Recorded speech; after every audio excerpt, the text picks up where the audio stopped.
Ondo 2-0.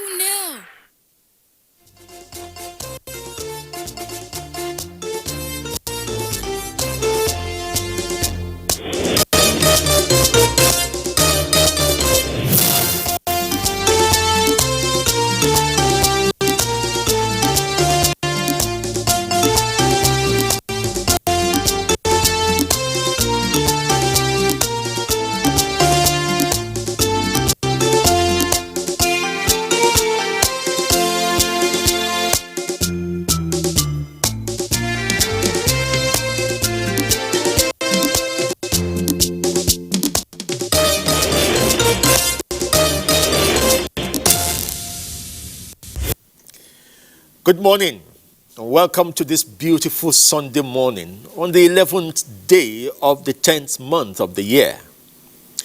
On this bright Sunday morning in Abuja, all eyes, and indeed across Nigeria, all eyes are on the Ondo State governorship election, where events will usher in the Sunshine State, how we look at the elections, depending on where the pendulum swings. Yes, it is a day of great expectation for the people of Ondo State, where about 1.4 million people had expressed their desire on who will occupy the Alagbaka government house in the next 4 years. It is an exercise that had so far been adjudged as successful and peaceful to a large extent, with an impressive turnout of voters of all age brackets, as well as people with disabilities. Well, the waiting game continues for now, as the announcement of results has commenced. As at this morning, results from 3,009 polling units comprising 203 wards in the 18 local government areas of the state have been announced by the State Returning Officer, Professor Olayinka Idowu, Vice Chancellor of the University of Ibadan. Now we welcome you to the Nigerian Television Authority's live broadcast of the Ondo Decides event, elections, and here from the Abuja studios. We also will be going to Akure, where we also have a second studio to keep us updated on the very many activities surrounding the election. But here in the studio in Abuja, I have with me seasoned analysts. But now, for now, I still have just one person with me. The other will be joining us later. He is just the right person for this moment. Mr. Nick Dazang is the Director of Voter Education and Publicity of INEC. Mr. Nick, you are welcome. Thank you for having me. Okay. Our next analyst will be joining us, and as soon as he comes to us, we shall let you know. For now, I am Femi Okewo with the pleasure of welcoming you to this morning's transmission, and let's hope the final lap of transmission for Ondo Decides. Now, again, like I said, in a moment from now, anytime from now, we shall move on to Akure for the continuation of the announcement of results. But now let's find out from Mr. Dazang what he feels about the election so far, now that announcement of results have started. Well, I think we are about to bring to a peaceful closure and climax the conduct of this election, which timetable was released 6 months ago. But specifically on Thursday, 6 February 2020.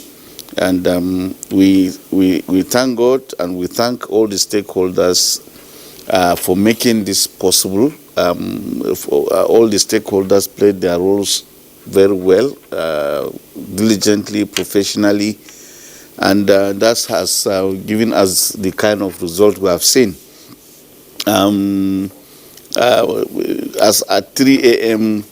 when we adjourned the collation in Akure, 12 local government results were already announced, which means that we have 6 outstanding, since we have 18 local governments in Ondo State.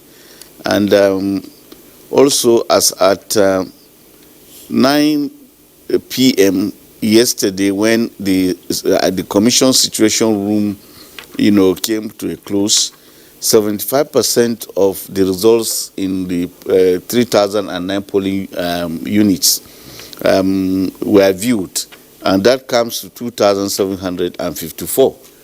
And that shows that the INEC results portal is working, and I understand from the ground in Akure that there's considerable calm, particularly because most of the results are already in the public domain. What people are doing is to patiently await the official declaration of the results. Each time you say most of these results are already in the public domain, it brings to mind perhaps there's a higher level of discipline in people following the law. They have these results piecemeal, yes, but the law says that the only INEC can announce. And yes. I'm sure in your assessment you would see that there's a level of discipline that makes people not to go ahead and begin to publish these results. Yes, and we salute Nigerians for this. Before now, you will have people preempting INEC by announcing the results. And most of the time, at that time, we had not reached this point where you could even view the results, or where the results were not being pasted at the polling units using the Form 60E. And that, used to bring a lot of commotion and chaos into the process. But now, thank God, Nigerians have accepted that INEC is the body that has the statutory role to officially announce the outcome of elections. And most of the time, these announcements are in tandem with what people have seen in the field and what observers, have also noted in the conduct of the election. So they are always in tandem, they are in agreement, and therefore there is no room for any suspicion. Correct me if I'm wrong, Nick. Is our results announcement becoming a little faster? Because it would seem to me between 1999 and now, there had been times when we have had results being announced on Monday. Yes, and that is because by and by there has been incremental improvement in logistics. We are farming up our logistics. Before now, we didn't have a memorandum of understanding with the Nigerian Union of Road Transport Workers and NATO. Now, since 2015, we felt that we need to outsource our logistics, but to an organized body. Okay. And we also needed to have a memorandum of understanding, sit down and agree to certain terms, and then also subject ourselves to complying to those terms. And that is why even when we use vehicles owned by these unions, we invite the Federal Road Safety Commission to certify these vehicles. In addition, these vehicles are also tracked so that when they carry our men and materials, they are not diverted, they are not distracted. We can always track their movement from where they pick the materials to the polling units, and when they do the reverse logistics, that is when they bring back the men and the materials. So these are things we've been farming up, and these have also helped us. And what has become also clear to Nigerians is that the electoral process is a collective one. People have roles to play. And if everyone plays his role professionally and correctly, then things will work seamlessly. We are now in the studio analyzing the conduct of the election, and that is because NTA as a medium is playing its role. It's corporate responsibility and there is a responsibility to hold us to account, to explain to the Nigerian public how these things are done. And that is the contribution NTA is making, to the conduct of the election. The Union of Road Transport Workers are also making their own contribution by making available their vehicles to us, because we cannot go and set up a transport company simply because we want to conduct an election. Okay. The observers are also, they go out and observe the conduct of these elections. They file their reports. They make these reports available to us. We study them, and we factor whatever observations they make in improving the conduct of the elections. Okay. And we also get the buy-in of traditional rulers, leaders of faith-based organizations, who also talk to their people, to carry themselves peacefully in the conduct of elections. So every stakeholder has a role to play, and if he plays it well, it impacts positively on the conduct of the election. Since you are talking about reverse logistics, let us use this time to address. I remember in Edo, there were a few cases. Thank God they did not generally affect the result of the elections. Yes. But there were a few cases where you remember recalling that some of the organizations that helped you to transport your materials abandoned them on the reverse logistics. Yes. Now, have you been able to address that? Yes, you see, the thing is, sometimes the members of the Road Transport Workers Union get excited. Once they take our staff and materials to their destination, they forget that they have to bring them back. Possibly they have to wait for a day or so. Exactly. Or they go elsewhere, and before they come back, it affects. So we've talked to them. Okay. We have engaged with them to say, look, when we engage you, it has to be full time. Okay. And we always pay them upfront, so that there are no issues with their payment. The monies that are paid to them are given to the electoral officers, who now, enter a contract with them on a one-by-one basis, and then they pay them. Okay. So there's no issue of I have not been paid, my money is with the union, and so on. Once your vehicle is going to be used, we enter a contract with you directly. But the contract is supervised, by the Union of Road Transport Workers and NATO. So that we know that if you misbehave, we can hold NATO, and NATO or Union of Road Transport Workers can also hold you to account. Okay. So that is what we do, and you can see that by and by there is some improvement, and we keep talking. It can get better.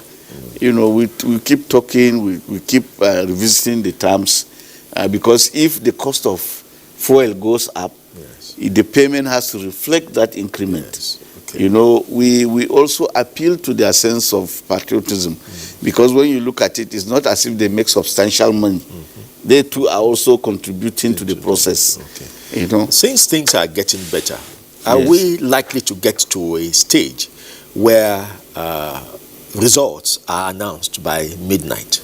Either considering technology, considering these logistics that you keep improving on. Can Nigeria begin to hope for a time when, before daybreak at least, results are announced? But if by the time we deepen our technology and make it possible for us to introduce other forms of technology that allow us to transmit results which we have uploaded at the polling unit to the headquarters where we are collating, then it will cut the red tape. It will make it possible for you to immediately release the results. But as it is, the law says we must collate these results manually from the polling unit level to the point where the results have been declared. Okay. So before we get to that stage, there must be a legislative intervention. Yes, there must be a review of the law. Once the law is reviewed and it enables us to do that, we'll do that. For example, for a long time we've been hankering for electronic voting, because we believe that it will enhance the quality of elections. But the law did not allow us until recently, when the National Assembly said, okay, you could go ahead, using whatever technology you want to use. And so it has cleared the way for us to now look at the prospect of electronic voting, and that is why, as we speak, we have invited 40 companies to come and display before our procurement process and the commission. It's not too early to Yes. begin to look at the future. Yes. Let's begin to talk about what this electronic voting will be like. Because for now, at least a percentage of the present form of voting is already electronic. Already In electronic. fact, as a matter of fact, so let's begin to some see of the what processes would have to be added to Yes. the present. As a matter of fact, some of the processes that we have introduced are part of the electronic voting machine. Okay. But the actual balloting is what will be taken care of subsequently when we are able to establish which of the electronic voting machines we will deploy. But we started electronic registration in 2010 under the auspices of the Professor Iwu-led Commission. This was escalated in 2011 under the Professor Jega-led Commission. Okay. And under that dispensation, we had the smart card reader and the permanent voter card. And now we are escalating by now introducing electronic voting, which will now climax that. But there are the processes leading up to that can still, leading up to the declaration of results that can be made electronic, and therefore fasting or fast track the process. And like thumb printing? Well, not No. well. You still have to. By the time you just are have to using submit balloting, your ballot paper manually. Yes. But what we are saying is, you could transmit the same results that you are uploading at the polling unit. Okay. At the same time as you upload, you can send it across. Okay. So it cuts this process of going to collect at the registration area. It cuts this process of collecting at the local government. If it's a governorship election, you just send it to perhaps a server at the level of the state. Yes. And then the results are received and printed, and everybody sees it. And then as the results come in, they are tallied, they are added, and then they are announced. So if the law agrees, it can be done electronically. Yes, and that will take quite at least not less than 6 hours. Yes, not less than 6 hours away from the collecting process, because it will remove manual tabulation at the registration area, at the local government area. You are just going to the state collation, where you tabulate these figures and then declare. And then if it's presidential, it will go straight to the chief electoral officer, who is going to announce the conduct of the elections, and all he needs an array of computer savvy staff of the ICT department to put together these results, and it is checked, and then he announces it.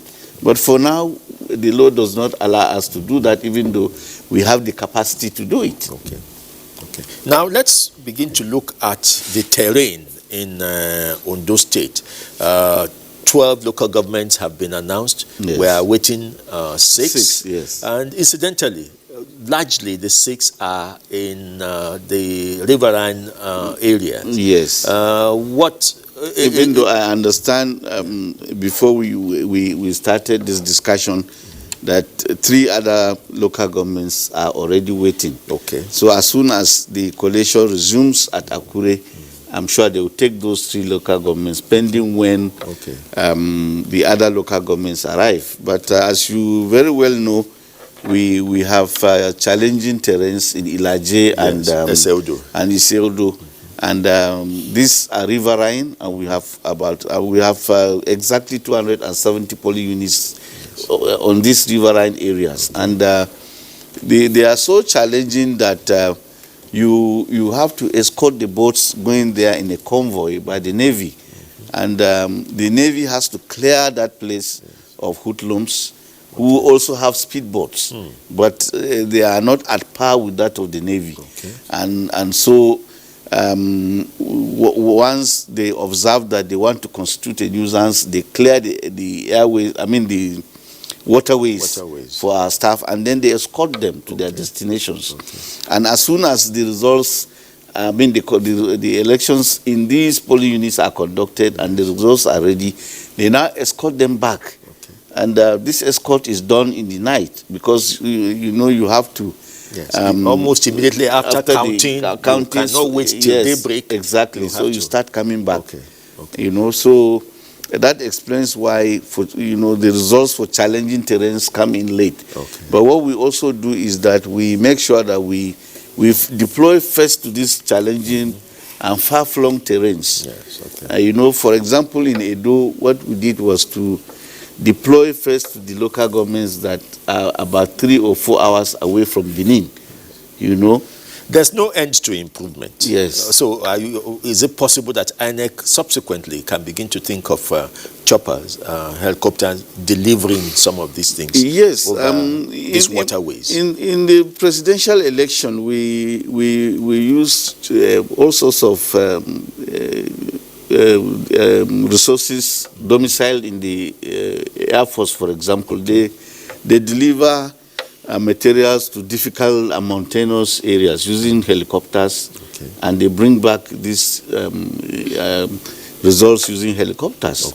Whenever we are conducting, for example, a governorship election in rivers and in cross rivers, you discover that the topmost part of Cross River State is not less than 7 to 8 hours journey to Calabar. Capital. So you have to deploy helicopters. So we've always resorted to that.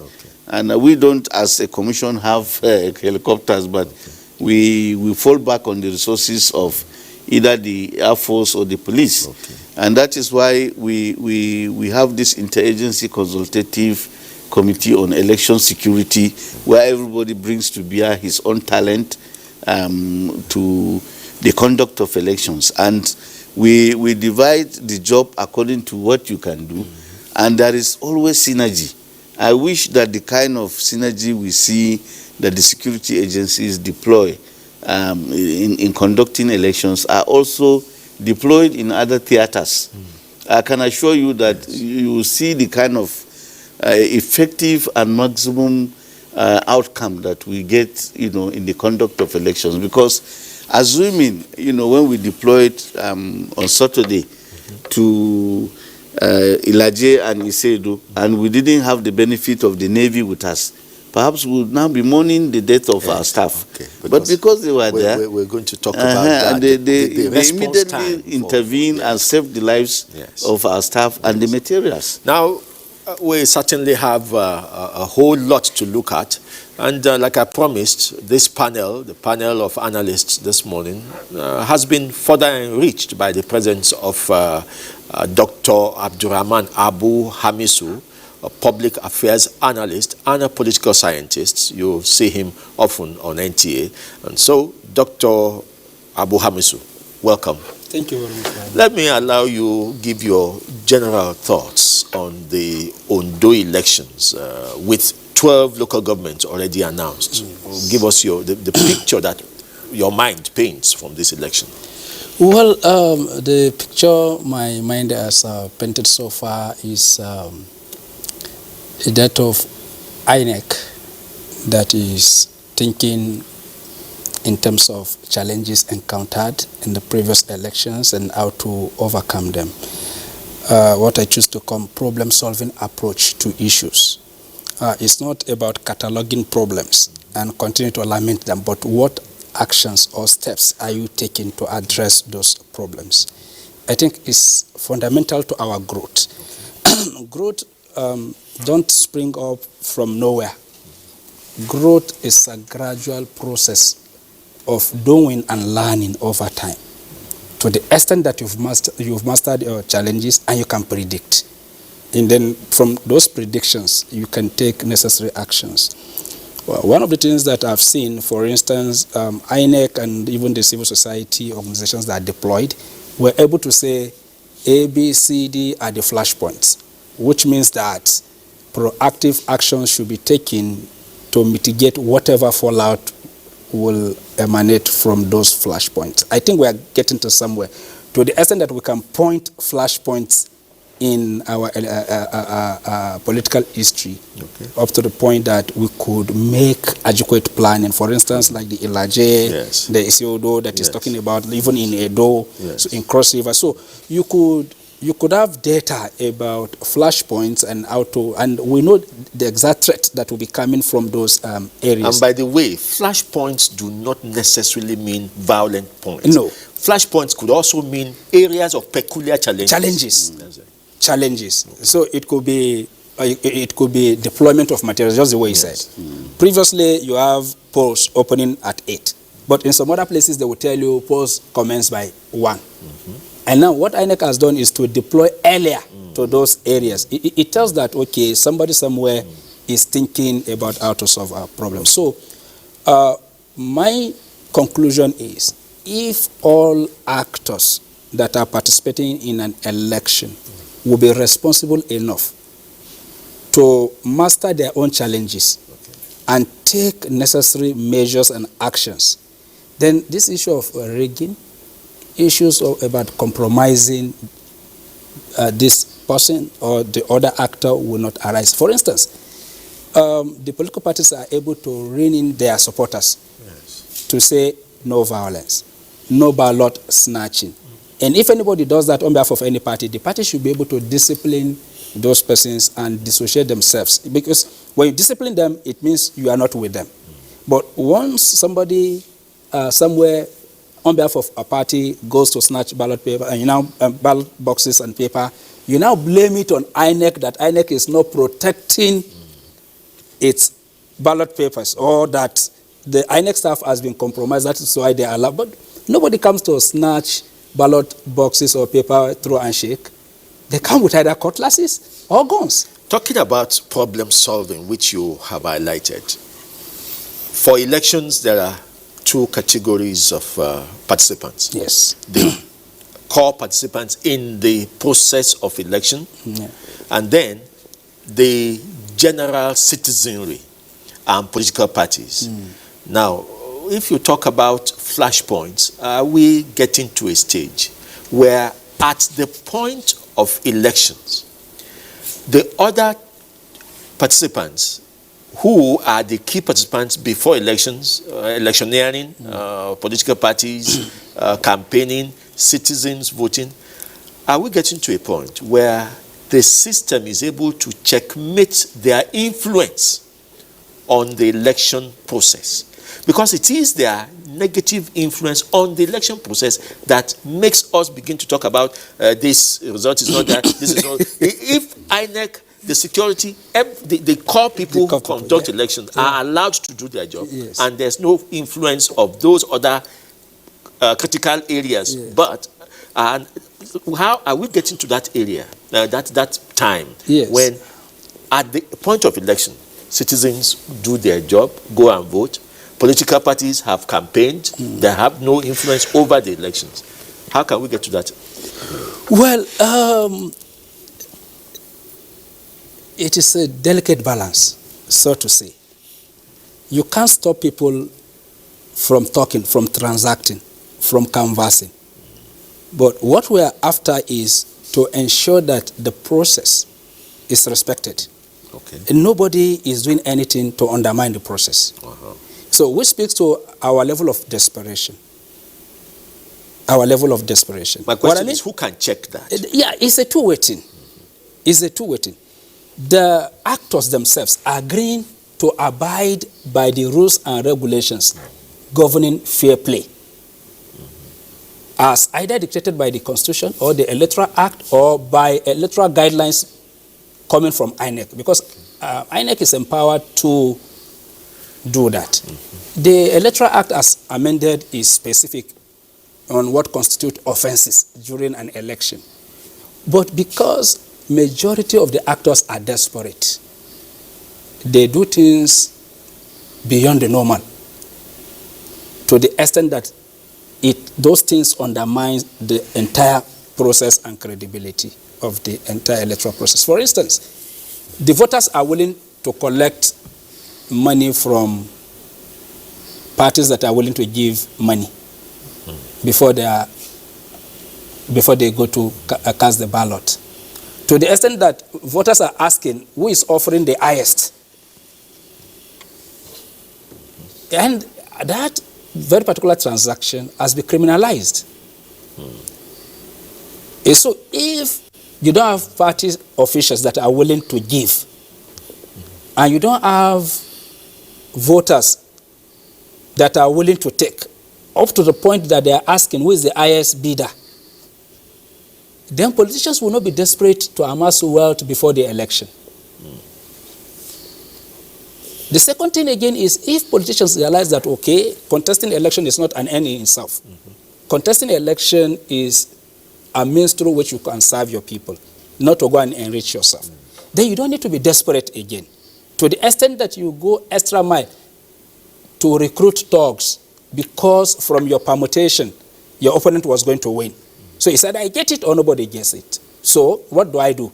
I mobilize thugs, mobilize gun, mobilize Totolin, Pakalin, and others. And we continue to cry after elections that drugs or substance abuse has become prevalent within the system. Then issues of kidnapping, issues of armed robbery, because it is these guns that the politicians don't mop up after election that are left in the hands of this unemployed youth to cause mayhem.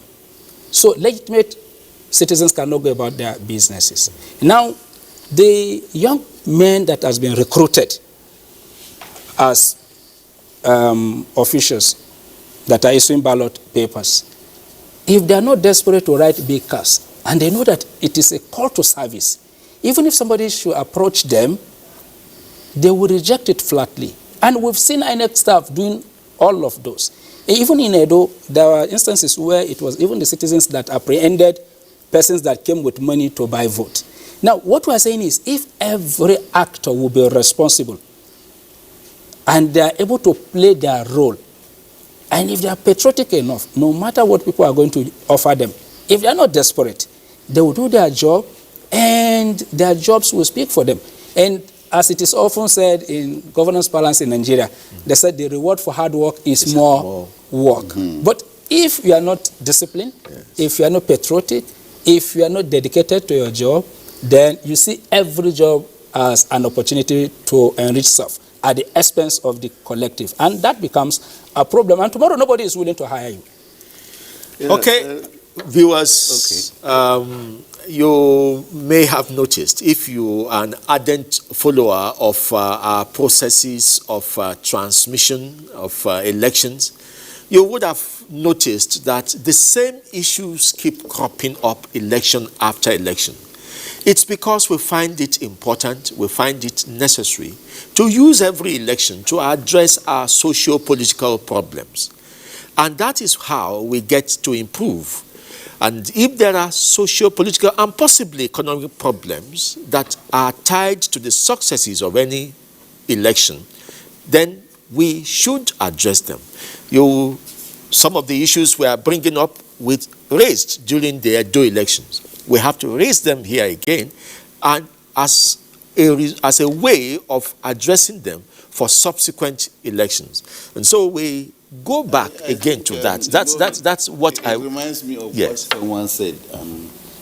He said they have an imam. Yes. And his homily became a refrain. Yes. You know, it's the same homily day in, day out, which is called Hutuba. Yes. Or Nasiha. Yes. And then one of the faithfuls now said, Imam, why is it that each time we come, it's the same issue, the same day in, day out? He said, yes, because you people have failed to change. So even yesterday, some of these issues came up when Cyril was anchoring. And, well, since they have become recurring decimals, we have no option. If they have gone away, we'll discuss other challenges. Move to another level. But since they have become notorious and stubborn, then we must address them. And I would like to really align myself with what Doctor has said. Office should be for service. I think we need to reorient ourselves. We need to have a sense of, when we enter office, we think of how to add value, how to make a difference, and how to leave a legacy, an enduring legacy, and a positive one at that. I think part of the challenge we have is that the orientation is not correct. The vision isn't even there. The vision isn't to serve. And I think we need to deliberately make office unattractive. I asked you, Nick, during the Edo election. Yes. I said, how come, and it's not the first time I'm raising that issue, how come it is only INEC that has a voter education department? Why not the political parties that are the main beneficiaries of office seeking? Can't you compel political parties to have voter education departments and educate people, their supporters? You see, in the commission, we prefer moral suasion than resorting to statutory force or authority. We want to always believe that the political parties are populated by mature persons, and we can appeal to their sense of civility and maturity to do the right thing. And we'll be engaging with the political parties. In fact, after the conduct of the 2011 general elections, we increased the number of engagements with stakeholders. As a matter of fact, even now, and statutorily, we engage every quarter with the political parties. We engage every quarter with the media. And we engage also with the civil society organizations every quarter.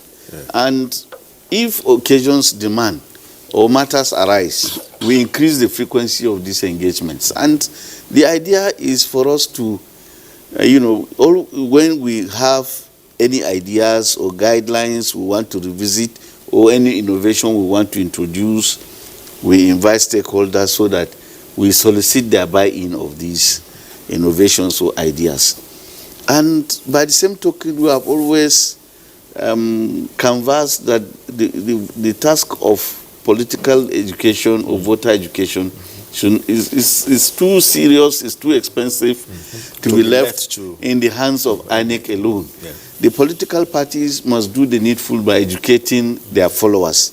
And we have an institute where we train our staff, where we train the political parties, and we make ourselves available to train them.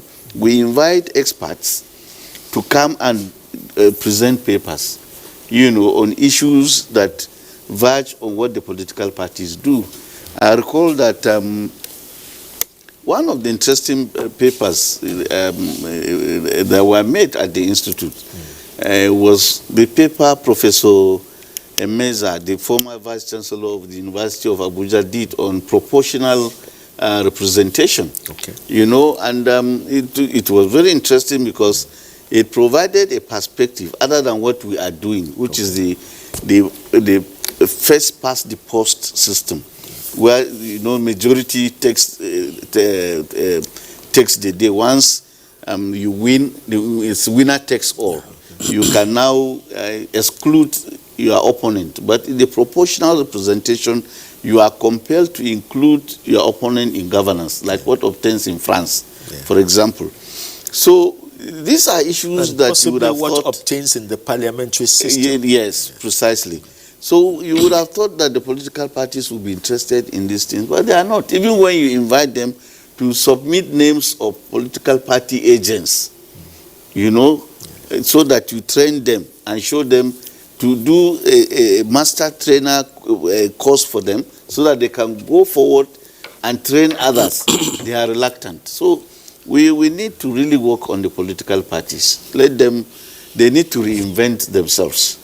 INEC, I've said it severally, INEC continues to reinvent itself, to reform itself, to seek ways of delivering elections in manners that are transparent and open, and that has invested a lot of confidence in the process. And the trust deficit that we had in the past is gradually, disappearing. And it's because of these confidence measures. And by the time, people take certain things for granted and our elections become routine, we expect that other stakeholders should reciprocate what INEC is doing so that we have an election that is always seamless, not an election that is always visited by violence and mayhem. Whenever elections are afoot, people are jittery, they are afraid that something untoward will happen. It shouldn't be so. In developed democracies, you only know elections are taking place when discussions and analysis such as this are made in the media. People go cast their vote and continue with their business. Nothing is disrupted. But here it is not so. The kind of money we spend even in the sensitive materials, the result sheets, the ballot papers, you put the same security features that you put in our currency, and making it very expensive. Yes. Whereas in other jurisdictions, they use this A4 paper. They just write the name of the party and the candidate, and you slot it in. But here you now have to go and print this paper abroad, and the protocol of printing it abroad enriches other people. Money that you should have used here to provide roads or to even empower your local printers, because we have local printers here, but we don't trust them. So we now outsource this printing to printers outside, and these people now boost and improve their own economies using our money. Whereas we could have printed these things in-house, and then our printers will buy more machines, they will employ more hands, and they will put this money into the economy, and there will be a multiplier effect. There will be a domino effect. You see the picture that that is being painted by the fact that once people get into office, they are the all in all. They determine anything. And so, because of that power that comes, the benefit that comes with the office, they will do anything to get into office. Can we create a scenario where, apart from sharing the office, sharing the powers of the office, can we create a scenario, and does it exist? It exists on paper. Does this exist in such a way, that people who are in office are checkable? You can check them. You can make them do not just what they want to do, but what either the law tells them to do or what the people want them to do. Do power reside anywhere else other than in government house after elections? Well, power has never been in government house in the first instance. Okay. But we made it so. We made it so in the sense that the checks are compromised from the very beginning, from the nomination. So the nomination is not even made competitive. Okay. So there is elite consensus that Mr. Nick Dezang is going to be the candidate because he's a good man. Good and man by whose judgment? By the stakeholders. Yes. By the stakeholders within the party. By the kingmakers. Yes, he's a good man. Political king. Yes, so his pockets are open. Yes. So it has no leash. Yes. So it's leaking. So it's the ATM. So he's a good man. So they agree he's going to fly the ticket. And so be it. So anything that will stand in the way of Nick Dezang is dealt mortal blow. Yes. So those little checks, those things that will make him to realize that he's not the best among the people, but that the people so much repose confidence in him that he was going there to be fair to all, has been taken away by the kingmakers. So they are the people that are making him, and they continue to make him even after he has won. So by the time they are through with the party, they come to the election arena and they do anything humanly possible outside the law to make sure he gets there. So he has been compromised already. So the man in him, apologies to Professor Wole Soyinka, has died already because he's beholden to the kingmakers. So after that, again, they move to government house. And by the time they get to government house, Even the process of appointing commissioners, they will tell you this is too smart, it's going to question your authority. That's it. This person is too, this is going to question your authority. Even the speaker, the worst of all is the one that gets the speaker. So who is going to... We have highlighted the problem. We will talk about what we need to do to stop this scenario. Yeah. We have to go to Akure now, and Agatha is there waiting for us. She is ready with a few guests who we're always excited to talk to you there on the ground because, yes, while our guests here keep monitoring and they have their ears and eyes on the ground too there in Akure, you are more physically on the ground, Agatha. So we want to hear from you and your guests and the things that are happening around Ondo State. The people of Ondo, the Sunshine State, yes, you can see the sun went to the poll yesterday to vote for who becomes governor of the state for another 4 years. Today we are in the last phase of that exercise that started not just yesterday, but a few days ago with the distribution of sensitive and non-sensitive materials to local government areas. This is still the Ondo Decides studio, yes, our outdoor studio here at the INEC headquarters in Alagbaka, Akure.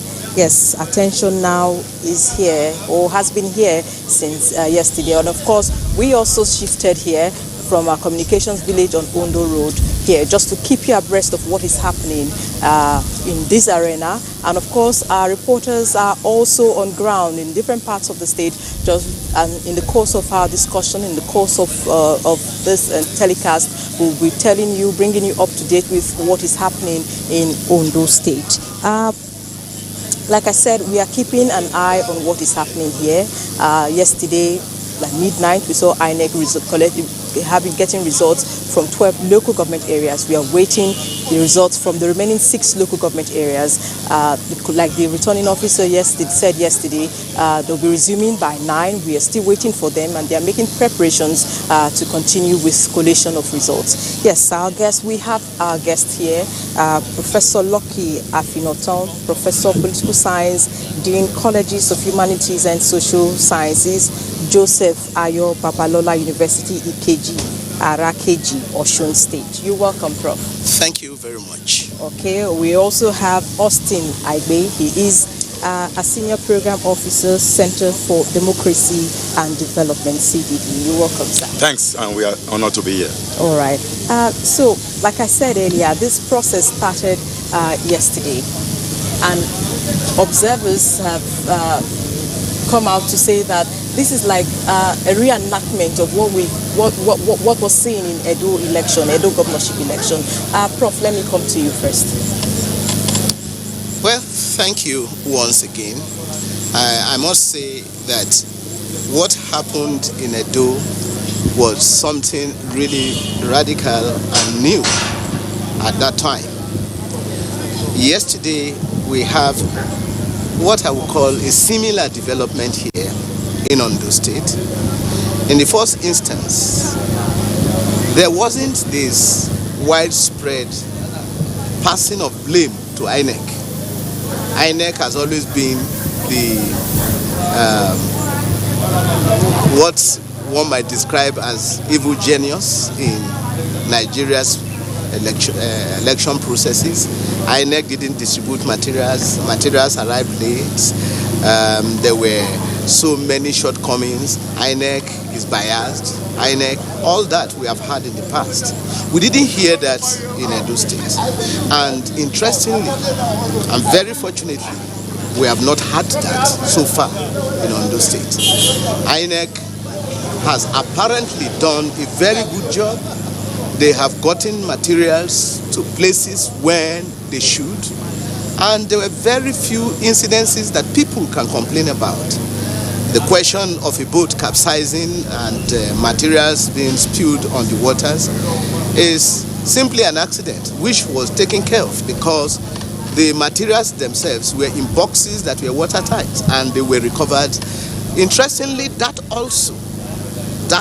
local government was the first to begin the electionary process in the state, even though there was such an accident. It just goes to show that INEC has been very prepared for this, and in spite of any accident, they were able to be on top of the situation.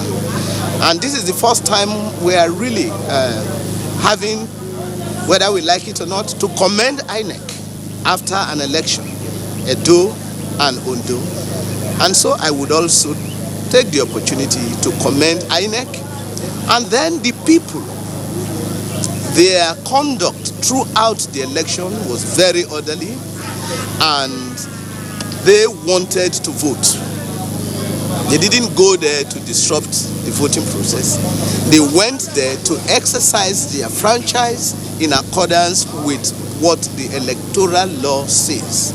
They were peaceful, they were ready, and all manner of classes, whether they be youths or elders, whether they be male or female, were very well represented. And across the field of economic activity, you also had produce suppliers, growers of cocoa, especially. You also had traders, and especially women, turning out to vote. It was very impressive, also because they comported themselves in a most orderly way. Okay. I think they also, the people, need to be commended for what they did this time around. Mr. Austin, do you share this view? Yes, a bit. We are deployed about 250 observers across Edo. So everything that happened in Edo was a bit seamless, even though in our report we had highlighted certain challenges, which of course we pointed out to INEC. And coming to Ondo, we are deployed close to 300 observers. And what we saw is an improvement on Edo poll. A bit of skirmishes. There was a targeted attack on INEC official. In some areas, we observed that INEC technicians were the target of some of those interventions. INEC technicians who are responsible for fixing the smart card readers and the Z-pad. So what the people may be thinking, or those who may be targeting this intervention, will be when smart card reader fails, there won't be no one to rectify them. But in all honesty, even though there were pockets of small violence, maybe somewhere in Akoko South, in the Jomo area, around that area, the election in Ondo, contrary to the pre-election anticipation that Ondo was going to be a violent poll, it has turned out that all of those pre-election analyses, whatever happened, we could give credence to the peace accord that was signed, the many work that the civil society organization did, and the security deployment. For the very first time, I saw the deployment of DSS at the polling unit. Visible DSS. Normally, there are usually DSS everywhere, but they were not visible. But this time, they came with their uniform at the polling unit point. For me, that sent a high level of signal that the security architecture were prepared for this election. So before the election, you could hear people talk about 1983. What happened in 1983? What happened in 1983? But as at this morning, with the kind of peace in Ondo, especially in Akure, because all across the 18 local government and all across the ward collation, the various wards in this state, we have observers monitoring activities. What we have seen at this material time, no one has reported anything that looked like post-election violence. It also means that the process has been on. That agrees with our pre-election report, where we said that we gave credence to the people of Ondo State, that the people were focusing more on issues, unlike fake news in Edo. Edo had the height of fake news dissemination. It was an election of disinformation. But in Ondo poll, the fake news was minimal to the point of a day before election. We always began to sort towards the eve of the election about certain candidates who were pulling out of the polling process and all of that. And the video that trended on election day, which was fake. So all of those things happened about the election time. In Edo, as at the time of voting, about 10 a.m., 11 a.m., we had an hurricane of fake news. But in Ondo, we could barely spot fake news. Because as CDD, we counter fake news. We have about 10 fake news that were disseminated in the course of this election between the opening of poll and the closing of poll of yesterday. So it means that there was some level of sensitivity to issues. However, there's another dimension to vote trading, which is very critical. And we like to also, even though we need to commend INEC, as everybody would like to commend INEC, but we think that it is INEC's responsibility to do the right thing. So, well, we commend them for doing the right thing, because I've always believed INEC has done the right thing. I've always believed. But there are other issues that happen that make INEC to be seen to be the one doing the wrong thing. When people deliberately attack institutions and deliberately organize news, fake news, to target institutions of responsibility, INEC, the police, the army, and all of that, it makes the processes to be look screwed to a particular direction. But in Ondo, it tends to be cool. And I want to again commend the people. I would rather commend the people, even though they accepted, most of them, very large number of people went to polling unit to demand for bribe before voting. In one polling unit at Alagbaka Primary School, an elderly man was actually shouting to say, "Arrest me! I want to go to headquarters. Give me my own money." So there was a targeted individuals who wanted to be paid for the job he was doing. They weren't seeing it as a civic duty. But again, the most important thing is that if people accepted money and voted their conscience, because the polling cubicle was very important to us. During the time it rained, which was a natural disaster. I mean, you can't blame anybody for rain. Just right now we are on the sunshine state. So we are faced with sun. At the time it rained, there were certain polling units readjusted, and then there was some exposure of ballot papers, which of course seemed like see and buy, which was a thing that INEC has consistently worked against. But in all, I give kudos to the people of Ondo for voting extremely for the candidate of choice, because you can accept money and not vote for the candidate of your choice. For those who argue, vote buying was one of the biggest issues. Vote buying, fake news, and targeted violence. 3 basic issues that can undermine the political process. But that in Ondo, a bit of control has happened in this state. Okay, earlier you were talking about the issue of fake news. There are concerns that if not tackled, it could mar the political process in the country. And we saw that yesterday. Don't you think at this point there should be deliberate effort to curb fake news? I agree with you. There are several laws that undermine to control fake news. Fake news is becoming one of the biggest challenge, because fake news breed violence. When you say that a particular polling unit and the candidate of the wife of a candidate was attacked and 3 persons died in the polling unit, which was false, which was not just false, disinformation. It was targeted to erupt violence. So what we saw was that, and for that information to be coming from respected individuals at the national level, respected political party, it therefore make it look like you have thrown caution to the wind. What we need to do is prosecution. I think that it is very important that those who peddle that fake news must be targeted for arrest. We must actually show leadership by nipping in the bud. We know them. It was on a Twitter handle of people. We can target them. Even though they deleted it, we can do a reverse imaging to target who posted it first and pick them up with strong evidence. If we don't address fake news, it's going to go worse. Like I told you, in a dual election, it was the height of fake news in electoral process. It was targeting INEC, targeting the police, targeting the army. Meanwhile, it was not happening. Why it mattered for us? When the news broke of the violence in the polling unit in Owo, we were there. And we saw the video and we were right here. There is nothing happening here. So we have to quickly do a video. In fact, we're the first to break, to say this is fake news. We did a video, we quickly interviewed some voters and then transmitted that online and did a fact check report. And before we knew it, those who peddled the fake news on their Twitter handle took it down. We don't need to get to that point. We're asking the police, because it's their responsibility to prosecute. We're asking the police at this material time to immediately go ahead to sanction and arrest those people who peddle this information. And we are thankful to the channel that those videos were used.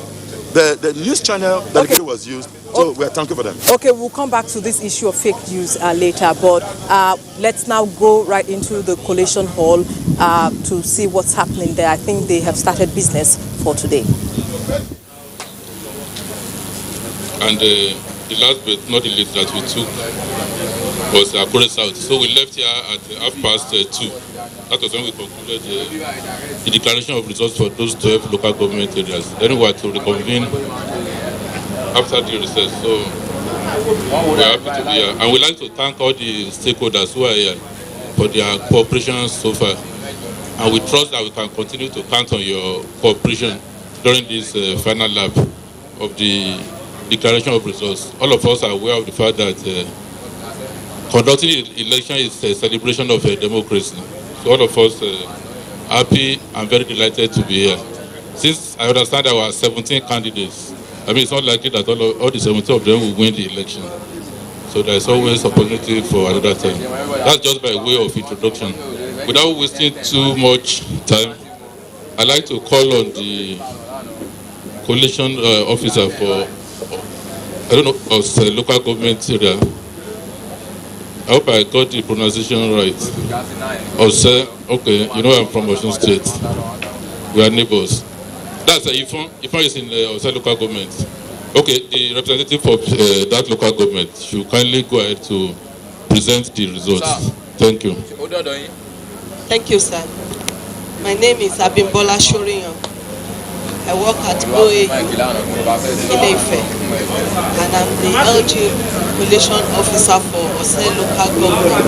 With me this morning is the EO for the local government. My name is Alaja Miriam Abiade. Thank you. Ose? Okay. The total number of registration areas are 12. The total number of registered votes, 69,087. Total number of registered voters, 69,087. Total number of accredited voters, 26,065. Total number of accredited voters, 26,065. 65. Oh, okay. 26065. Okay, votes scored by parties. I start with party A for AFO.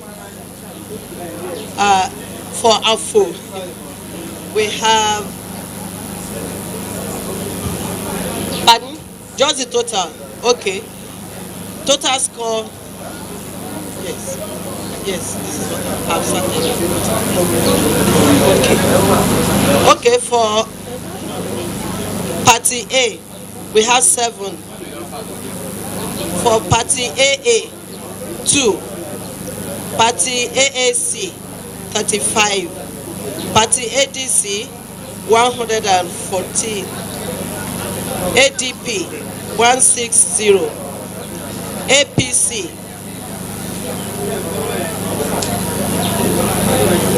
2 times. Oh, okay. Should I start from the beginning? All right. Party A, 7. Party A, 07. Party AA, 02. Party AA, 02. Party AAC,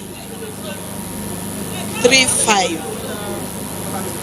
Party ADC, 114. Party ADC, 114. Party ADP, 160. Party ADP, 160. Party APC, 15122. Party APGA, Abuja, 11. Party APGA, 11. Party APM, 5. Party APP, 8. Party LP, 48. Party LP, 48. Party NNPP, 10. Party NNPP 10. Party NRM 20. Party NRM 20. Party PDP 8421.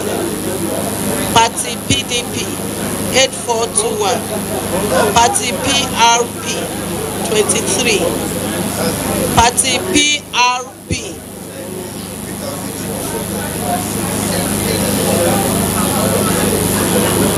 okay, PDP 8421.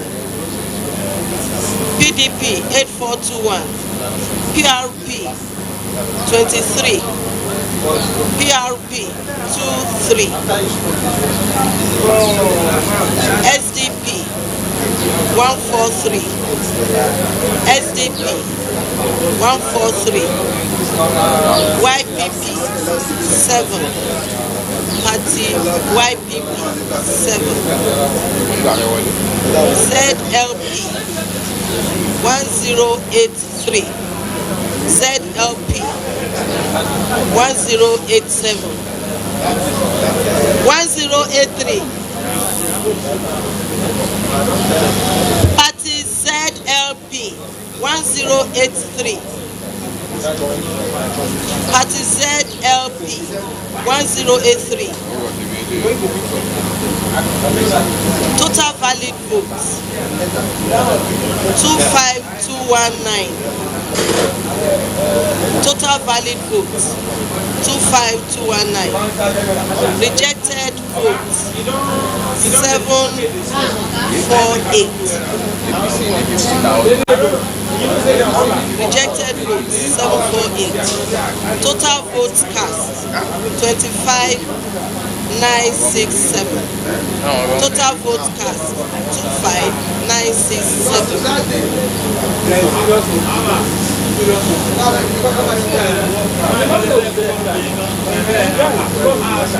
There were no cancelled polling units,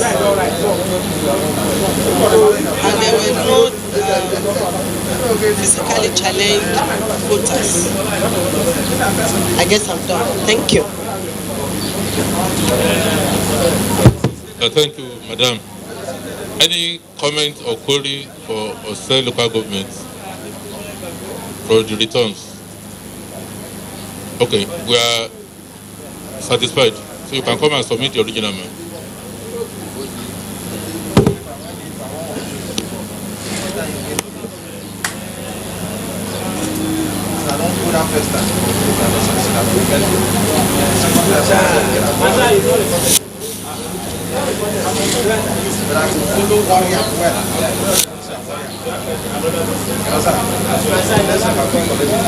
My name is Prince Bemi Oladele Ogunbamero. I just want to quickly comment that between the time this thing will be read and the time we have to comment as party agent, you should give us like 2 or 3 minutes. After they finish reading this, you give us like 2-3 minutes, because we can't do anything within 10 seconds. Thank you. There is no time for us to even do our plus and minus, addition and subtraction.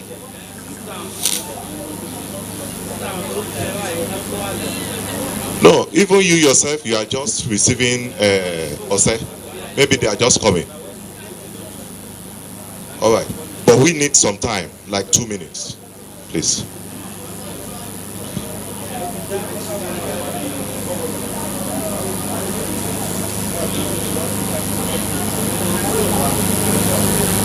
Okay, Tibukwa local government area should be the next one.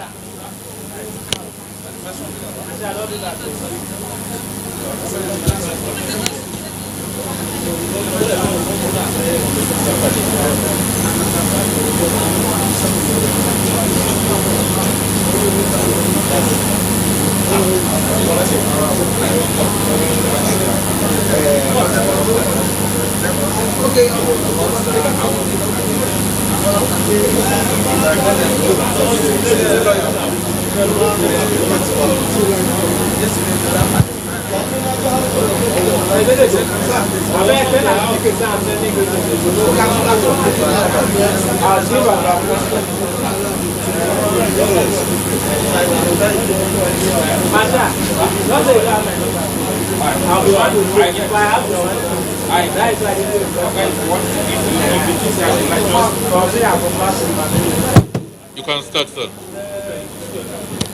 Thank you, sir. I'm Professor Isaac Uluwajoba Aberejo, the Collation Officer for Okitukupa Local Government Area. And with me also is the EO for the local government area. I am Ekuterai Benedicta, the Electoral Officer, Okitukupa Local Government Area. Thank you. There are 13 registration areas in the local government, and the result has collated as follows. Number of registered voters 108,404. Number of registered voters 108,404. Number of accredited voters 42,456. Number of accredited voters 42,456. Now for the votes received by political parties. For Party A, 33. That is 33. Party A, 33. Party AA, 2. Party AA, 2. Party AAC, 49. Party AAC, 49. Party ADC, 127. Party ADC, 127. Party ADP, 223. Party ADP, 223. Then APC, 19266. APC, 19266. ABGA, 15. ABGA, 15. APM, 39. APM, 39. APP, 65. APP, 65. LP, 159. For LP, 159. For NNPP, 12. NNPP, 12. NRM, 26. NRM, 26. PDP, 10367. PDP, 10367. PRP, 41. PRP, 41. SDP, 219. SDP, 219. Then YPP, 46. YPP, 46. The last but not the least, and that is ZLP, 10120. ZLP, 10120. We have the total valid votes to be 40,888,993. 40809. Total valid votes 40809. For the rejected votes 1539. Rejected votes 1539. And the total votes cast 42348. Total vote cast 42348. There are the number of polling units whose vote cast were cancelled is 3, and as a result of which a total number of 1413 votes were cancelled. 3 polling units cancelled, and the total votes 1413.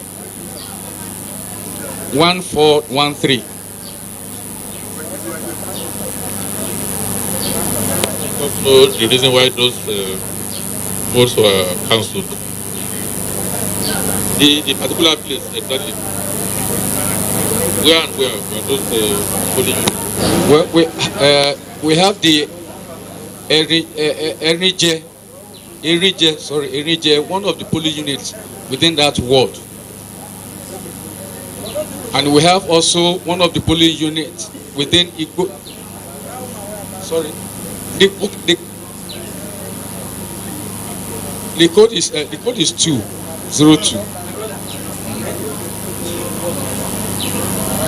Then for another polling unit within Igbo Taku 1.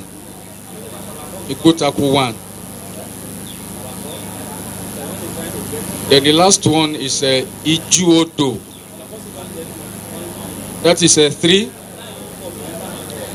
yes.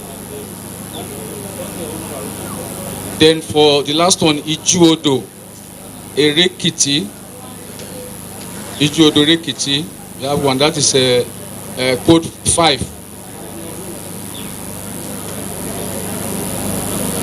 Reason, okay.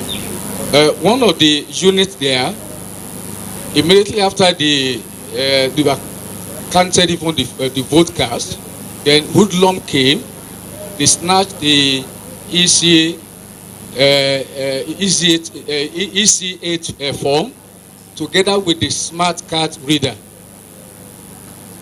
So there's no way, and the only result is the one presented by just only one party. And as a result of the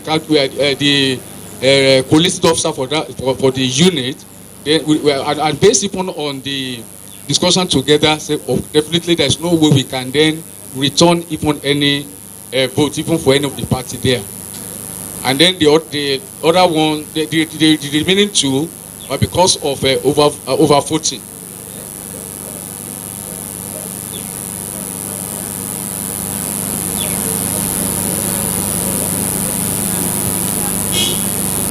Therefore, people with disability, there are no reports of any. I think for those who presented themselves for voting, no people with disabilities. Thank you.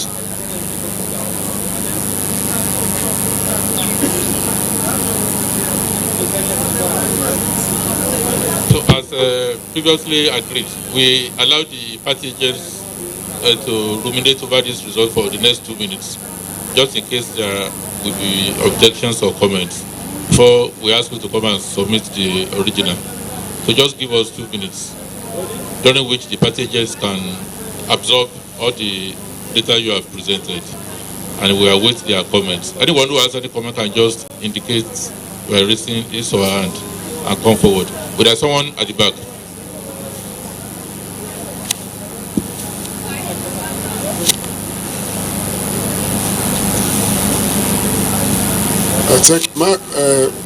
My name is Yinka Salam. I report for Voice of Nigeria. My comments cut across some of the local governments, incidences that occurred in some of the local governments. I don't know that I'm prepared to make it here right now. It actually has to do with prosecution. And I want the CP particularly and the commissioner to take note of this. It's been noticed that one of the things that enable rigging in our election processes is lack of prosecution. We had yesterday of Idori. We had today, we had the call of a collation officer that said she did it under duress. There was one that said, that gave an excuse and said, no, that excuse is not genuine. So what is the INEC and the security doing? All these things are taken note, are noted, and they just go like that. Are they being prosecuted? And is anyone taken to the court in this city? So if nothing is done, all this will still continue to the police. So we want to know. It's not enough to tell us something happened. What are we doing to them? Thank you. Thank you. I think those will be matters arising. I think INEC, they have a department of voter education. I think that will be taken on board. It's not for at this venue. Because there is pretty little we can do about that right now. So I think we move on. In absence of any other comment for Okitipupa local government area, Prof, you can come and submit the original. Thank you, sir.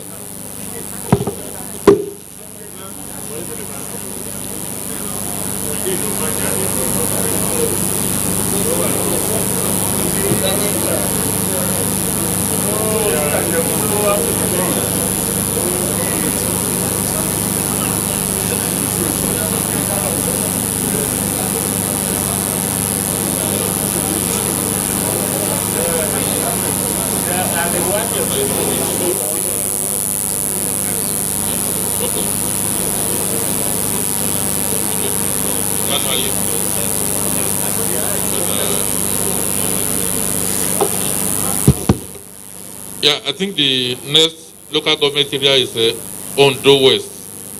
Ondo West.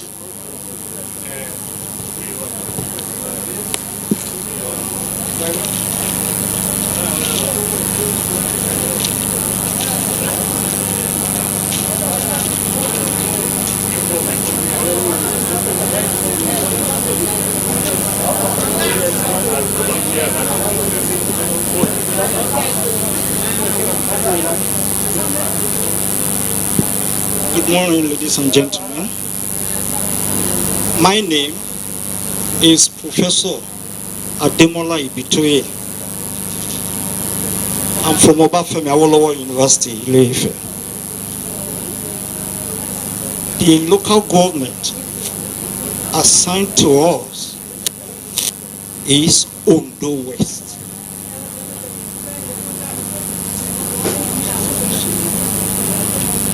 Total number of registration. I am Selina Beckley, the electoral officer Ondo West.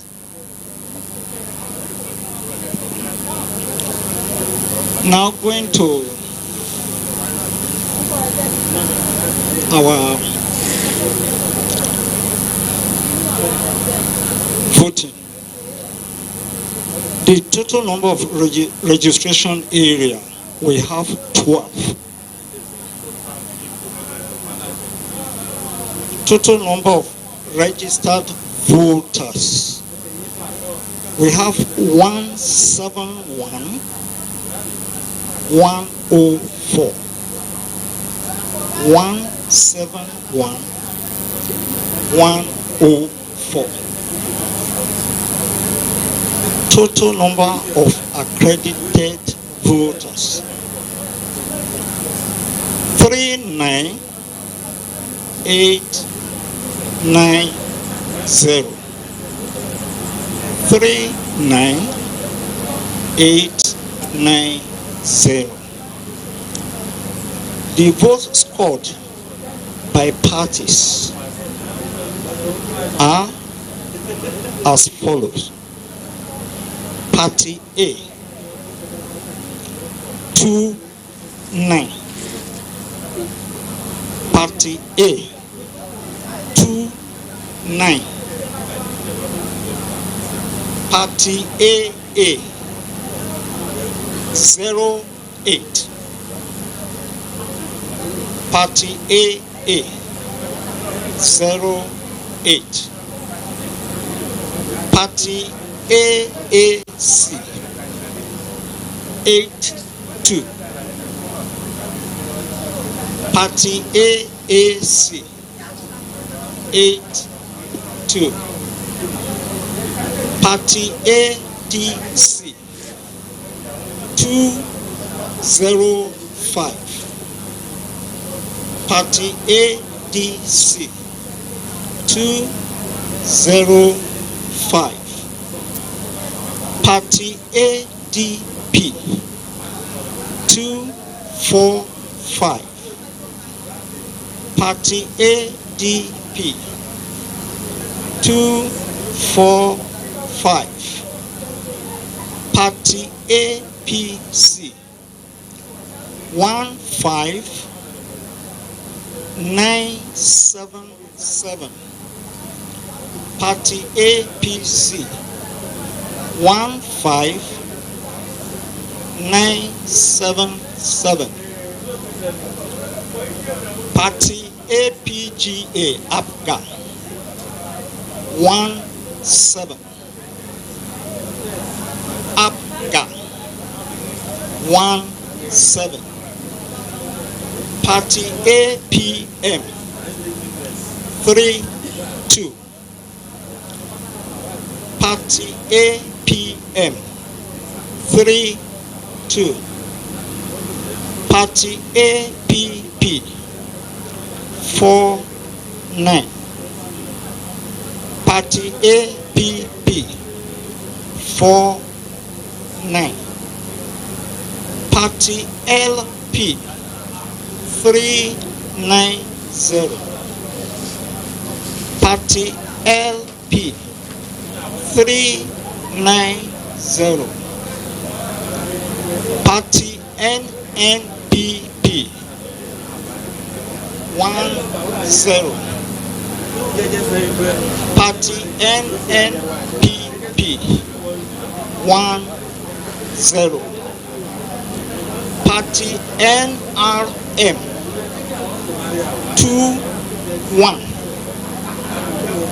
Party NRM 21. Party PDP 10627. Party PDP 10627. Party PRP 53. Party PRP 53.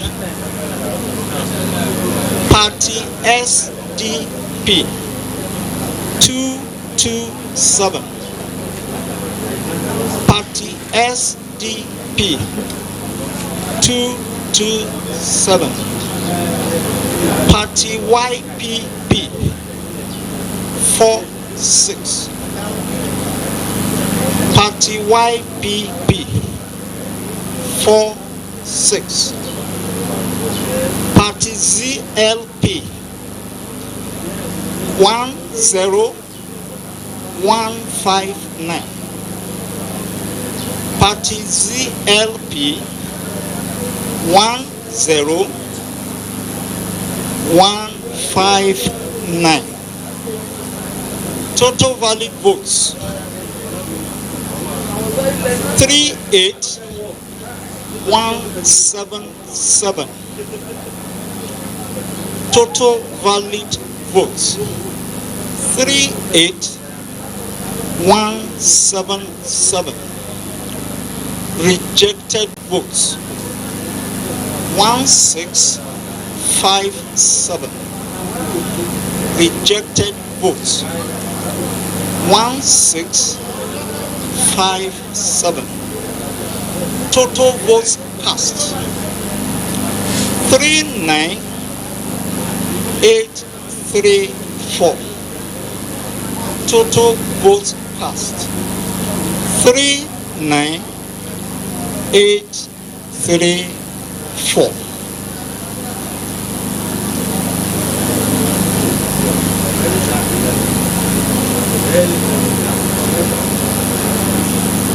Cancelled polling units.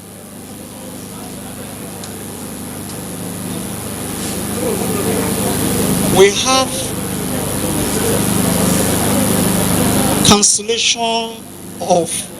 cancellation in 5 wards, comprising of 8 polling units, and they are as follows.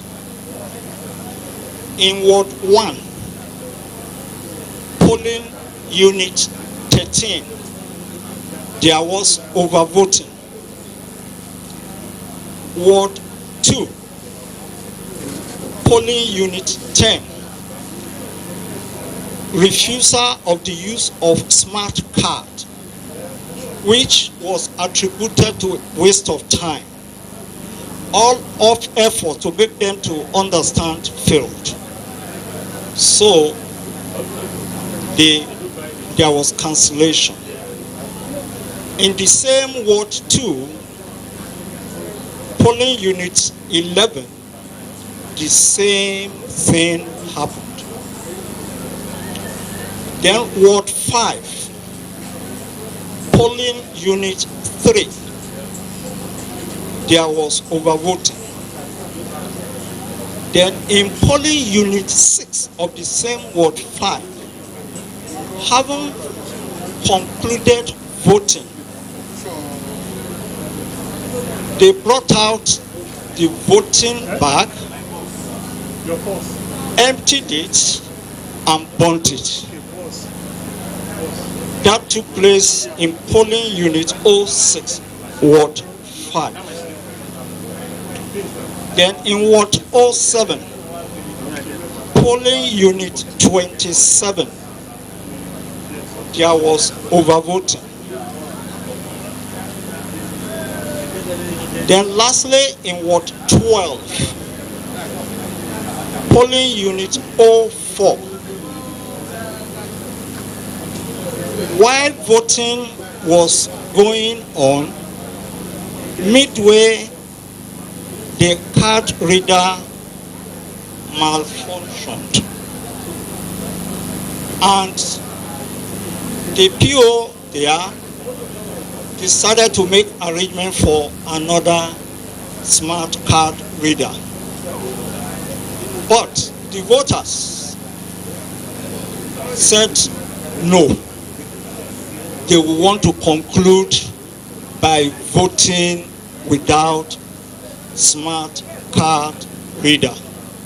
And they refused. They did not even allow the PO to look for smart card reader. And in the same ward, Ward 12, polling unit 12, there was overvoting. And so necessary report have been made to that effect.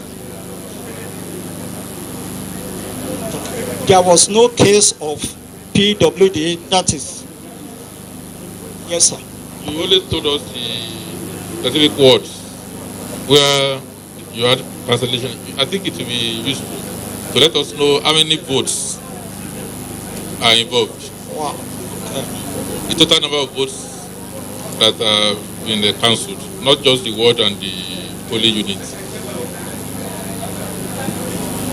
Well, it must be a specific number. All right. Like in Ward 1, polling unit 13, where you said there was overvoting. Okay. So how many accredited voters are we expecting there? And the same thing for the others. Because I think the party agents will also be interested in those figures. Well, in Ward 1, the number of registration voters were 880.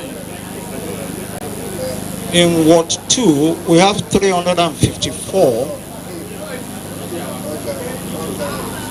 In Ward 5, we have 573. In Ward 7, we have 929. And then in Ward 12, we have 777. All right, sir. Yes.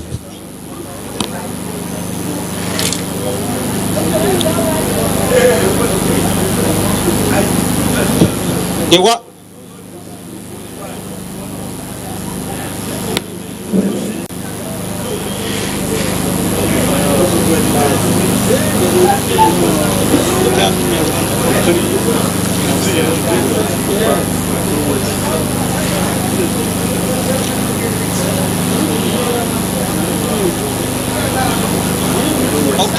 The very first one you mentioned was Ward 1, polling unit 13, overvoting. So how do you come about the overvoting?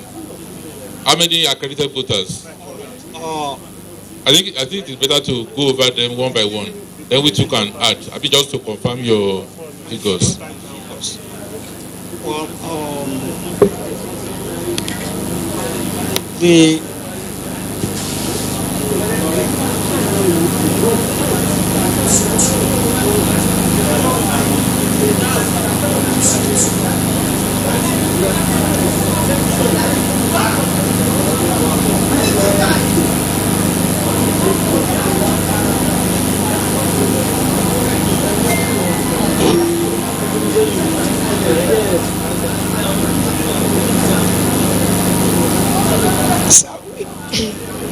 So we did not compile the vote of the units. We only wrote the names, the names of the wards, the names of the PUs. That will not be useful to us. If a particular polling unit, let's assume there were 300 registered voters, then how many were accredited? Because before you cancel, you must have accredited them.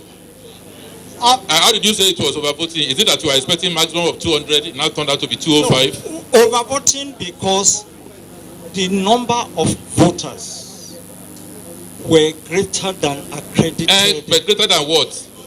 You have to give us the figures. Unit by unit. You have mentioned about, I think the first one you mentioned was Ward 1 polling unit 13. Let's start from that one. From my record. You said Ward 1 polling unit 13 that was overvoting. Overvoting doesn't tell us much story. How many accredited voters? Then what did the result give? Then you can then say there was overvoting. That was why you did the right thing by cancelling the vote for that polling unit. Because it's very important.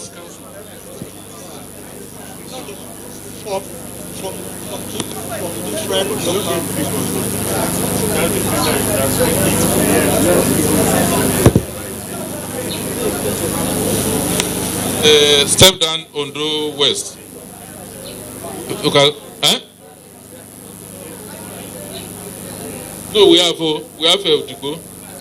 Oh, sorry, it's on the way. We cannot be waiting on them. We can just have 5 minutes recess. They don't have to be under too much pressure. So when you are through with the figures, you let us know. We are here. So we can stretch our legs.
to just crave your indulgence that what we have here is the result sheet from ECHP. So we have to open it now just to show that no figures have been pre-recorded.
The party agents can just come close so that you can cite this one to show that no figures have been pre-recorded.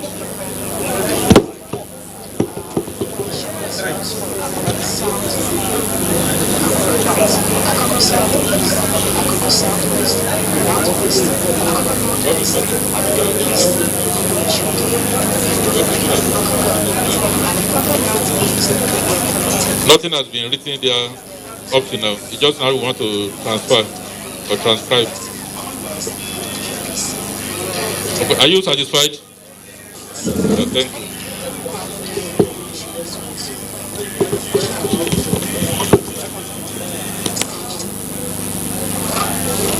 Security agencies and the media as well.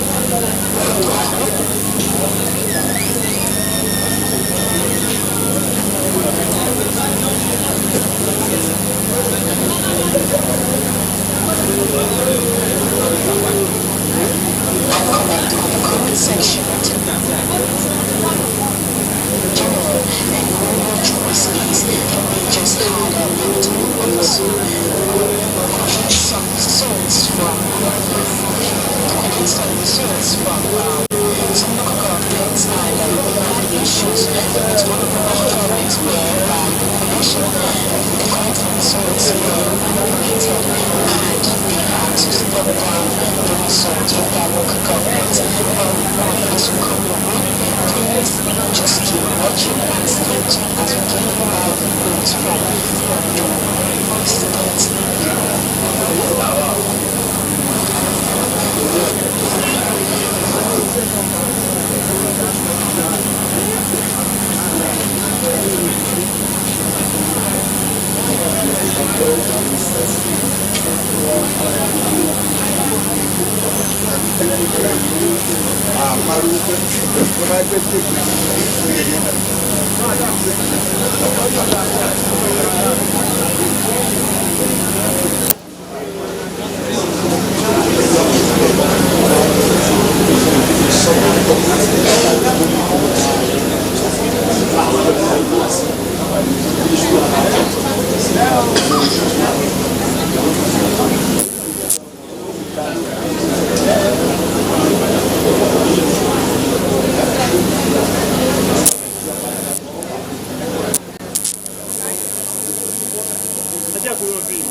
Just wait.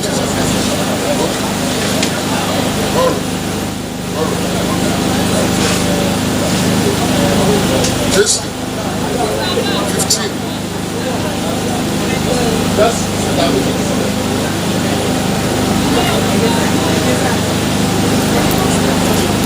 if only you want, eh?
How did they?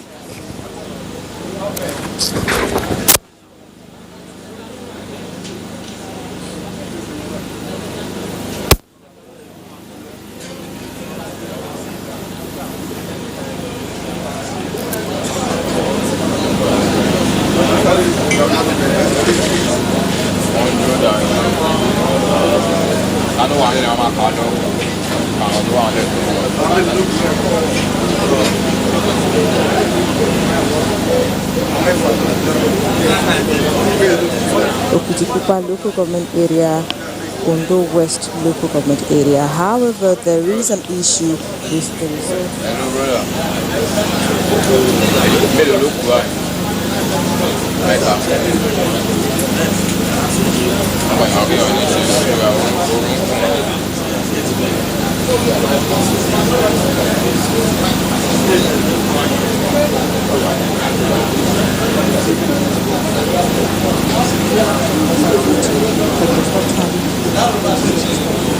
So they have been given 5 minutes to go and rectify.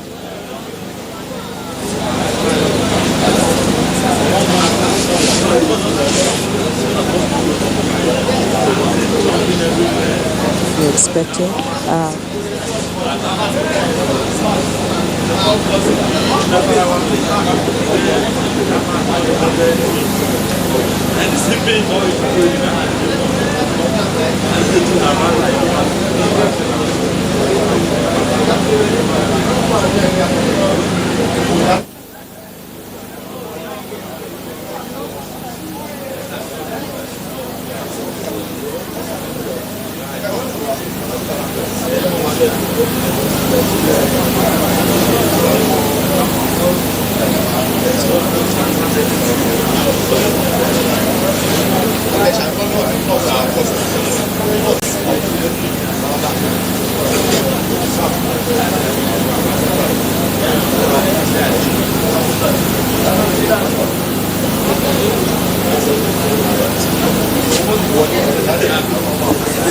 Okay, we have seen reports from the 3 local government areas out of 6 local government areas we're expecting. That's Ose local government area, Okitipupa local government area, and Ondo West local government area. They have all come in, but the returning officer rather, Professor Abel Olayinka Idowu, asked the people from Ondo West, the officers from Ondo West, to take a break to get their figures right, because they reported some irregularities, that's overvoting in Ondo West, but it did not tally with the number of registered voters there. So the returning officer has given them a 5 minutes break to go and rectify the results. Like I said, results from the other local government areas that have come in. Ose local government area, Okitipupa local government area, and in Ose we have APC 15,122, PDP 8,421, ZLP 1,083, and Okitipupa local government area, APC 19,266, the PDP 10,367, and ZLP 10,120. Our guests are still here. Just before we left for the collation hall, one of our guests, that's Austin Aigbe, Senior Program Officer, Center for Democracy and Development, left. But of course, we have a replacement, Dr. Chris Kwaja, board member, Yaga Africa. He's here with us.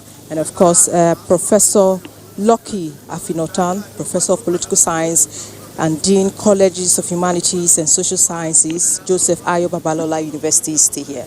Thank you so much for still being a part of Ondo Decides here. Okay, let me go to you, Dr. Kwaja. This issue, from the results that have come in from 3 local government areas, we've had this issue of overvoting. What's your take on that? I think the issue of overvoting is a recurring issue in the context of Nigeria's electoral democracy when it comes to voting, the part of the electorate. It's a function of so many factors. One, the whole question of vote buying, which is also linked to attempts by political parties, by communities, by individuals to alter the electoral process, which also has huge implications for the outcome of that election. And when you see such a situation, you are worried, you are concerned. And I think the decision to give the officials some time to go and sort that out is important. But to what extent will the sorting out address the question of altering of election result in the context of overvoting? Because this is not something that is always done which you refer to as a mistake. It is deliberate. Some people do it because they want the result of the polling unit to be cancelled. Some do it because they want the result of the polling unit to favor them. So you have it's a mixture of so many factors. And I think this is something that INEC and the Nigerian people are very decisive in doing. Unfortunately for us, we have a situation where electoral offences are criminalized on paper, but you don't see prosecution. People don't pay for such crimes. People don't pay for such offences. And because people don't pay for such offences, we see impunity gaining ground. Individuals do it because they know that they can go scot-free. And that is the situation we have in the vote. Okay, Professor, let me come to you. This issue of overvoting, like he said, it's a recurring one. And of course, INEC will cancel those. Said they will cancel those areas. But is it just enough to cancel? Well, thank you. This is obvious infraction. People cannot just overvote unless something wrong is taking place. Here, it is a question of this is a matter that must be addressed by the government. Vote buying was done because an election is part of the social contract between the rulers and the ruled. And those the ruled are in a position once every 4 years to express their franchise. Now, in expressing their franchise, every fraction votes out and accountable. Now, if there is overvoting, then there is a problem. Going to sort it out, are they going to re-vote, or are they now going to re-accredit people? So there is no amount of sorting out that can really solve the problem and already done overvoting. Okay. Consequently, there are recommendations that one make when trying to the forum permits. Okay. Right now, I believe that local government or that polling the votes must be cancelled. Okay, all right. At this point, we'll go back to Abuja. Or before we go back to Abuja, let's go back to the collation to see some of the results that have come in. Already we have about 15 local government areas where results have come in from. We have Ifelodu, yes, Ifedore local government area, Ileoluji Okegbo, Irele local government area, and Akoko Northeast local government area, Akoko Southwest local government area, Ondo East, Owo, Akure North, Idonre, Irele, Southeast, Akoko South, like I said before. We also have Ose local government area, one of those that just came in, Okitipupa local government area, and of course Ondo West local government area. That's the one with the issue now that they are trying to sort out. But Prof, we were talking earlier when Mr. Aigbe was here, he was talking about effect of fake news on the political process, just like this.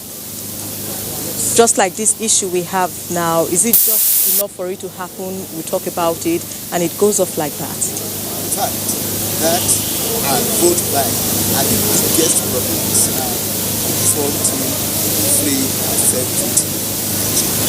Most of the other issues are resolved to the satisfaction of most Nigerians. However, fake news can lead to violence. Fake news can Agatha, we shall come back to you as soon as we have some audio problems on that side, and we'll get to it, and then we'll come back to you, particularly when the two remaining local governments are ready. That would be Niger and Ondo local government. Now we have 16 local governments ready. I think we can begin to look at the shape of things. Our guests, you already have a picture of what is happening in Ondo State. Of course, the final result must wait for the final local government.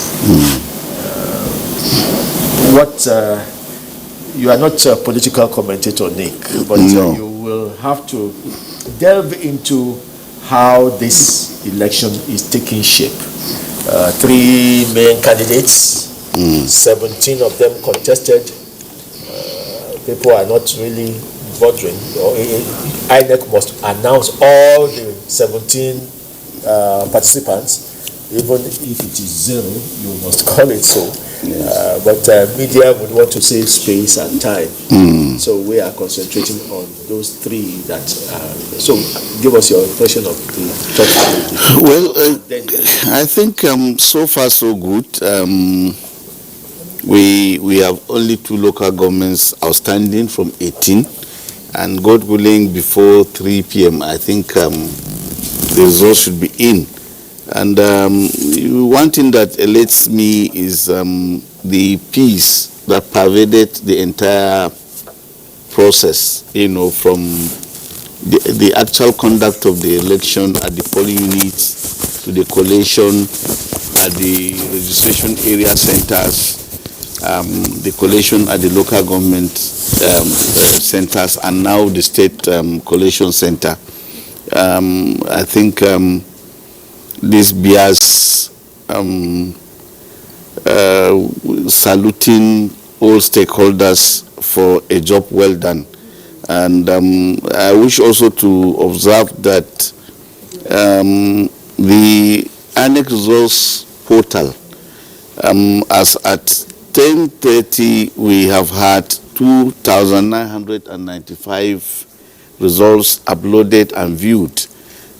So what is outstanding is not much, given the fact that We have a total of 3,009 polling units across Ondo State. And you have capacity for about 2 million people to Yes, to view at the same time without any glitches or it's cloaking.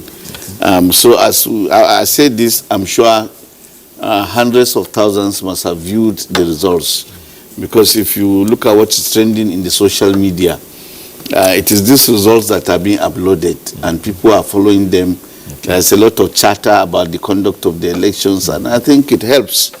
It shows that people are really interested in the conduct of the elections.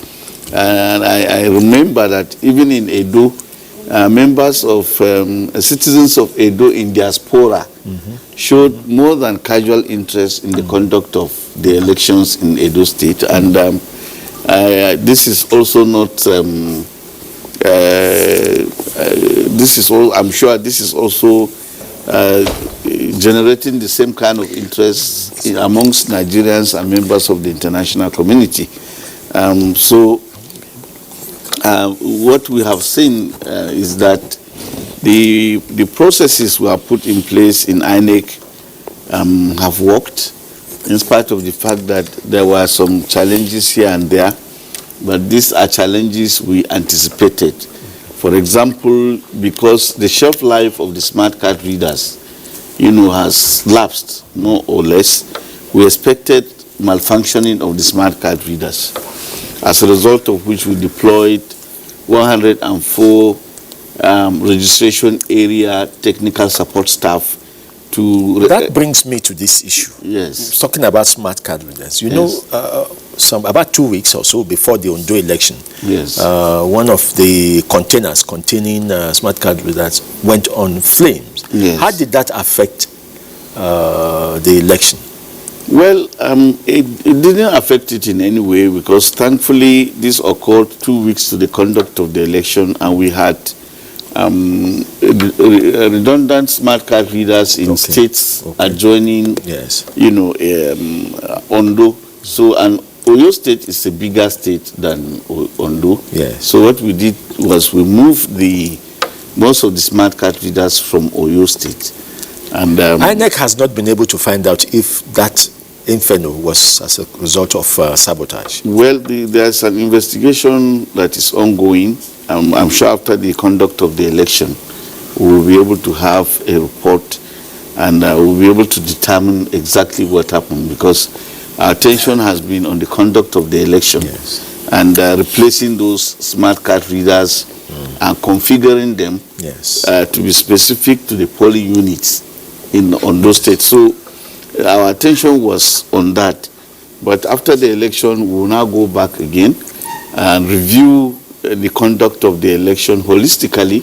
Holistically means taking into consideration that particular incident that happened.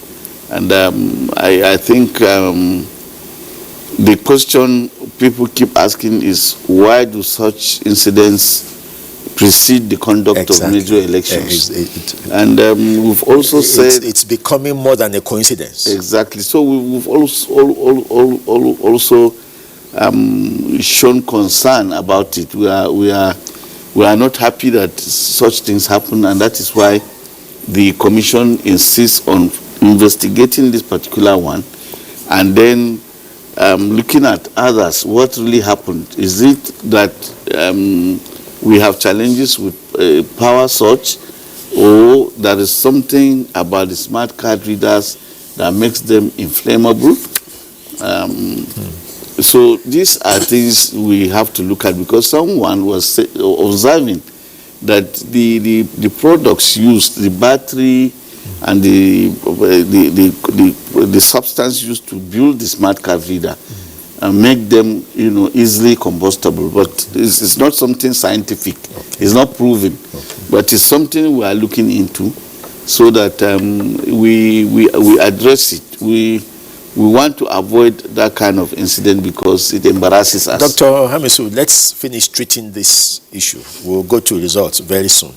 If this is sabotage, what does anybody stand to gain? Is it possible that if there are no smart card readers in a state election, INEC will change its rule and allow you to vote manually? Yeah, I used to say this all the time. The Nigerian politicians have not swear an oath that they will be honest and faithful to the process. So as INEC is planning to outdo them so that the process will be respected and adhered to, they are always trying to create alibi for post-election adjudication. Because as it is today, the fight now is between determining the winner through the ballot box and determining it in the court of or determining it in the tribunal. At the tribunal. Yeah. Don't forget the fact that the case of Imo in particular, I think that was exactly what happened. There were votes that were rejected. Yes. But the candidate approached the court, and the court, in its own wisdom, decided to accept those votes that were rejected by INEC. Yes. And that changed the equation. So it is about winning for some persons through the process, for some others through whatever means necessary and possible. And that is why you always have this clash, this fight, this going back and forth, so that by the time INEC will say we are done addressing these problems, next set of election will present another set of problems because the politicians have not changed. They don't want to win through the process. They want to win through any means necessary and possible. Now, let's begin to study the results. The three main contenders have, we already have a picture of where they are coming from. And you'll see that the candidates, these three main candidates, have a very interesting spread. One is from Ondo North, one is from Ondo Central, one is from Ondo South. And but it doesn't seem the results so far. Yes, all of them seem to have held on to their enclaves. Yeah. Bearing the one from South, we are still expecting Elijah and Eseodo.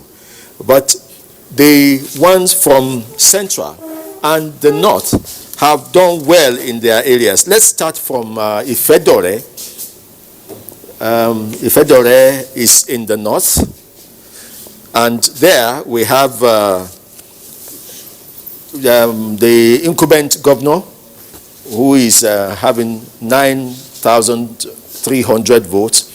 Now, Eitayo Jegede of PDP has 11, and the deputy governor, Agbola Ajayi, has 1,800. So, Eitayo Jegede wins there. That is not a surprise to those who are following the trend, Dr. Hamisu. Yes.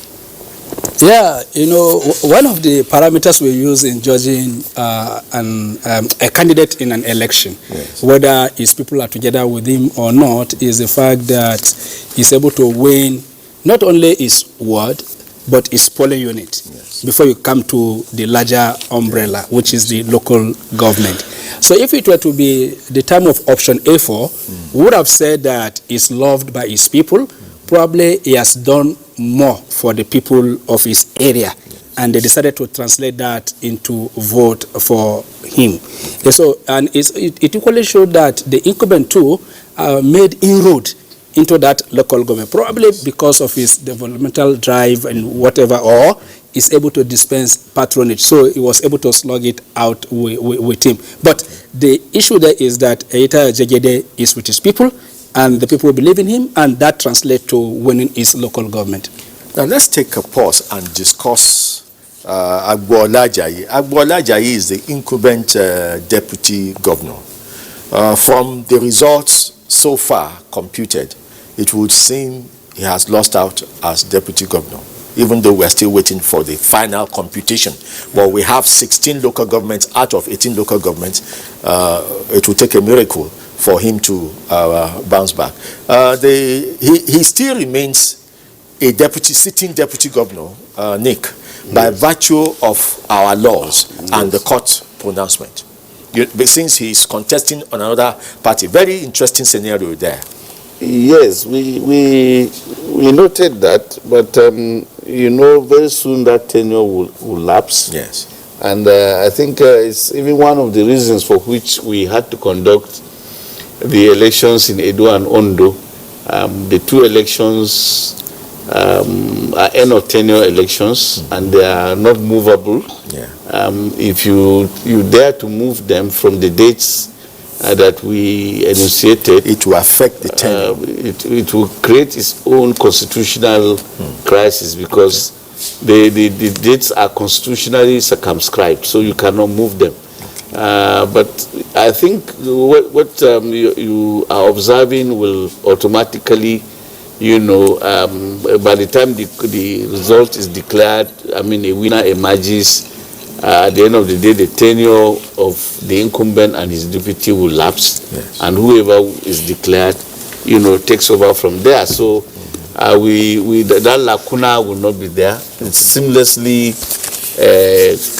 filled. So that is for us in INEC. But talking about politicians delivering or doing well in their enclaves or strongholds, that is to be expected. But in a context such as this, and based on our laws, two things are significant. First of all, by law, whoever is eventually declared winner, must score the highest votes cast. Yes. And then he must also have spread. That is, he must score at least 25% of the votes in at least 2/3 of the local governments in that state. And since we have 18 local governments in Ondo State, that means whoever is declared must also meet the requirement of having at least 25% in 12 local governments. And I don't want to preempt the returning officer, so we'll leave that to him. By law. No. He's the only one that can declare the result, and nobody can change it. Even the commission or its chairman cannot change it. Only a court of law can decide otherwise. Oh, okay. Akure is the state capital, and it has one of the highest population of voters by the record we have of registered voters.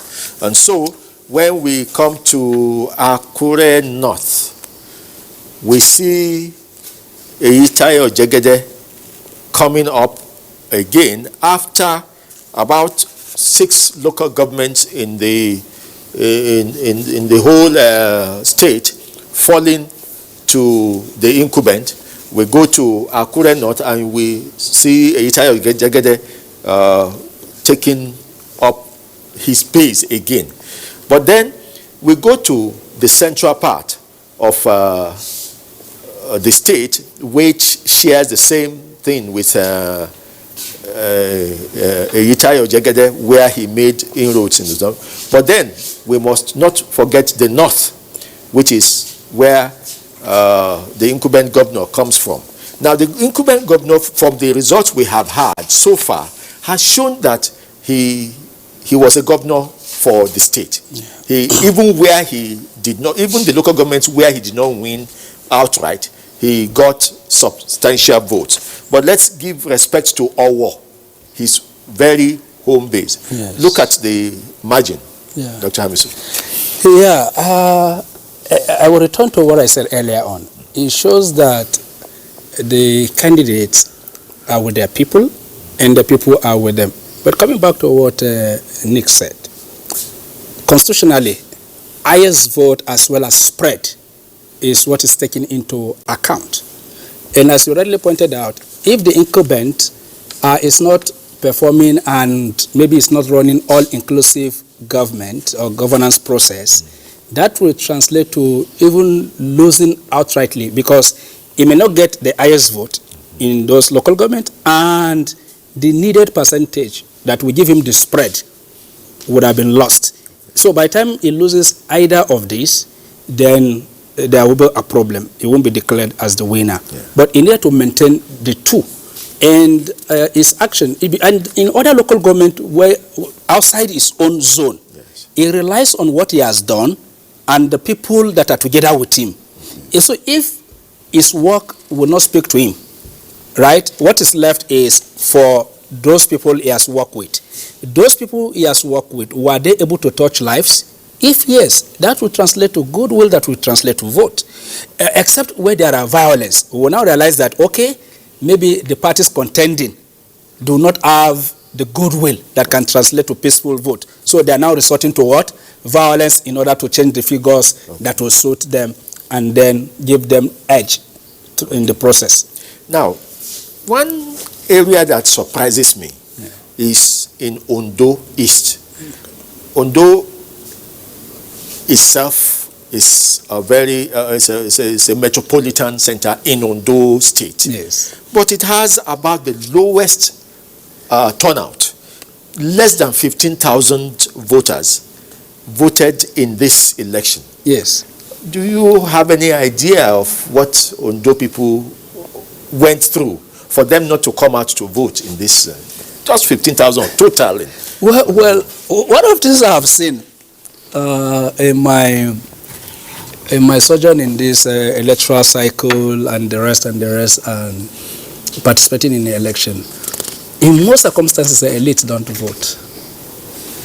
Elites don't vote. Most of them don't vote because they used to claim they are busy. Some is a day for them to rest.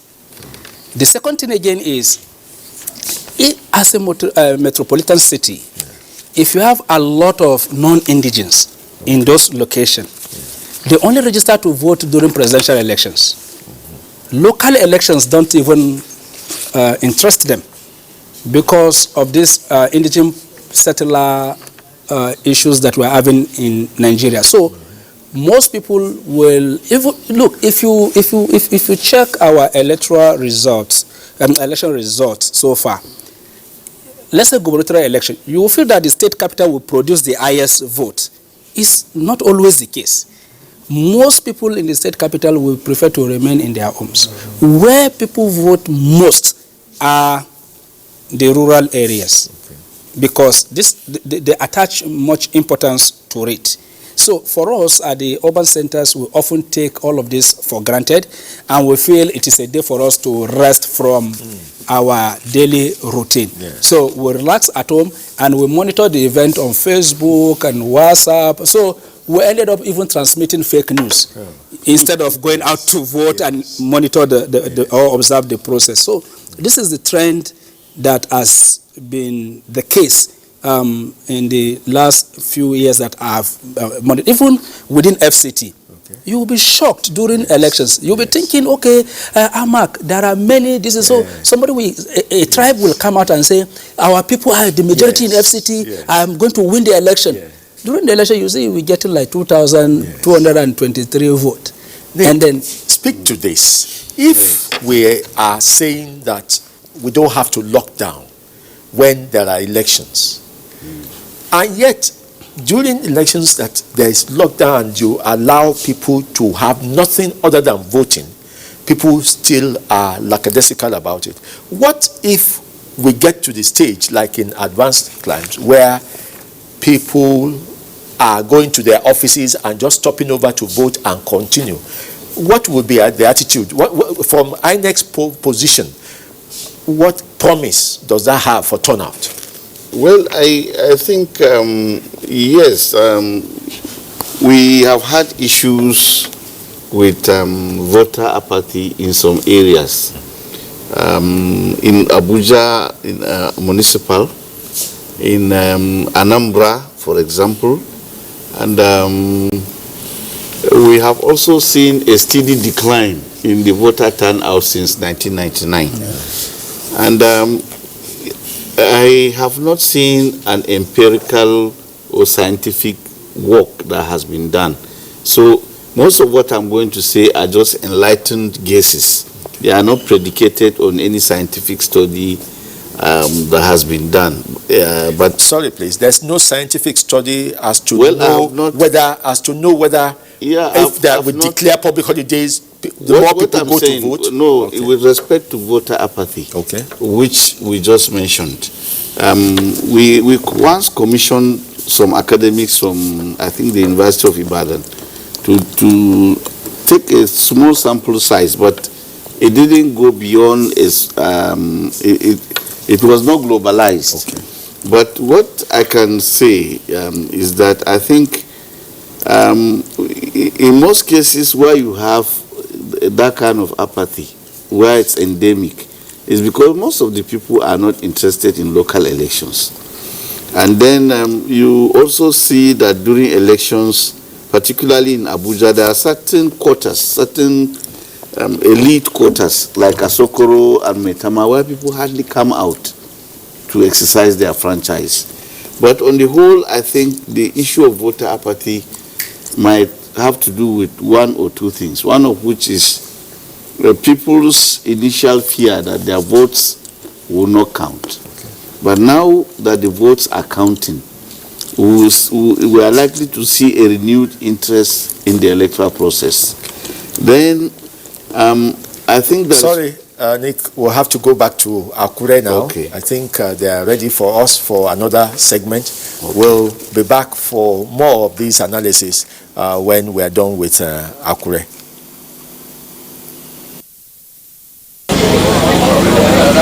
Total. Although that one is not before us. Okay, it's not necessary. All right. Some of them don't even have PVC. The number of accredited 154. Yes. And the number voted 179. So that was overvoting. That's overvoting. Okay, sir. Now in Ward 5, polling unit 003, number accredited 119, 119. Number voted 122. Number voted 122. Also overvoting. That is also overvoting. Yes. Then Ward 07. Yes. Polling unit 27. Yes. Number accredited 187. Number voted 203. Also overvoting. Also overvoting. Then in Ward 12. Ward 12. Polling unit 12. We have smart card, on use of smart card. Then also in polling unit 004, which was reported previously when I was giving my report initially, that in Ward 12, polling unit 12, there was overvoting. Now this is the form EC8A for that polling station. Which one now? Polling unit 12. Yes. Sorry, Ward 12, polling unit 12. Now you said the smart card was not used. Smart card was not used. Thank you very much. So it's not overvoting in that polling unit, but smart card was not used. Yes. The same thing in the also in that same ward, polling unit 12. Smart card was. Sorry, which ward now? Ward 12, the same Ward 12, but there are two polling units. Polling unit 4 and polling unit 12. In each of the polling units, their smart card was not used. For both of them? For both of them. Okay. Thank you, sir. Is that all? Unless there are other information you want to know. So about the council push? Yes. So the number. Okay, to total number. The accredited voters. For Ward 1, polling unit 13 was 154. Yes. Then for Ward 5, polling unit 003, accredited voters 119. Yes, sir. Then for Ward 7, polling unit 27, 187. Yes, please. I think we can as well add those three. That's right. To get the total number of cancellations for... That's right, for those... Ondo West. That's right. So 154 plus 119 plus 187. That's right. So that is 13, 20, 7, 8, plus 8, 16. I think 460. 460. 460. So yeah. That's the figure for the number of cancelled votes. Votes, yes, sir. For likely overvoting. Yes. Overvoting for the 3 units. Is that okay? That is correct. Okay. Thank you, sir. Yes. So you are discharged and acquitted. Thank you very much. Question. Yes, sir. Sir, we have reasons to believe that what happened in Ondo West goes beyond what we are seeing here. We have reasons to believe that what happened in Ondo West goes beyond what was right here. You said we are going on a recess for maybe 5 minutes, but we went for almost an hour for something that could have been resolved under even 2 minutes. We believe that this should have been tidied before here, and for it to take that long, we want to believe that a lot must have happened, because it does not take rocket science or rocket mathematics for us to arrive at this. We had a lot of reports in Ondo West that there was a lot of rigging, violence, manipulation, overvoting. We have not asked if the number of voided votes, we only know the number, we only know that there was overvoting. Apart from this overvoting, was there any vote that was voided? That is another question. But I really want to suggest, sir, that by the time we start probing this, it will definitely lead to the total cancellation of the votes in Ondo West. Because in auditing, when the manipulation is done and we are looking for 5 naira, we don't allow that person to bring the 5 naira, but we probe it very well and we might discover a fraud of even 5 billion naira. So I really want us to look into this case very well, because we had so many issues in Ondo West. We actually waiting for a report. I think the report will come even before the end of this exercise. Thank you. Can I?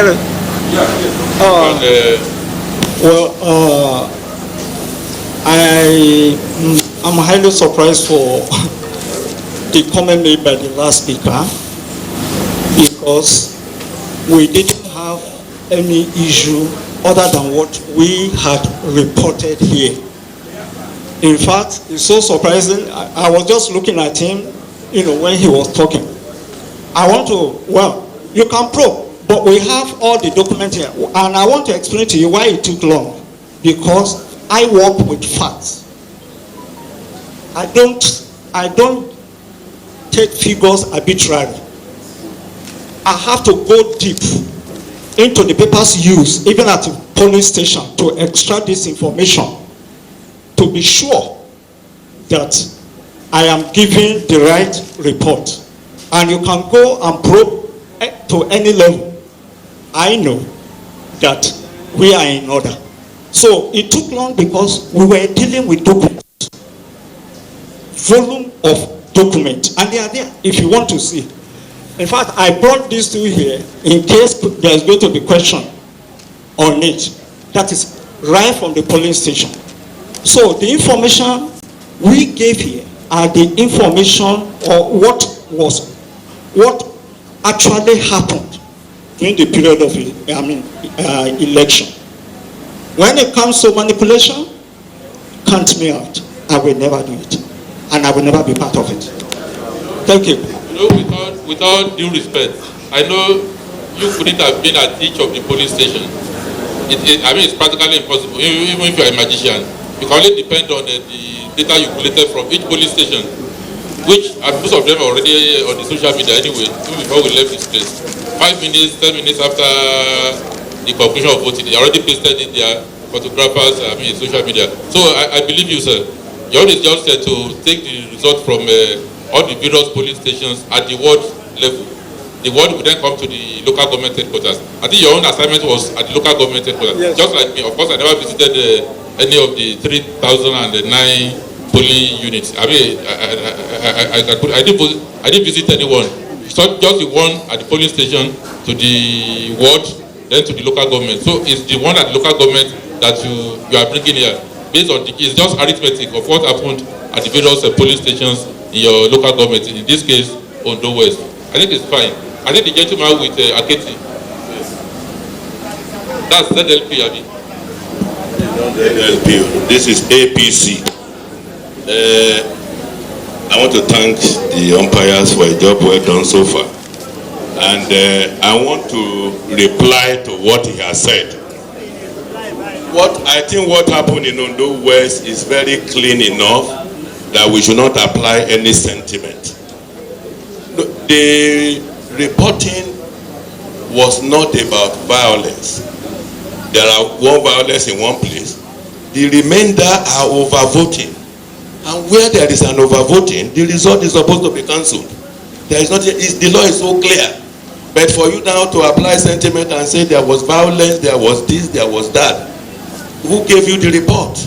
Because when we are here, we should be careful of the information we are sending to the public out there, so that we don't just send information that will create problem.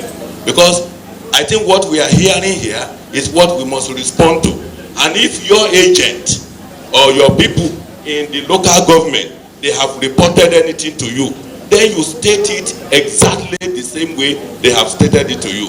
Please, I want to appeal that we should mind whatever we say here. We are in a decent society. God bless you. I think if I recollect overnight, in the case of the local government, I mean, the coalition officer reported violence. Yes. It's not, I know that's what I'm saying, but in the case of Ondo West, the gentleman here, I mean, I'm not sure he's going to stake his reputation. If there were incidents of violence, he would have so reported. So I think we have spent so much time on this. No, I think the gentleman in the second row. Thank you. I'm going directly to. My name is Honorable Sunday Adeji, representing ZLP. As regards Ward 2, polling units 10 and 11, I think from the report we had from the field, what was reported to us was that in polling unit 10, Ward 2, the smart card failed to function, was not functioning. And the people had to wait. INEC officials said they were going to look for replacement. 2 hours, 3 hours, 4 hours, they couldn't bring any. And the people there were agitated. They said, okay, let us vote. Were they supposed to be deprived of their voting rights when the INEC could not provide the card reader? And the time was almost expiring, and they said all of them, all the voters there agree, okay. Because before we thought there should be incident forms where card readers were not functioning. But now, if all the voters there agree, okay, if INEC refuses to provide the card reader, let's go ahead and vote. So we don't understand why now they have to cancel those votes. That happened in the Ward 2 PU10 and PU11, and also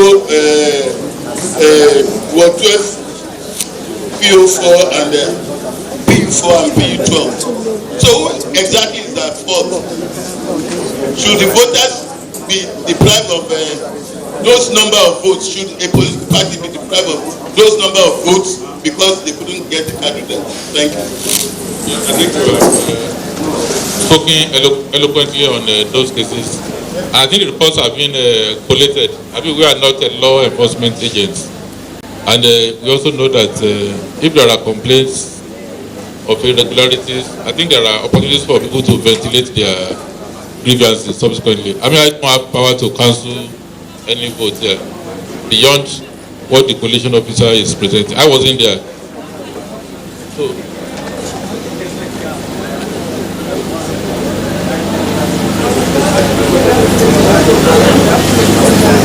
okay. I think we are done with Ondo West. So we thank you, sir, Professor from Obafemi Awolowo University and the electoral officer. Thank you very much. So you have to kindly submit the original.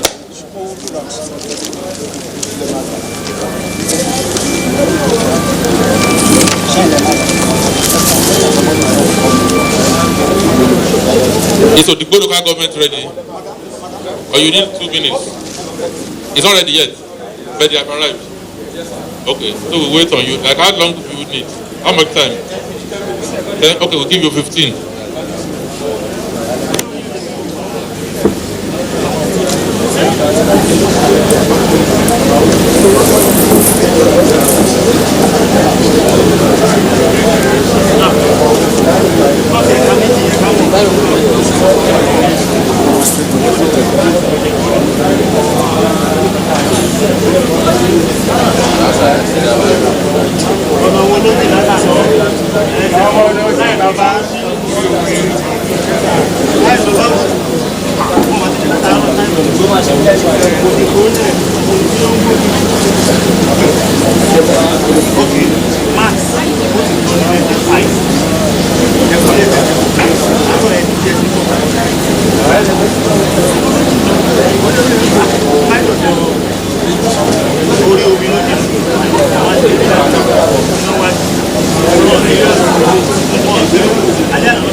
Both local government is ready now, Abi?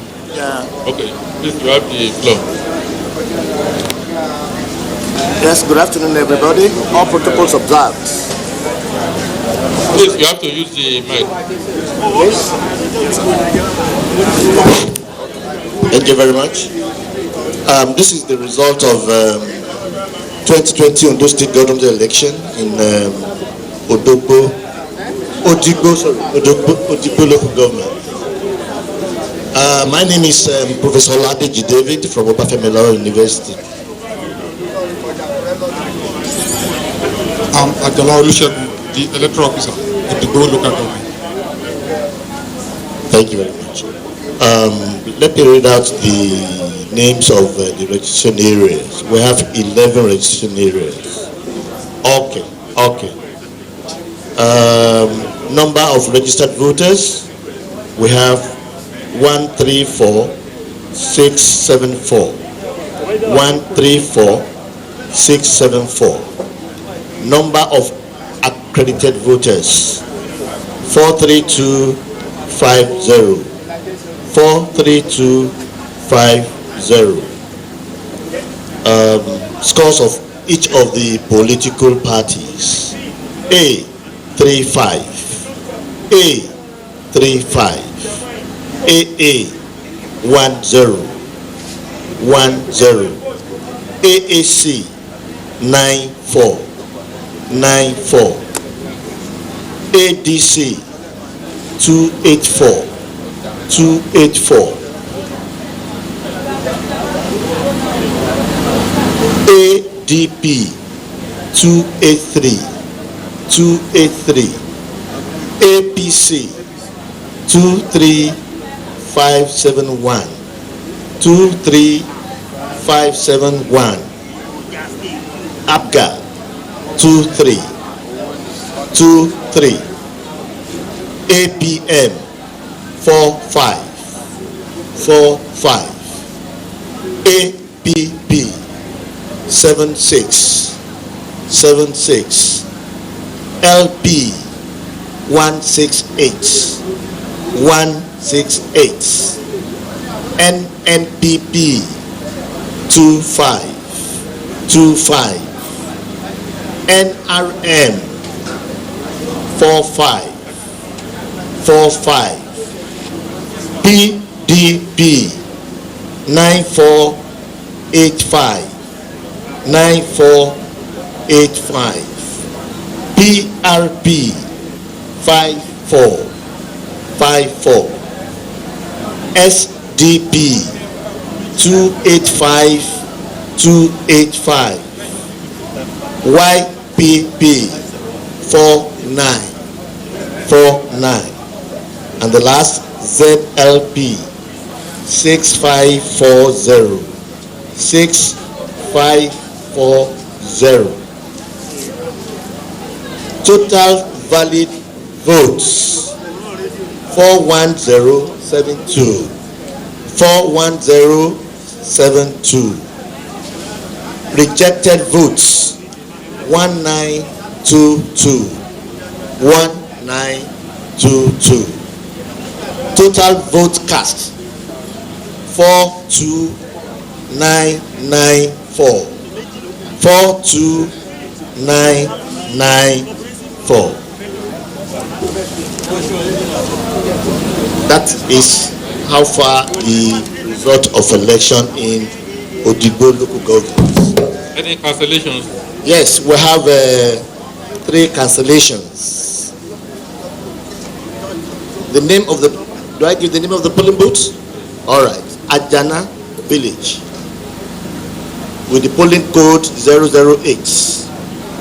Total number registered 175. The problem there started with smashing and snatching of ballot papers. Violence, exactly. Snatching and smashing, which resulted in violence. Okay. The second one is at LA Primary School. Abuja. The code is 002. Ward 6. The same word, the 3, yeah. Abuja, right. Yes, they abandoned the use of card readers, and that resulted into, disagreement between the voters and the electoral officers there. Resulted in what, sir? The same violence. Violence? Yeah. Violence. Okay.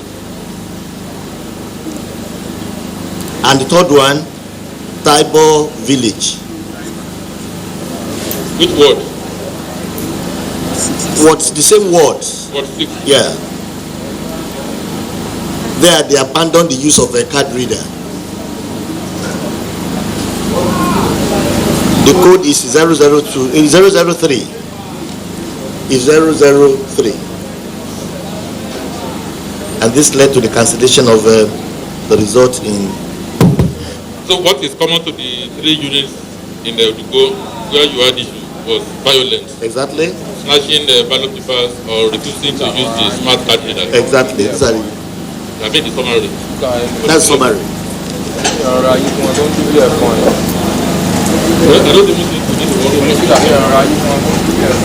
Registered voters, it's not the same thing as those who have who came for accreditation.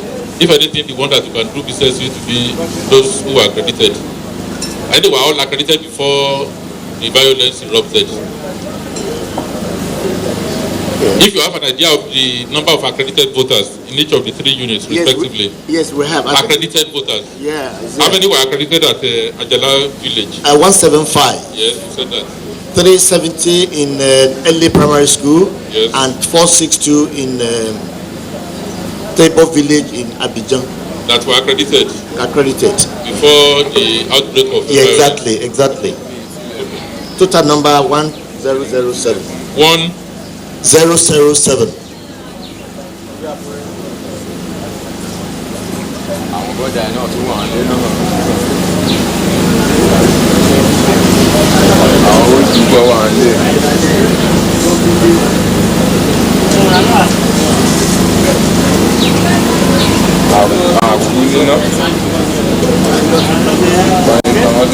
So can you, one was 175? I read again. Ajana Village, 175. Yes. Early Primary School, 370. Yes. Tubo Village, 462. And the total? 1007. Are you sure it's up to 175? Yeah, it's 1007. Yes, okay. 1007. Anything from I think this is Odigbo local government. Odigbo local government. Let's help you.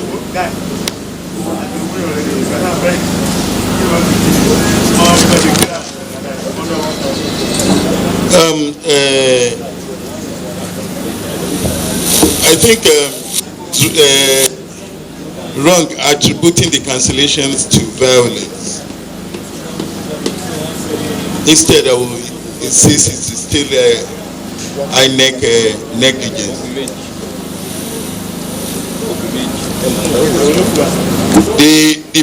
The prof said, excuse me, sir. The prof said there was malfunctioning of the card reader. Or you said people decided not to use the card reader. They were forced to abandon the use of card readers. Yes, they forced. They forced them to abandon the use of card readers. The voters, because the card reader was not functioning properly, or what? That is not before they us. Said they deliberately did not want to use the card reader. That wasn't before us.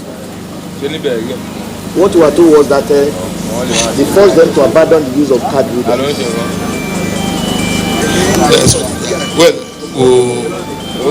I have not heard of such incident. Well,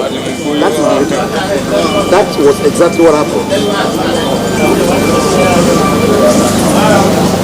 It's on my mic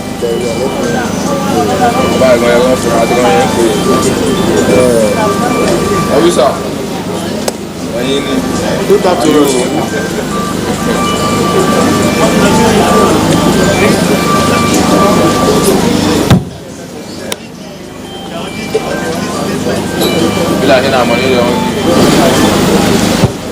You can submit your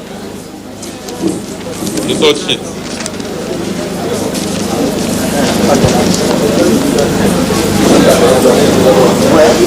You should submit there, then you go inside the hall, you go to submit.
Yes, welcome back. And the Ondo West local government has been resolved.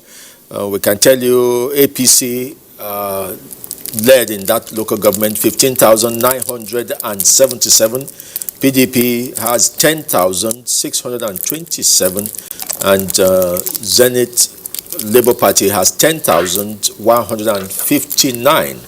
And let's get from our guests what they want to see in the possible next elections, which we are likely to have. Off-season election, told is going to be Anambra in 2021.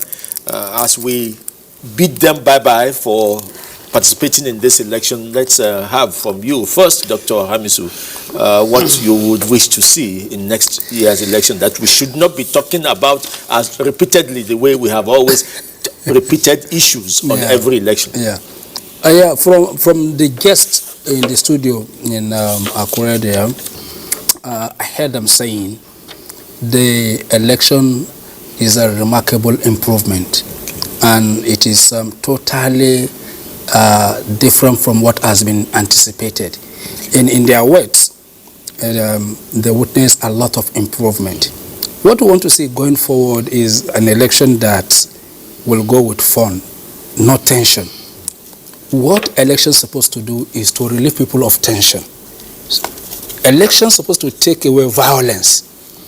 So the cardinal principle of democracy is election, rule of law, constitutionalism. But the entire process is to ensure that there is no destruction in trying to choose leaders. So by the time you start finding violence in an election, it's an aberration. And that is why our own democracy is characterized as third world democracy or developing nations democracy. There is nothing developing about our democracy. It's our attitude. So for instance, if the police officers will perform their roles as the Constitution demanded of them, providing security for everybody irrespective of the fact that you are an opposition figure or not. Yes. If voters will come to the polling unit and exercise their vote, if INEC officials will not be induced, and if they will refuse to be compromised, and every actor will act in such a way that peace and tranquility will be protected, then we are moving somewhere. The second thing is the attitude of INEC. I think political parties need to up their games by following suit, because INEC is always ahead. I can guarantee you that after this election there will be post-mortem by INEC. Yes. And the challenges will be noted, solutions profile. I urge the political parties, the security agencies to do same, because you cannot be going to next election with the same challenges that you've noted before. Yes. So if we deploy problem-solving attitude to elections, to issues around security, to issues around logistics, deployment and management, to issue of providing conducive environment for INEC officials to perform their responsibilities, they will not be having any problem. There will be no need to go to court after any election. So for me, this is the way to go, deploying problem-solving attitude to issues that affect election management and then administration. Nick, your final words, please. Yes, let me say that we still have 15 by-elections to be conducted on 31st October 2020. Okay.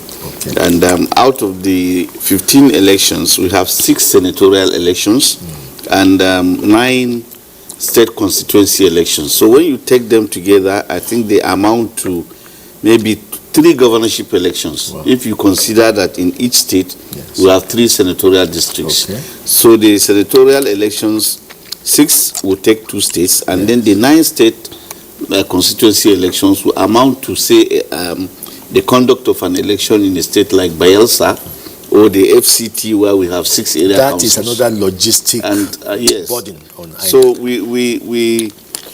we expect that working together with other stakeholders, we have raised the bar in Ondo and Edo. Yes. That will continue to raise the bar, continue to improve on the conduct of our elections. And let us also begin to see less disruptions, taking my trajectory from what he said regarding violence. Let us see less violence. Let us see more professionalism on the part of stakeholders like INEC and the security agencies. Let us see more peaceful conduct on the part of the political parties and candidates, because when there is peaceful conduct, the elections are generally more credible and acceptable. And then let us see issue-based campaigns. Let us dwell on issues rather than personalities. Okay. And then, of course, let us refrain from vote buying, because all these things that we mentioned, they affect the quality of our elections, and they tend, also and manipulate, the outcome. So we hope to see less on that. We need to work on these challenges, and I can assure you, like what my friend said here, INEC will still go back to the drawing table and see where it didn't do well and see how it can improve in subsequent elections.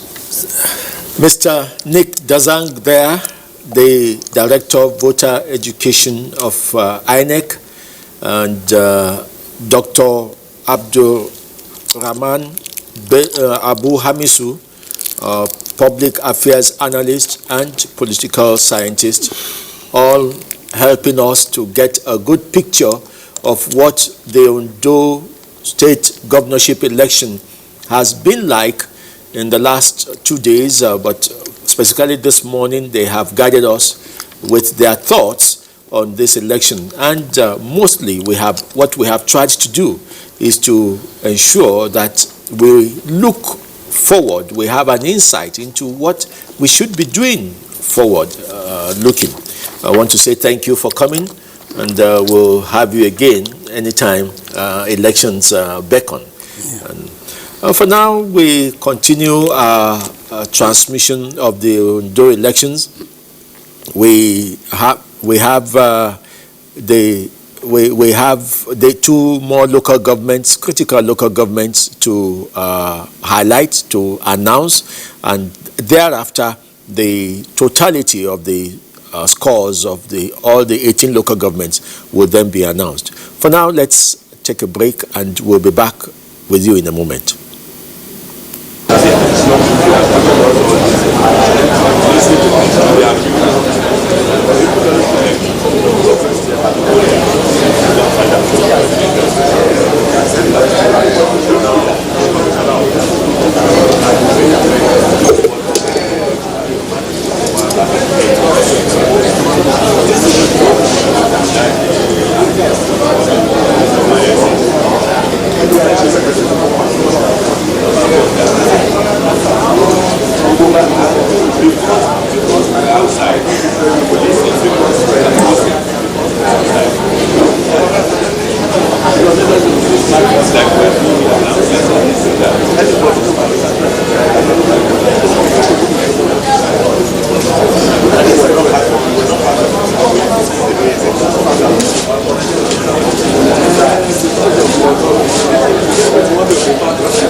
I think we have to break that law from Akure.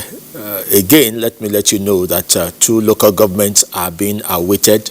And from our own perspective here, I think it is understandable. Those are the riverine local governments, Elijah and Ondo. And while we are waiting, we already have a new set of analysts in the studio. People who know the terrain, they know the socio-political ups and downs of Nigeria, and they want to bring in that perspective into the Ondo governorship election. very close to me here is Dr. Abubakar Umar Kari, an associate professor of political science in University of Abuja, and a political analyst generally. You're welcome, Dr. Umar. Thank you for having me, Femi. It's political sociology, actually. Okay, political sociologist? Yes. Beautiful. You let us know what how that differs from... Not substantially, okay. Only different departments. Okay, beautiful. But the same subject matter. And that fits in perfectly into what we're doing. We're looking at the socio-political terrain of Nigeria. Okay. Someone who is adept at financial analysis, but also a political guru. And he is with us. Niyi Akinsiju, you know him very well, a public affairs analyst.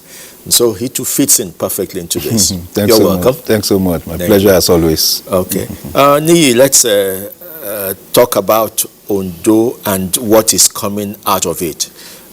Does it surprise you? Now, does it surprise you is very wide as far as I'm concerned, in terms of the results we have had so far, in terms of the conduct of the people of Ondo, in terms of the conduct.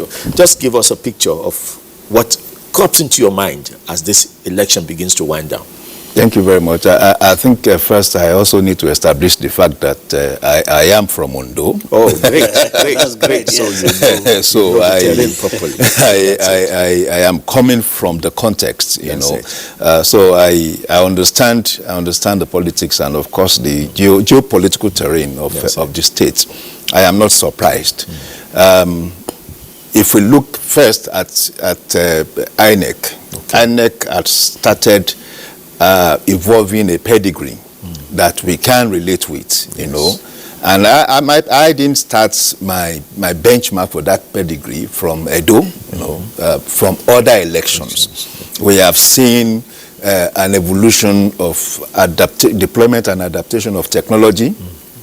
We've seen much training and upgrades of resource persons in INEC. And of course, for every election, we see a lot of efforts the INEC deployed in enlightening the populace, as it were. So I think INEC had self-consciously, you know, tried to upgrade its operation. So I was quite, you know, confident that INEC will come out, you know, not relatively strong, but strong, really, in the conduct of the Ondo election. Then talking about the Ondo election itself, the outcomes is obvious. These are the things anybody that follows the political dynamics in the state will know that this is what should be expected. One, we have a three senatorial tripod with a history of rotation of leadership, especially at the governor's level. From every term to term. And without going into a conference, there seems to be an unannounced consensus, you know, on how the governorship, you know, rotates amongst the three senatorial districts. And you can start tracking the history, you know, even right from the Second Republic, and that's where they start from. They don't start in this republic. They start from the Second Republic and start, you know, outlining how the thing rotates. In this present republic, for instance, you've had the North, in the person of late Abade Farati. You've had the South, in the person of late Dr. Agagu, and you've had the Central, in the person of Dr. Mimiko. So, of course, after Mimiko, it will naturally go back to the north. So, in the last election, 2016, Mimiko, of course, as sitting governor, tried to support his attorney general. The same Itayo we are talking about now, SAN. You know, but the consensus then was equity. Let this go back to the north. So much that the Akure local governments, you know, the two Akure local government, North and South, at that time, voted massively against their own son. You know, it was all an acceptance of that equity. of course, Arakunrin Akeredolu won that election. Now to 2020. The normal tradition is to say you don't need to let him complete his term. The normal tradition is you can just 4 years. Okay. That's the normal tradition. Okay. Yeah, until Mimiko. Okay. So Mimiko, as for the first time, spent 2 times. So another convention evolved. Okay. So with the coming of 2020, I think the idea was, okay, let Akeredolu complete his second term. The major deciding factor in this election would be the South. Yes. Don't forget that the major contestants are divided. They are north and central. Okay. And then the south. Yes. Of course, Ajayi is from the south. Yes. But anybody who is a political buff will know that he will not go anywhere. But what I'm saying is, before you go further, let's track back to how you started this foundation laying. Are you telling me that Ondo people really would not necessarily go for political parties? They would just go for that equitable share of that of the zoning system? At all times, it's equity. Now, the factor I was trying to come up with is that the Ondo South would rather vote for an Akeredolu to conclude his second term than to vote for an Eyitayo who would start another fresh term of 8 years. So for them, they will need to be patient for another 4 years. Rather than be patient for another 8 years. So you will see massive support coming for Akeredolu from the South. And principally it's because, well, they have claimed that we don't have the votes of 2 major local governments in the South yet. I can tell you that the votes are already in. Even when their son, Ajayi, Ajayi was not representing, and I'm sorry to say this, it was not as if by consensus. People now said, go for it. And you see, in politics, the truth of the matter is we call something structure. Structure is about your representation at every tier of the constituency you are aspiring for. And it is not about how popular you are, but it is about how rooted you are, in the grassroots. By the time Ajayi was leaving the APC, the time was too short. It's quite popular. But the time was too short for him to start building structures. One, he had no political party of his own. It was coming from the APC. He moved to PDP. PDP does not belong to him. He was a participant at the time. But it's been more than 6 years. So you couldn't go. It would be a foreign land. They now have the ZLP. Yes, the ZLP is relatively strong. It's not a structurally strong party in Ondo itself, in Ondo State itself. So moving into that party also was not exactly a brilliant political move, And I tell politicians, we must evolve this mentality of patience. The Constitution itself has provided for phase out. If you are not doing well in a particular phase, all you need to do is to be calm and prepare for another phase. It's 4 years. If he had waited another 4 years and used that to build, he's still a young person, to build his structure, I don't think the result coming in for him would be as low as this. Dr. Kari, we are further enlightened.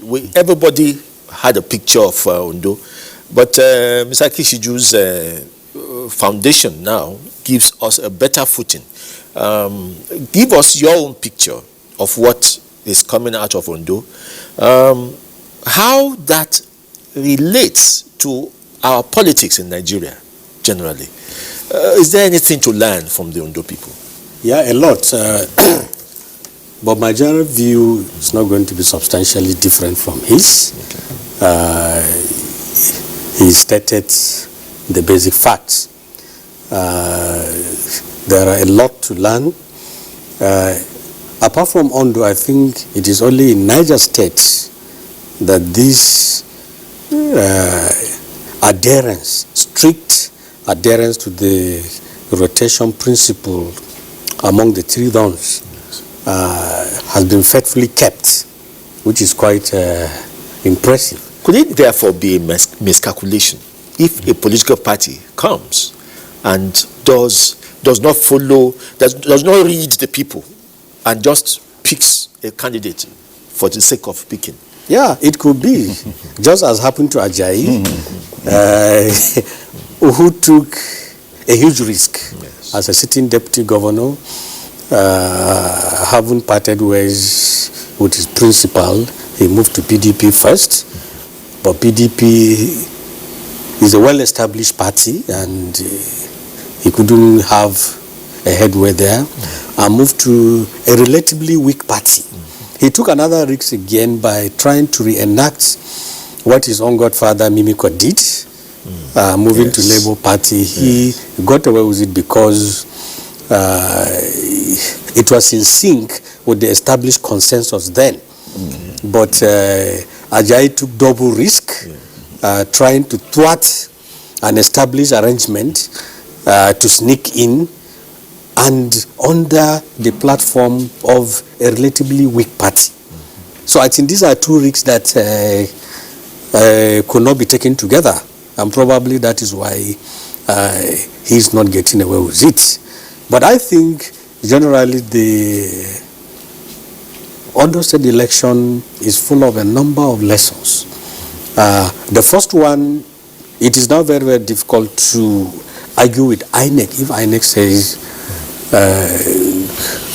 we are beginning to get it right in terms of organization and in terms of delivery of a fairly free and fair election.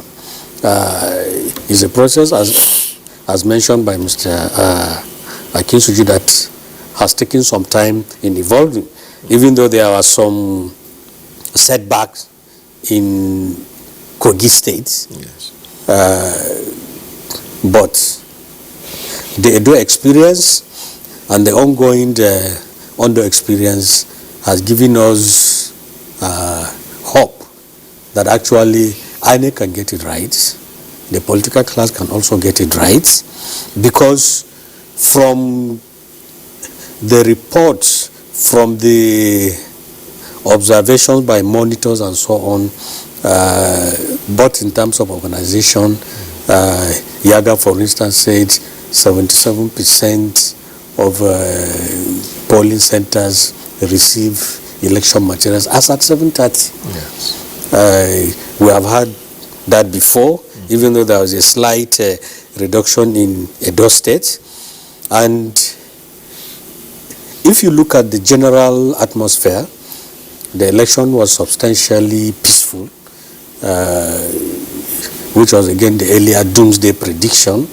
I remember that some flashpoints were identified, which was good, and the security agencies certainly focused their lens on those areas.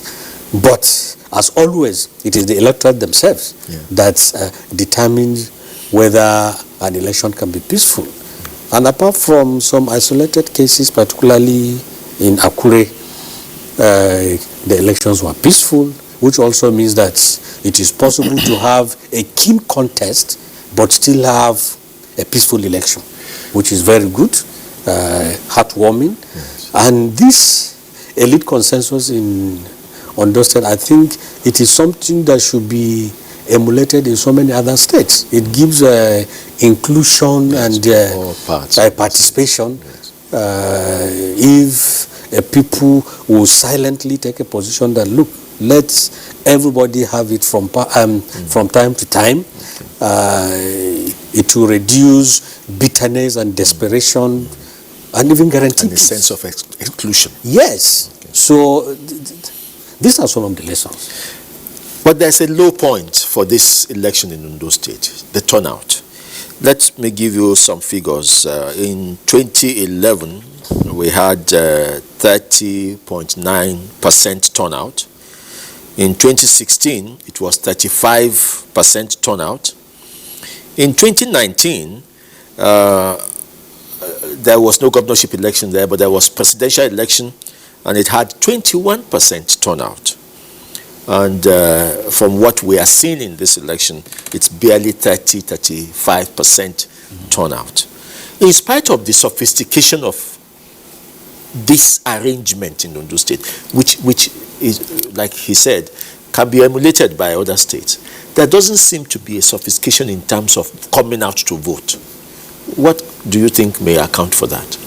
Well, I think we first need to also apply the principle of relativity here. The population of voters had actually grown between 2011 and now. Yes. 39% in 2011 will definitely not be the same as 39% in 2020 because of, I think, two different voters registration exercise had been taken since then. So I think in terms of values of figures, there will be difference. There will be different in the numbers of turnout.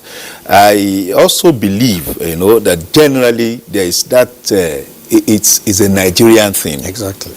If we extrapolate it, it's by state or even at the level of the national election, presidential election, I think we're talking of the same range, which of course would also translate for a need to do more in terms of voters mobilization and enlightenment. So I don't want to docket it as an Ondo State character, because I personally be on ground Ondo State.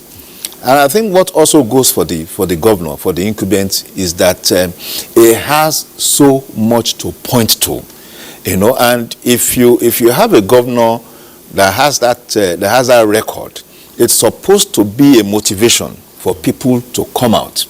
And if you look at the results we've had now, you can see pointers to that, especially in the central, where they don't have stake in the equity we are talking about. So you still see that a number of local governments in the central that Yitayo came from, SAN came from, still voted against the PDP candidate. True. Now, what that tells us is actually an endorsement of what the incumbent governor has been doing.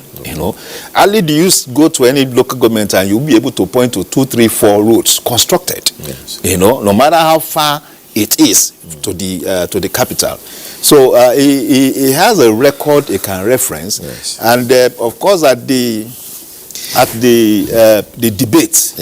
The debate now let's since we have the figures as you speak, we have the figures, so we can easily look at these figures to confirm what you are talking about. That is Ondo State for you, the north, the central, and the south.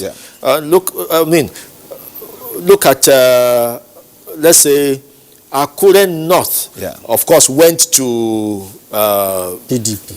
Naturally. Eitayo Jegeden. But it's not the same with Akure South. This Akure. That's a town. That's a local government. That's a Yitayo's local government. Okay. But you spoke about some Ondo, for instance. You have Idonri. Let's say Ondo. Ondo West. Ondo West. All in the central. The central. Now see that. So we don't have the figures here. No, but this is a wrong figure. This is a wrong figure. No. The governor actually won in Fidor. Yes. Yes. That's it. This Ondo you can see the incumbent governor picking this local government. Now, the interesting thing about this local government is that it's one of the local government that used to fall under the influence of the erstwhile governor, Governor Mimiko. It's what they call the township local government. Shared, owned by Mimiko. Or you see Governor Keredolu leading here. Okay. And okay, my observation is that the turnout here is excessively low. Okay, exactly. I mentioned that in our last discussion. Exactly. Ondo East especially. Yes. Excessively low. What could have accounted for that? What do you think? They are not in the election, actually. I think, yes. Could that? They are absolutely not. Theirs is particularly, in fact, about the lowest in the state. I think it's principally perhaps because they don't have a stake. No governorship or deputy governorship. And what it tells you is that they are not relating politically with the SY governor.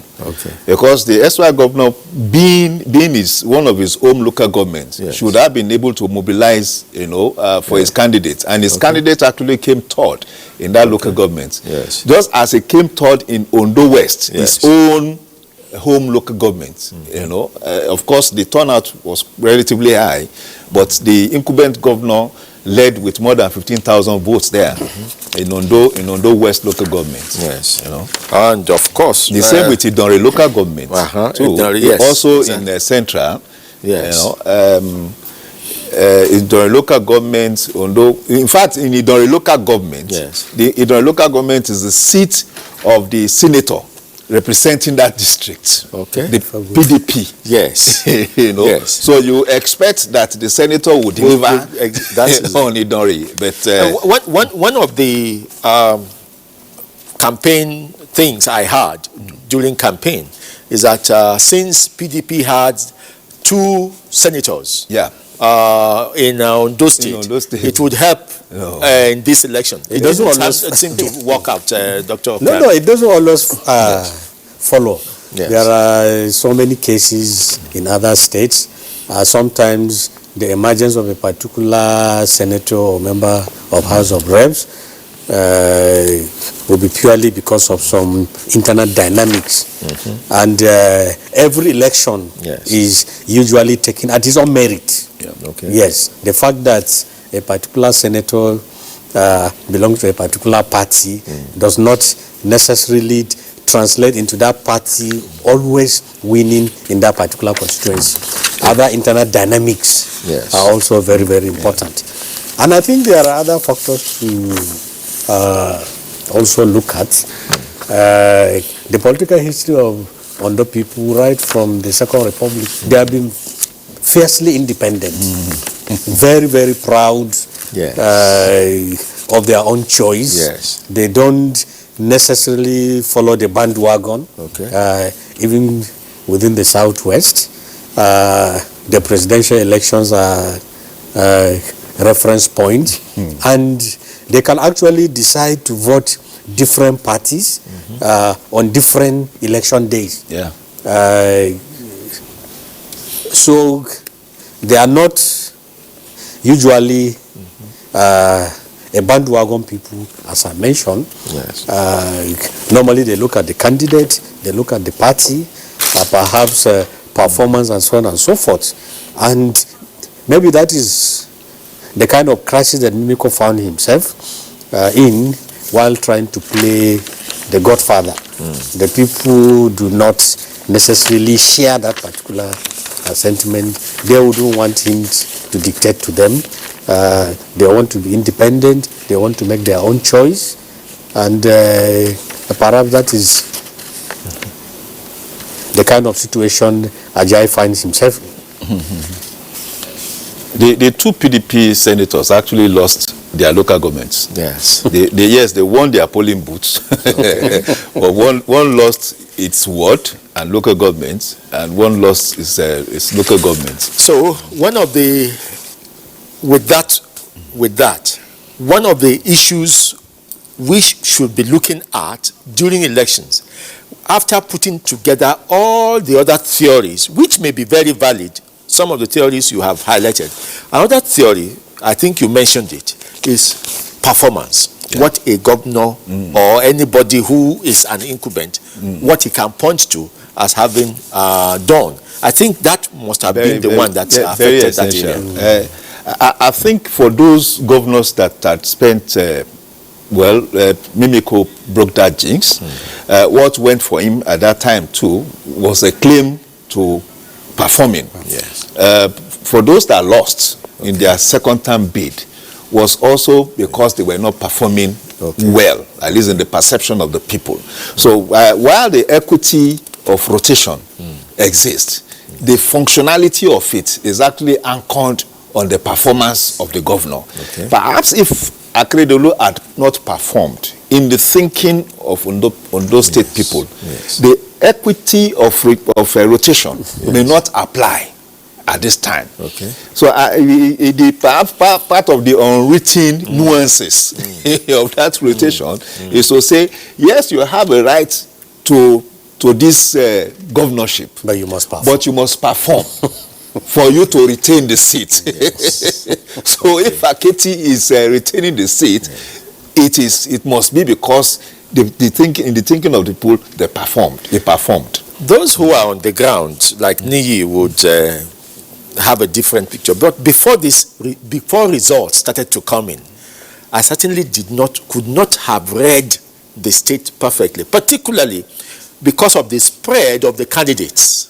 Yeah. 3 major candidates, one from the north, the incumbent, one from the central, and he has more population of voters in the central, and then one from the south, who left the government of the one in the north in the claim that it was their turn.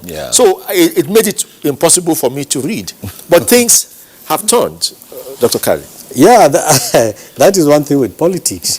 But if you really understand the arrangement and the dynamics, it will not be surprising. We have mentioned the issue of consensus, irrespective of rotation, which is a very fundamental and key consideration. Then the issue of performance. But from the word go, I knew that the South was going to be the deciding factor, just as Mr. Akinsuju said.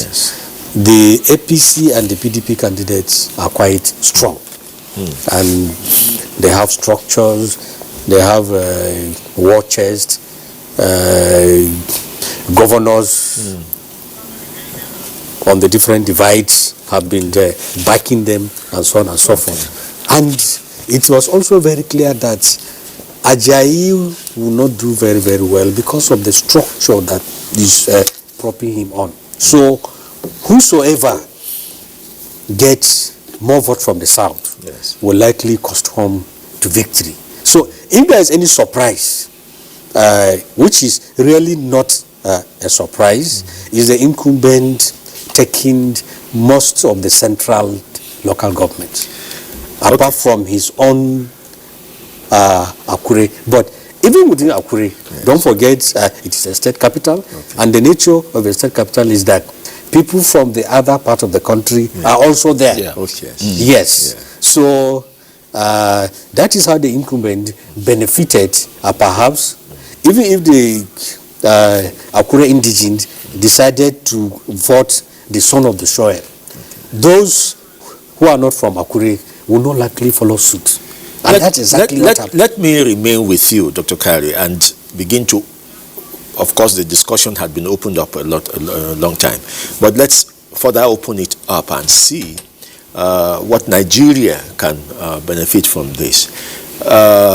Before the Ondo election, not much attention was paid to because of Ondo. Edo was just about 3 weeks or 2 weeks before it. And a lot of people were afraid of violence in Ondo. But all of a sudden, things went very well. Then we finished Edo and moved to Ondo and started to hear news of violence cropping up in campaigns. What is it that makes politicians want to hold on to, not generally, but in some instances, want to hold on to violence as part of the tools of electioneering? Well, in the third world and even in Nigeria, there are a number of examples in the past, even present, where violence was used effectively as a weapon. Politics is like war. Say war without bloodshed or whatever, but in this part of the world, And in certain places, actually, the major thing is violence. I remember in Kemba of Inewi in 2007 said, we prepared for election and they prepared for war. If we had known, we would have also prepared for war. So politicians know very well that in certain circumstances, your ability to marshal violence is a serious advantage.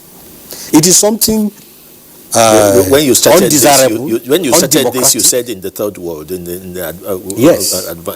So the thing goes beyond Nigeria. Yes. Actually, violence has been used effectively by politicians to get what they want. However, this is undesirable, undemocratic. It is even counterproductive. Because in the end, if all the contestants decide to unleash violence, then I don't know who is going to benefit from it. So it is refreshing and heartwarming that perhaps members of the political class are beginning to think that, look, we don't have to marshal and unleash violence to get what we want. Do you know why I asked this question? It's what we saw, like I told you, coming into the election was a little scary. But then the elections came, and even if we have pockets of violence, it's nothing near what ushered in the elections. Things look normal now. So where did the quiet come from? Well, I think it's about the consciousness of the people, one. And then two, just like Doc here noted, it's used to be an orchestration, a conscious orchestration, strategic orchestration of politicians. And you can go into history. Even in is it our third republic or our second republic? We used to have youth vanguards for all parties. Yes. The other name for youth vanguard was thugs. You know, so it's a conscious thing. But now we don't have that. But again, don't forget that we still suffer from huge unemployment. We have youths who believe that is a period they can be gainfully employed. Yes. You know, you have a fallout of touting, you know, in the political environment. Yeah. So it's during this time some of these young people in the younger generation actually seek out opportunity, you know, for this violence. And of course, some politicians, normally not at the topmost level, would employ them. So what is obvious now is that it is not an official orchestration of political parties, you know, to consciously, you know, groom these thugs to go and engage in thuggery. So whoever must have been involved will just be flashes. And that's unlike before, when you actually have deployments, you know. Yes. And what is also good now is that the idea of federal might is receding. Before now, and I'm not even talking of recent times, you used to have deployment of federal might, where the federal government would deploy security officers, security operatives, you know, to create scenarios of confusion and violence deliberately, you know, either to stop voters from coming out, you know, or to inflict physical pains on an injury on oppositions in a way that if a party is seen to be strong in a particular area, that visitation of violence would of course dissipate the energy or the capacity of that party in that area, you know, and of course again suppression of votes too and all that. But now we can only be thankful for the presidency of Muhammadu Buhari. Yes, some people will say the president does not organize election. We know that it's INEC that organizes election, but we've had presidents that had consciously deployed the states, apparatus of states, to go and cause confusion and violence in the economic in the election space, you know. And so these are the things that distort our democracy, as it were. So going forward, what these are shown, just like what Edo show, is that it's no longer a conscious thing, to deploy Togri in elections. Let's look at the demography of the registration and voting in this election. I saw these statistics and I told myself, any candidate the youths decide to go for wholesale will win. 1.8 million voters, 1.822 actually, 60% million voters in this election.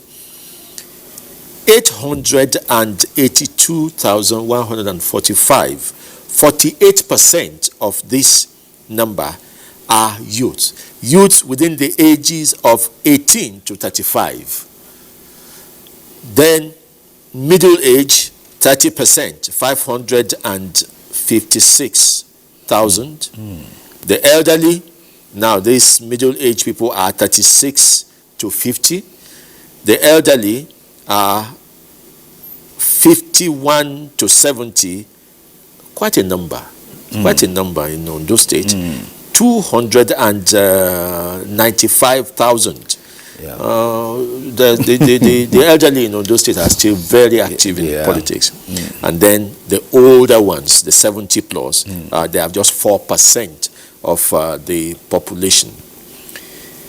In campaigning, in electioneering, were you of the knowledge of any of the candidates targeting any group? The first group you need to target at any point in time actually is the group of the elderly, especially in a state like Ondo, because those are the people that are settled in the states. They are the farmers, they are the residents, more or less. And of course, anybody that is 51 and above is likely to have been well institutionalized in the political dynamics of the state.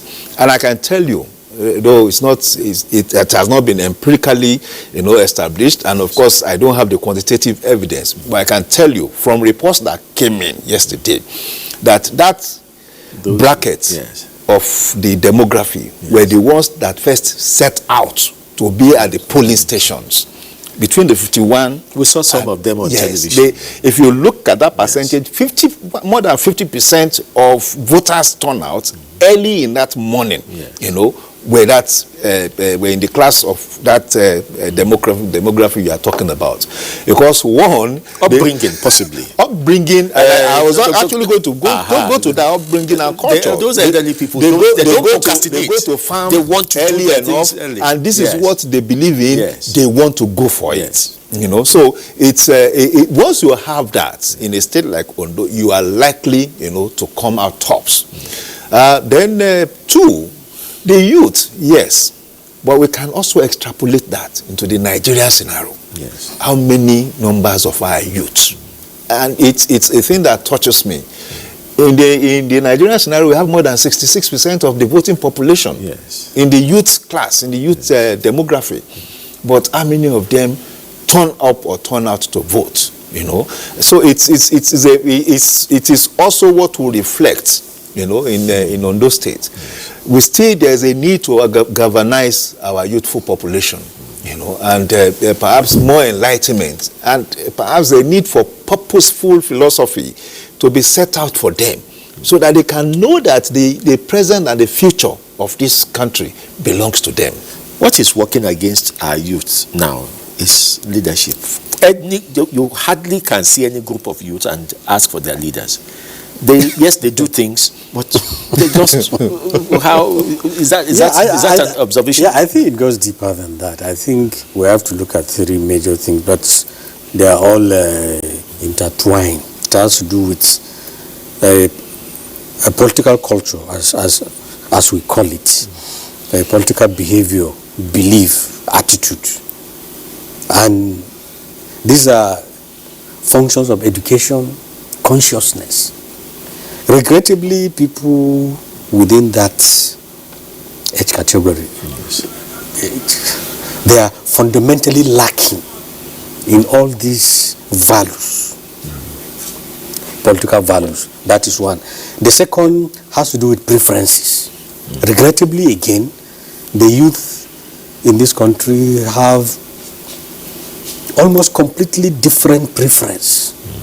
And politics is not one of them. Election is not one of them. They play their own politics within the social media, and they stop there.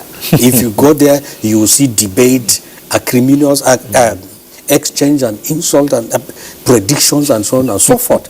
But that does not even translate into going to acquire the voters card.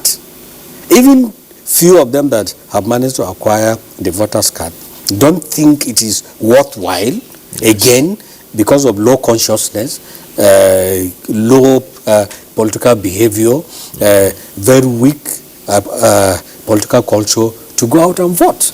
But they are the people who criticize government. They are the people who engage in political discussions within the social media without necessarily elevating that discussion into conscious political action. So it has to do with their preferences. It also has to do with socialization, the way they are brought up. Are they not willing to succumb to each other's mentorship? If they want, if we say the elders are still lording things over them, among themselves, can they have people who can direct this? Yes, just ordinarily they should submit themselves to mentorship, but you can only submit yourself to mentorship if consciously believe and value the mentorship itself. So in the first place, they are not properly socialized to accept mentorship. They are also not properly socialized to believe that there is hope in politics beyond the exchange in the social media and so on and so forth. So what perhaps the system or society should do is to consciously conscientize and enlighten the youth to accept the democratic process as the way out. If and when that is done, I can assure you that they will always come out in mass to vote. Otherwise, they just have fun in the social media and that's all.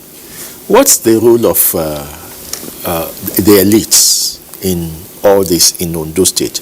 And it's a double-barrel question. Yesterday, when elections were going on, we had a lady on the set, and she really was not fascinated by the participation of women in the elections. Only one woman contested out of the 17 for the governorship. While I also proposed it should be an advantage to the women that 16 men are contesting against only one woman.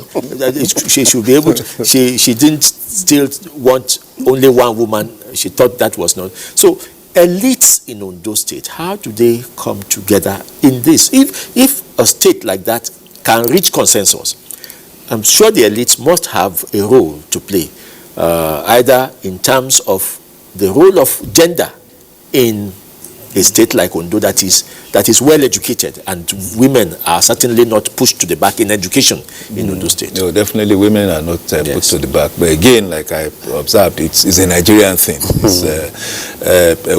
Women in politics have clear social, political limitations, and even psychological, cultural limitations too. And until we start addressing those limitations and challenges, we may not be able to get out of this. Either we like it or not, this is still Nigeria in the African continent with its limiting cultural African culture. The average woman is still limited in terms of interacting, with a larger community, as it were. The average woman is not still economically empowered. And of course, to get into politics, it's about economic empowerment. It's not it's not a venture, for those who are not economically empowered.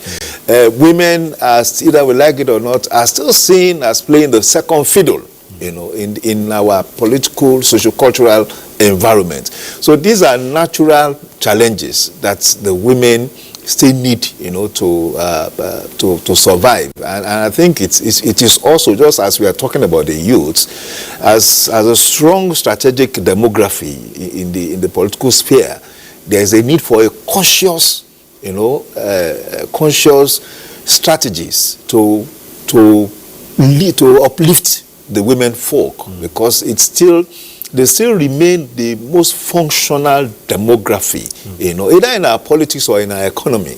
And until we unlock that potentials, I always insist, until we unlock that potentials, we may not be able to rapidly, embrace the kind of objective we need to embrace, as it were, where we still have our women folk lagging. So it should be a conscious thing at the level of the federal government, at the level of state government, at the level of local government. Unleash this thing. Let us start seeing some appearances of activities elevating the women folk, especially in the political Dr. Kari, well, yes, that's a suggestion everybody would take, but how do we consciously unlock? Is it for men to step back, or is it in appointments? Particularly when it comes to elections, where I used the language survival of the fittest, and some people did not think that politics was that, but that looks like what is pushing the women back. So how do we unlock, consciously, using his words, consciously, and I think very few people would disagree with that use of words, consciously unlock. So how do we do that? Incentives, and there is some kind of tokenism within the political parties, where some hurdles are usually lifted in order to encourage participation of women and so on. But this thing generally will take time because of the patriarchal nature of our society. When something is embedded in culture, it can only go gradually, no matter how you try. Yeah. The fact is that we operate a purely patriarchal society where men call shots, where women are expected to rise up to a certain level, no matter their education. And this thing is, it also goes beyond Africa. But giving incentives, both within the home, for instance, husbands should allow their wives, give them a free hand to participate, because sometimes the problem is within the home itself. Some husbands, some parents, some relatives, and so on and so on, deliberately put obstacles on the part of political actualization of women. On the one hand, then the political process itself should give certain incentives to women. I like the idea of giving them free forms or substantially subsidizing them. We can even try what certain societies have done, even though it's controversial, to say, okay, certain number of seats or percentages of political offices should be given to women as some kind of incentive or encouragement. But as I mentioned earlier on, this is something that will take time because of the patriarchal nature of our society. Some of the, in fact, if not all, of the statistics I have reeled out on this program or guiding my view of this election were put together by Yaga Africa. That brings us to the role of civil society organizations in monitoring our elections. Yes, we say that so much has been achieved in terms of improvement in our elections. But let's look at the role which the civil society organizations have continued to play. Monitors, both domestic and external monitors, in giving us a good direction. They're very commendable. I think I would personally continue to encourage the civil societies because they are the bedrock on which a democracy is actually built. People who are supposed to be impersonal, they don't have direct stakes in terms of material benefits, from the democratic environment. They are more or less what you call catalysts, They try to drive the system and set a global standard for that system. And we must give that commendation to Nigerian civil societies, either in terms of Yaga, Transition Group, and so many of them. The progress of INEC, more or less, is rooted in the activism of the civil society. Because for every election cycle, these are the people that come up, with their, either at the international level or at the domestic level, that make observation, do reports, and in those reports, these observations and possible solutions are also distilled and presented to INEC. INEC cannot possibly see what it's doing, and monitor effectively. These monitors are objective, they are third party, and just like I said, they don't have a particular material stake in the electoral process than to see the system work. So I think they should be encouraged. The electoral space is even more open now because we have the activism of the civil society. It is, for me, it is commendable and it should be encouraged. You're thinking about that? Yeah, I think what they do is spectacular. My own position is that if the Nigerian electorate will be as active, as robust, as serious as the civil society, we would have gone very, very far. Because they do a number of things far, far beyond election observation and monitoring. They give technical assistance. For instance, I personally have participated in training agents, training electoral officers. They partner with the political parties. They carry out advocacy. They engage INEC. They engage all the other stakeholders within the political process. And if you take Yaga, for instance, they have done so many innovative things, like the popular watching the vote, where they do something like compare the votes at the polling units, auditing, audit trail of INEC announces. Yes, and then they look at the entire package, because normally the electoral process entails a number of activities, sometimes 20, 25, 30. So they critically examine every stage, every part of the electoral process, critique it, and they give reports to INEC. They tell INEC that, look, you have to block all the loopholes. If we talk about the election situation room, which is like a conglomeration of some sort of the civil society, they do very, very well. If you remember 2015 election, for instance, perhaps the attempt to truncate the process was largely thwarted by the robust action of the civil society. They played a very active role in the election declaration process. They stretched themselves very well, and they have been embraced by the international community. Now, so their role is quite spectacular, and I still maintain that if members of the political class, members of the electorate will be as active as the civil society, our democracy would have gone places.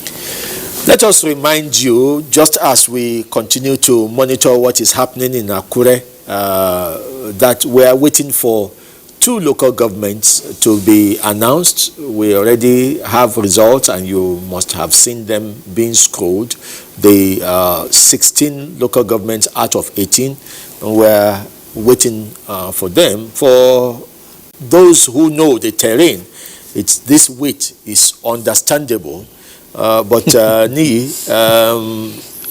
can we do something about the span of time where results coming?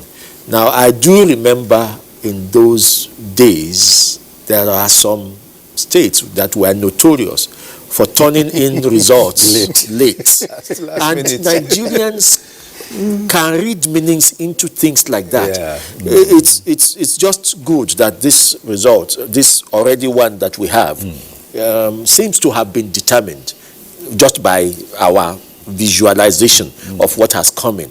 If it was a tighter election, can't people begin to read meanings to results coming in hours after others have come in?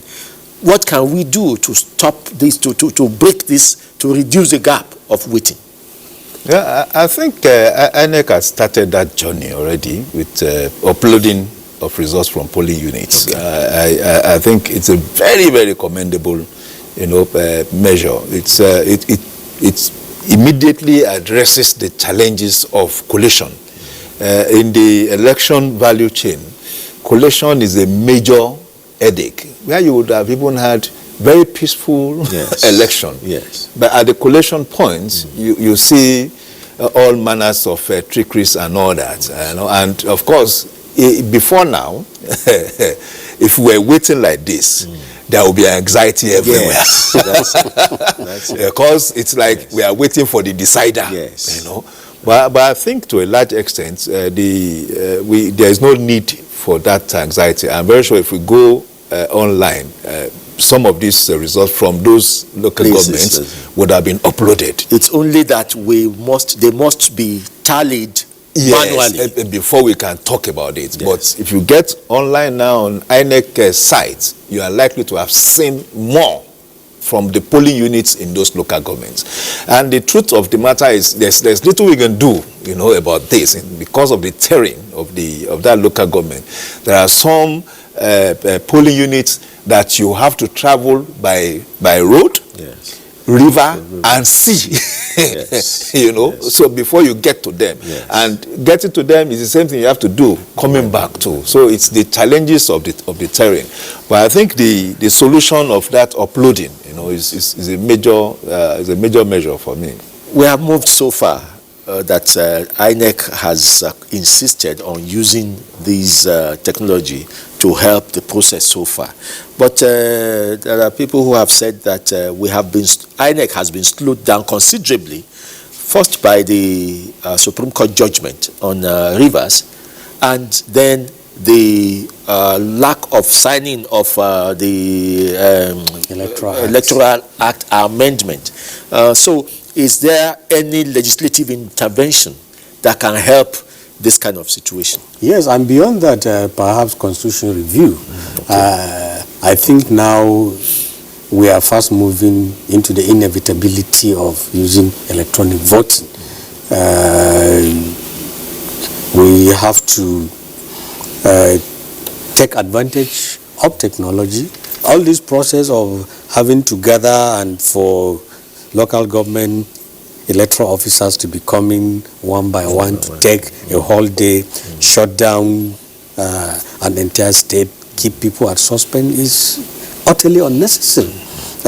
Technology can take care of all these things. But first, we have to revisit the ground norm, the constitution, look at all the obstacles that make these things legally impossible and join them. Okay, let me interrupt you because just what we were asking for is being done now. I think the result of the last two local governments are now available, and they are in Akure, the Collation Center. They are already on, so we'll join them immediately. Yeah, I want to make the summary of the whole result. In the Ilaje local government area, we have 12 wards.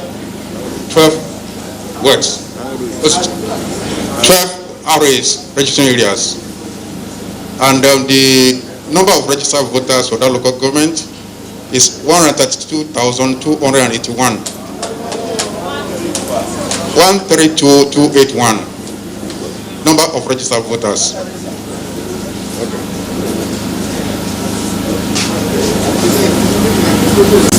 Yes. 132,281. Number of accredited voters. 44,624. 44624. And the votes scored by the parties are Party A 4, Party AA 4, Party AAC 27, Party ADC 95,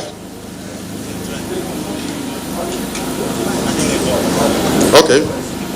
Should I start afresh or as Yeah, you can start afresh. Okay. Party A 4. I repeat 4. Party AA 4. I repeat 4. Party AAC 27 votes. 27 votes. 27. 27. Party ADC 95 votes. 95.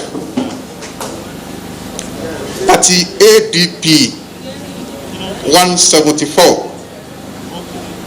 Party ADP 174. Party APC 26,657. 26,657. 26657. 26657. Party APGA APGA 13. APGA 13. 13.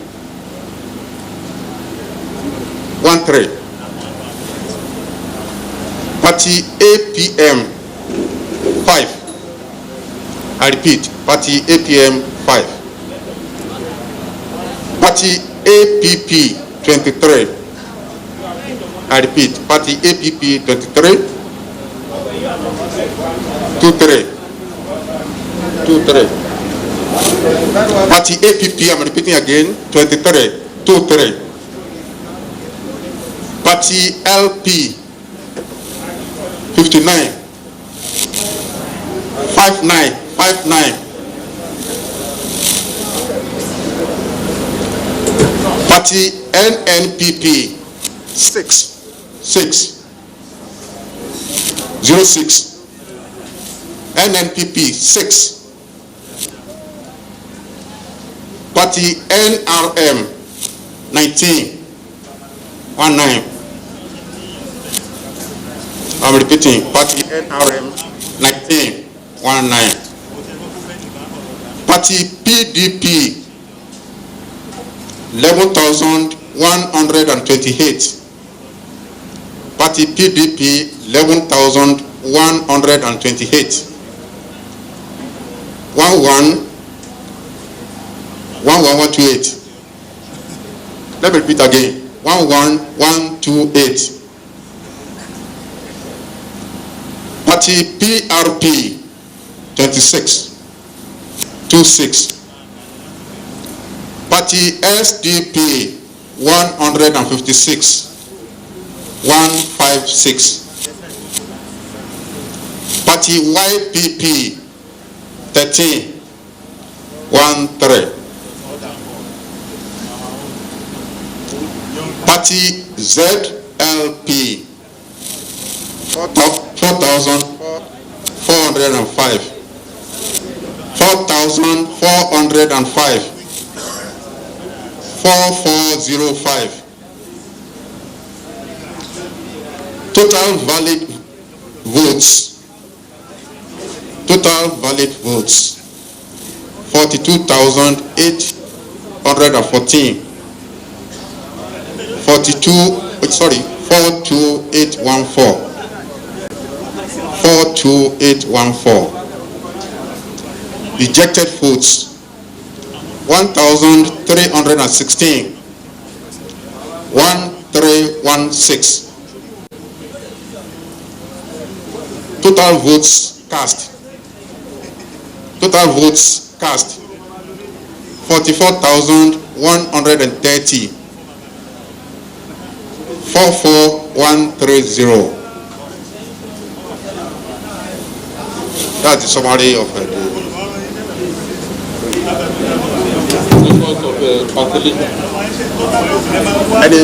record of cancellation. Cancellation of vote. Cancellation? Yes, I said the we have the records. Cancellation of the vote. Votes cancelled. Yes. Yeah, we do. Can you inform us?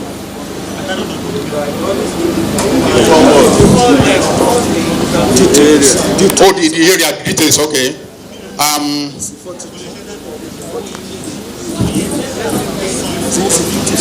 Okay. So a moment, please.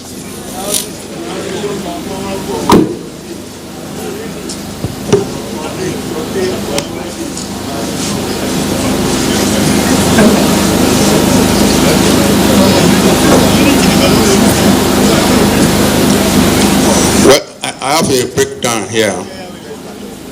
Breakdown per parties. Okay, don't want that. Okay.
Yeah, we have the cancellations in 2 polling units. The first one is mine 2, regional area mine 2. So we recorded 453 rejected votes there, and then there is another one at Ugo 1. Rejected votes that we are talking about. We are talking of cancellation. I think they don't mean the same thing. The rejected is not the same thing as cancellation in this context. I'm sorry. I'm very sorry about that. Yeah, so the cancellation, my hand 2, that's registration area 4 or 04. It affected 1 polling unit, and the number of regional voters, the voters registered there is 453. 453. The votes cancelled there is 453. Votes cancelled there, please. I'm correcting myself. The votes cancelled there is 453. And then in Ugo 1, the regional area code is 7. And it affected 2 polling units, and we cancelled 1,026 votes. Yeah.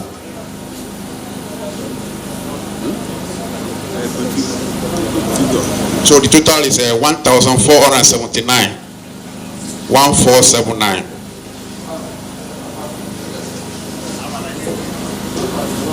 Yes, that's the one who's cancelled.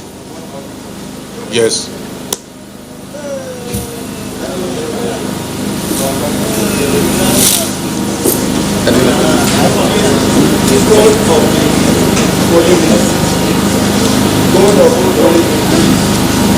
Code of the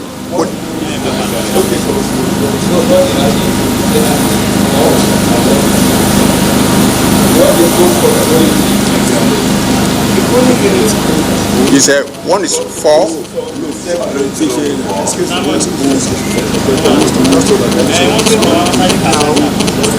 Which one was submitted for Bayito among this? Which one is this the one for Bayito? Is a record. Can you record one?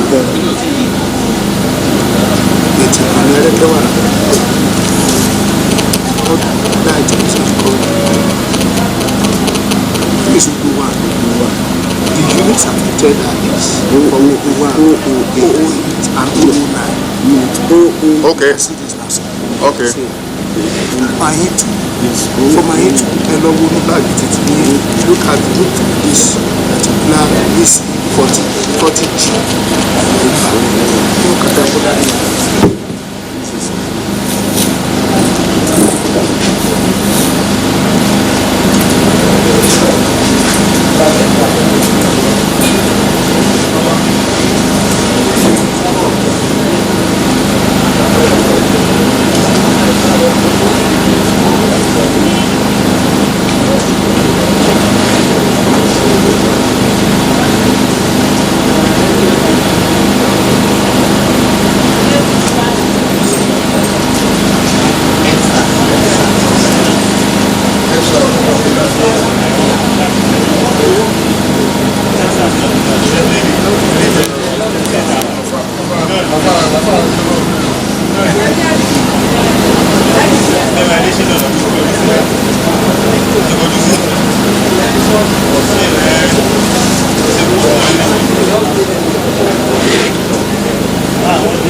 Let's check.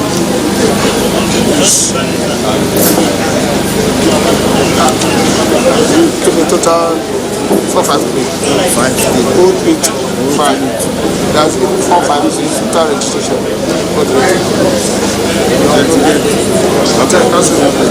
Okay, so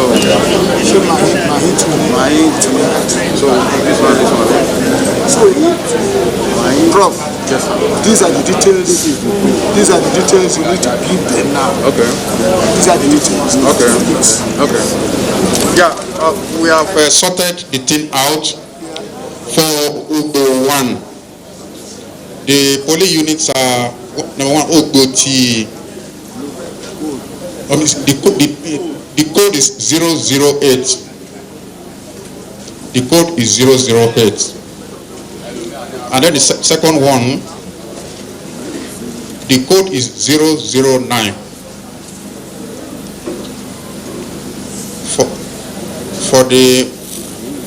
For Mahi 2, the code is 032. For Mahi 2, the code is 032.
We were made to understand that 1,479 votes were cancelled, but we don't know the reasons why they were cancelled.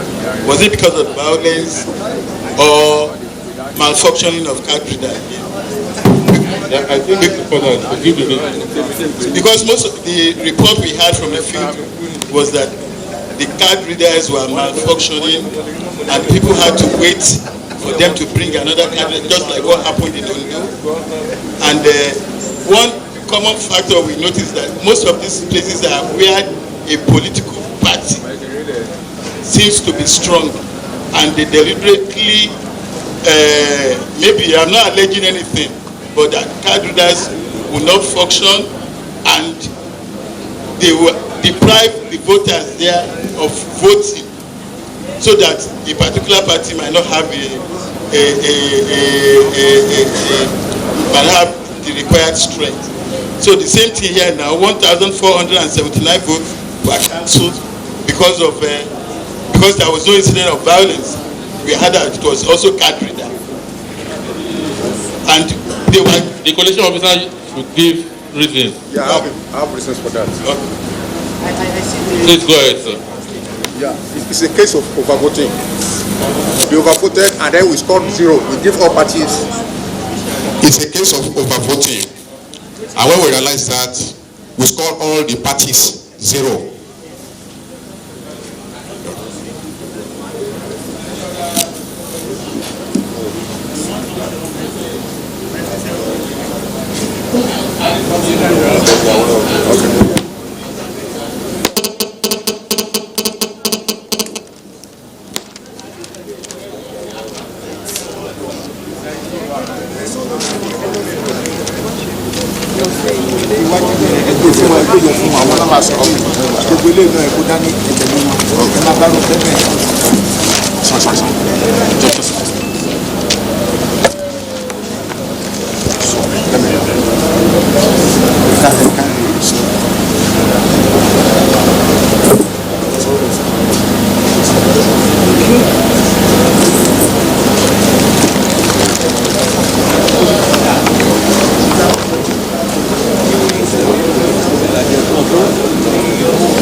What of the result for Ilaje?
Ondo, I think I'll continue. Present your results. Okay. Good afternoon to us. I'm Professor Mutalib Adiroga from Obafemi Awolowo University. I serve as the Collation Officer for SOD local government. SOD local government. And my EO. My name is Benjamin Nonso Michael, the electoral officer, SOD local government. Can I go ahead? Okay. The results obtained in the elections are as follows. Number of registered voters, 70.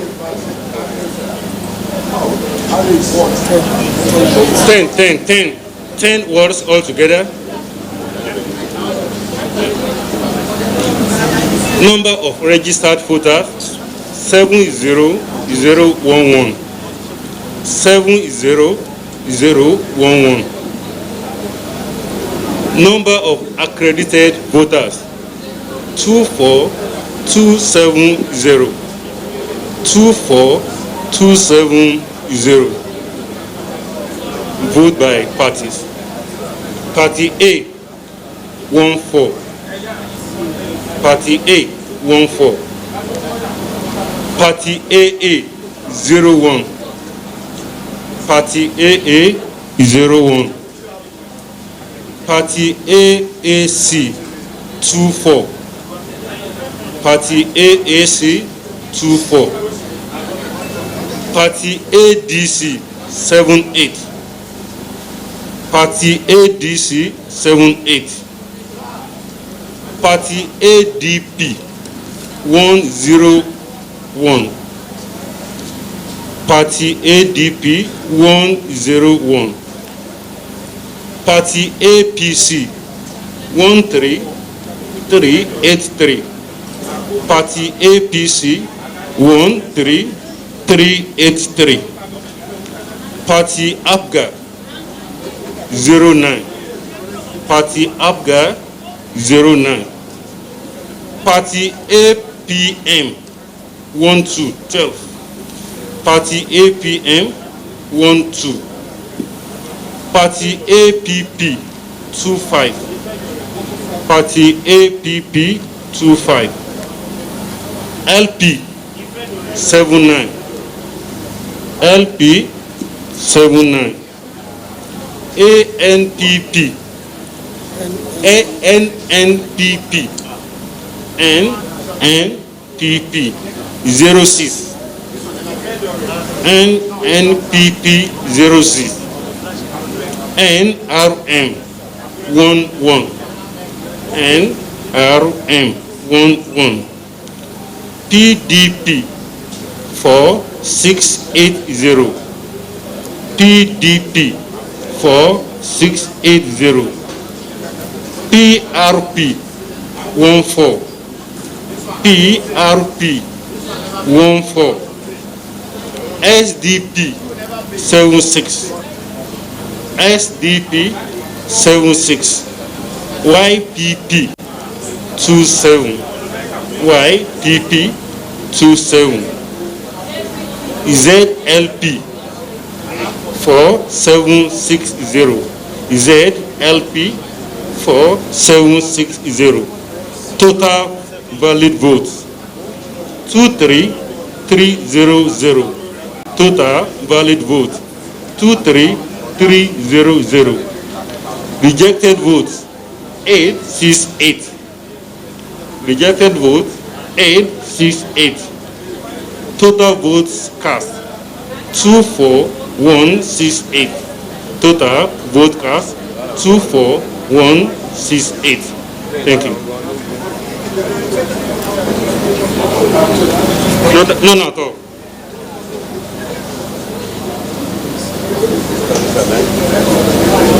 No challenge. We are fine. Generally peaceful. No challenge. No cancellation. No problem at all.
Now we have to wait for the final computation of the results. Having had all the 18 local governments turned in, and this is not going to be too long a wait if the returning officer has started tallying the figures and adding before now. All he now has to do is just to add Ilaje and Ondo, the last two local governments. Or else, if it is now that he's going to begin to tally all the 18 local governments, then we have a rather long wait. But I think going by what happened in Edo, we waited just for the last local government to be added to the ones that already have been tallied. And I think that is what is happening now. We'll do that for a few minutes. We hear them. And once they come on, we'll take the overall result and the announcement of the results. Now, let's talk to our guests a little bit while. Oh, okay. It's like he's ready to talk now. He's already on the microphone. Let's hear him. Okay.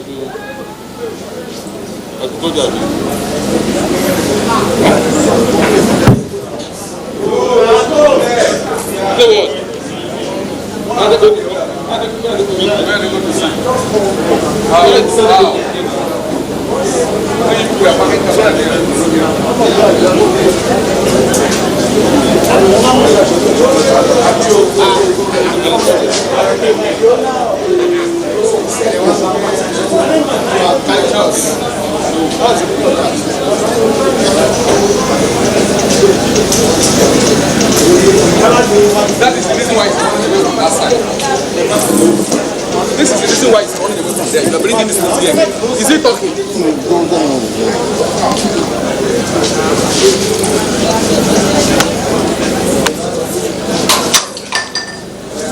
Just come, sir. Forget it. Call the party so that they can sign it. Call the parties to come and sign. Okay, I call the parties. The parties in turn. From here. One. Party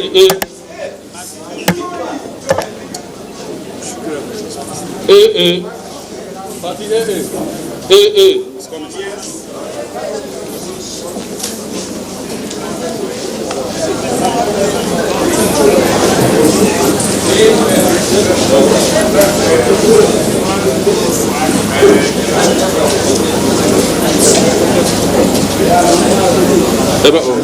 Sign here, sir. Come here, sir.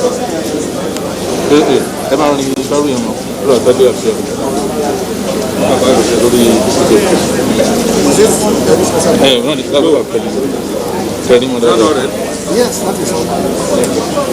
You press it well, so that it can appear on the video. I think name first. Okay, name and signature, yes. Name and signature. Okay.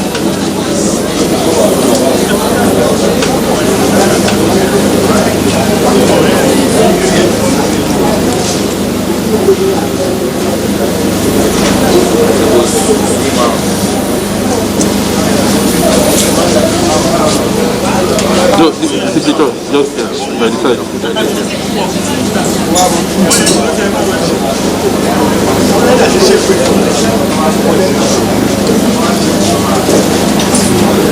Thank you, sir. AAC. AAC.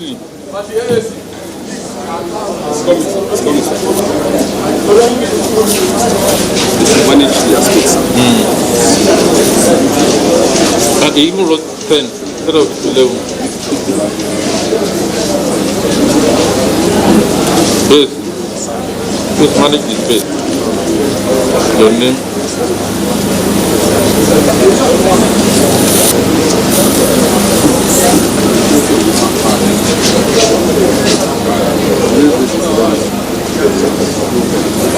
Signature. Sign.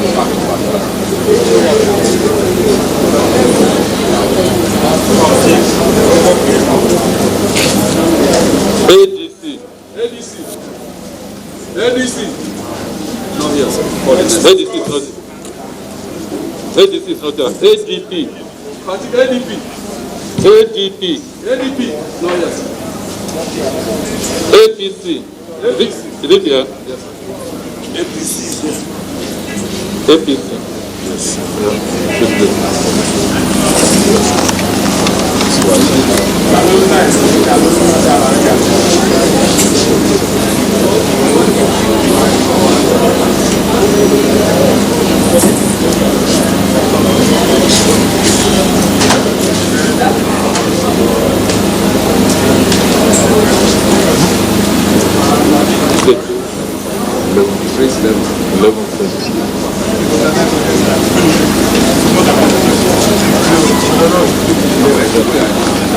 Afghan.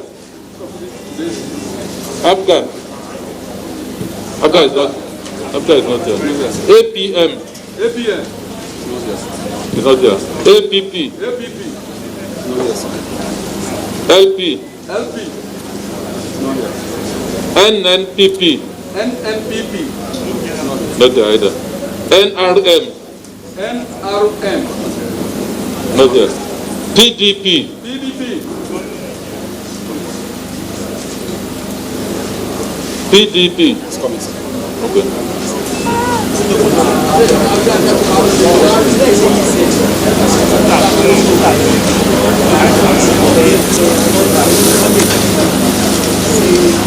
Your name, please.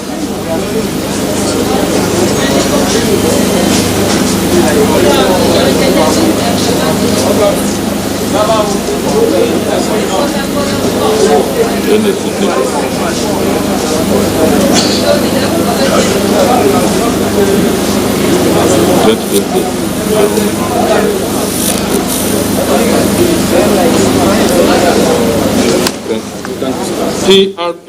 PRP. SGP. STP.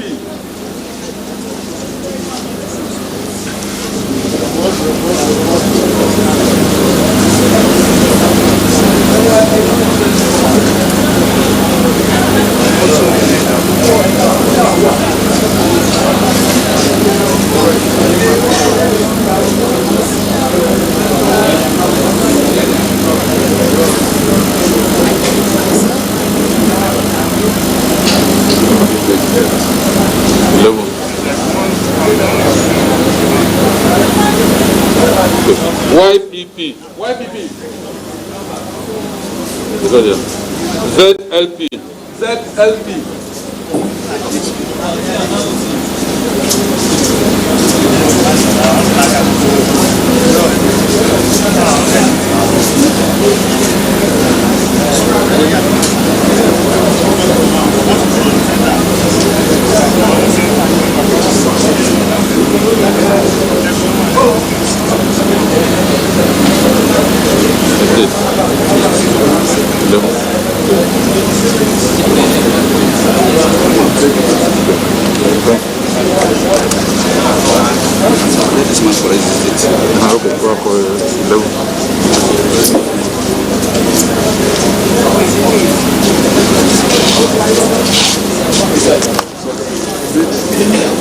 You wrote 10 instead of 11.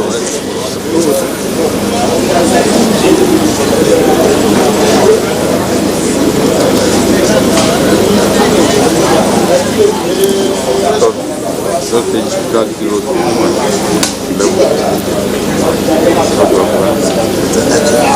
Thank you. We return this one. Yes.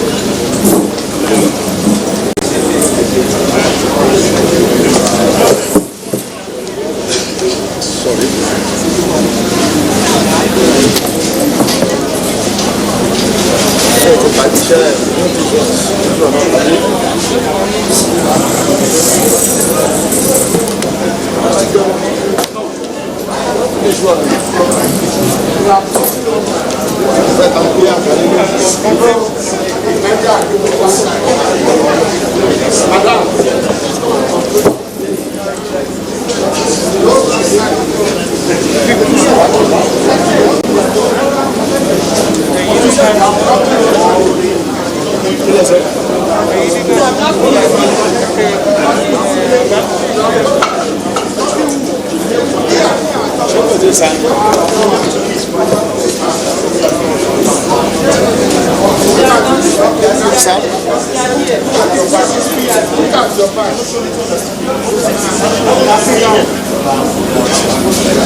The Nigerian police to collect it.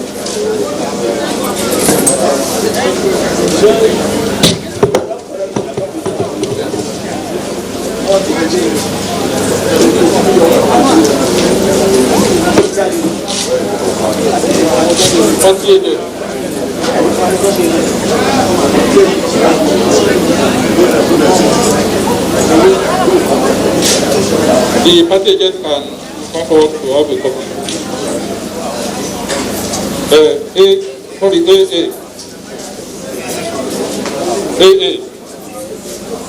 AA is not the A is inside. AA. I don't have that yet.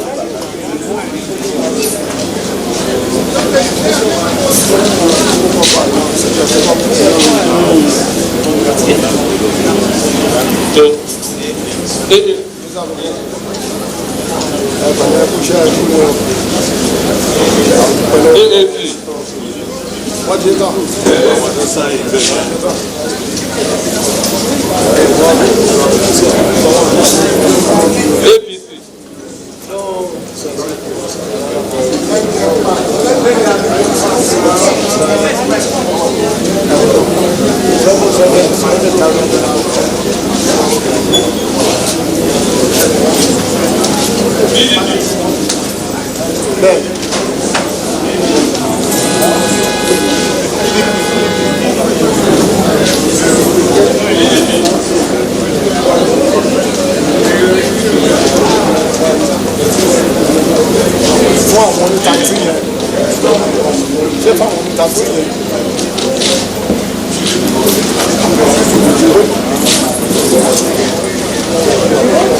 ZLP.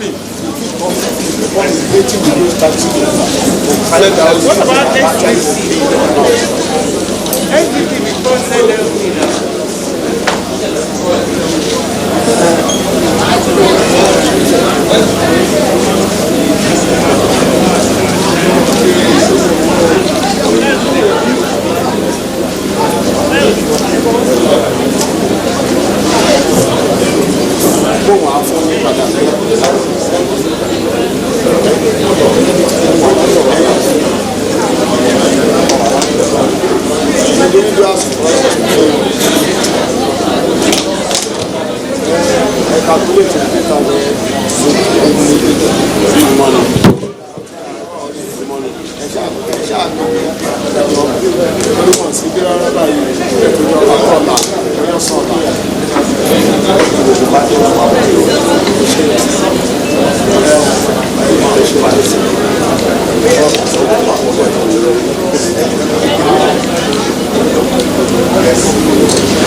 What we have first is the declaration for EC8E.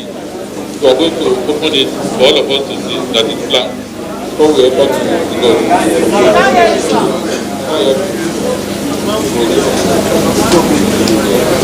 I was saying that what is left is the declaration form EC8E. So it's going to tear it open now. Then we all see that nothing has been entered up to now. So just for us to transcribe the results and then make the declaration.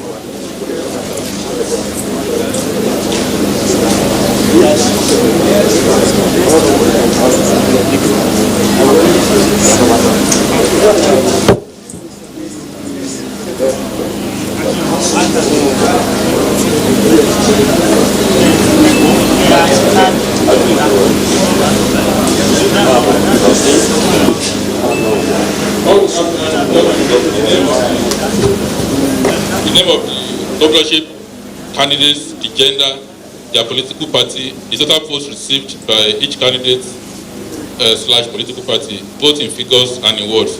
The one in figures and in words, blank.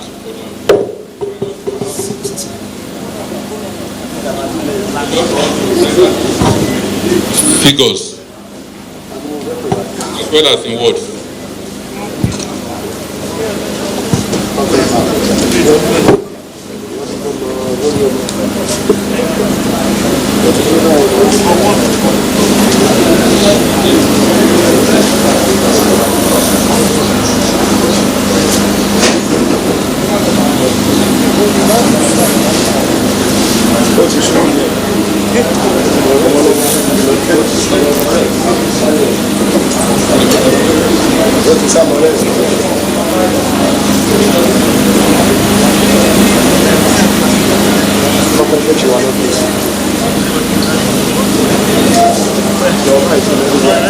From EC60, you wá sínú collation center láti rí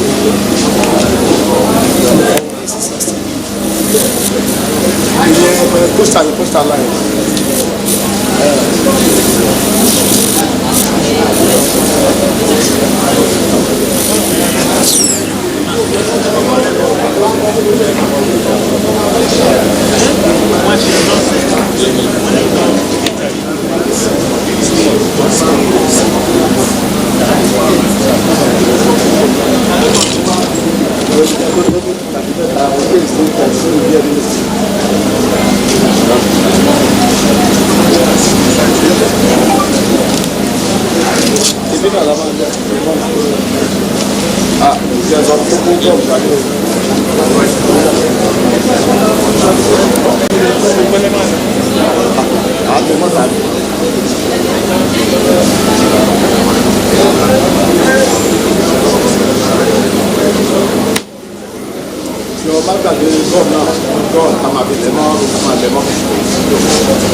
That's 195,791. Sir, if there is any objection, if there is any Bible back of this result, it may as well render it almost invalid. No, sir. As it is now, at least with some spectacles, one can read very, very well. Than altering anything. It's okay as you are bringing it. If I run this to the computer, this will be blocked. It's not going to be blocked. It's not. Sir.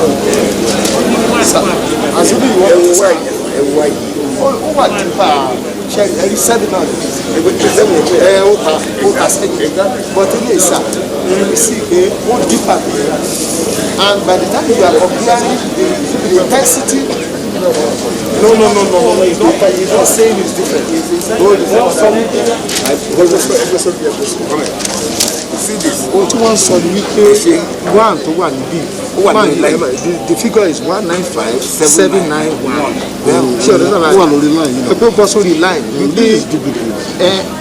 Now, that's the trace and everybody is there now, so can they agree with it? Same thing. If another person's copy, I'm talking about with the man. Everything with the man. We look at somebody else's copy. Otherwise, we don't get you cannot give it. You can't give me copy. Nobody can give it. So this is what they should. Okay, it's very simple. Which you need to total figure. Wait, you need to total figure. Yes, sir. Which one is this? This figure here. If you add all this, you don't go to make that's it. Yes, it's okay, sir. It's okay like that. I don't think you need to. It's still it's good. It's very good. The simple things are sent down. Cherry, even if you are going to make a photocopy of this, I want to. Cherry, WhatsApp and TV for submission of all this. It's important. You know why? I'm a lawyer. So when I do document, I need to show that whoever is looking at it. Another issue is even this duplicate, you will still need the original. Of course, a certified true copy of the original. So that's why this is just for your check it out. So you don't have any problem at all.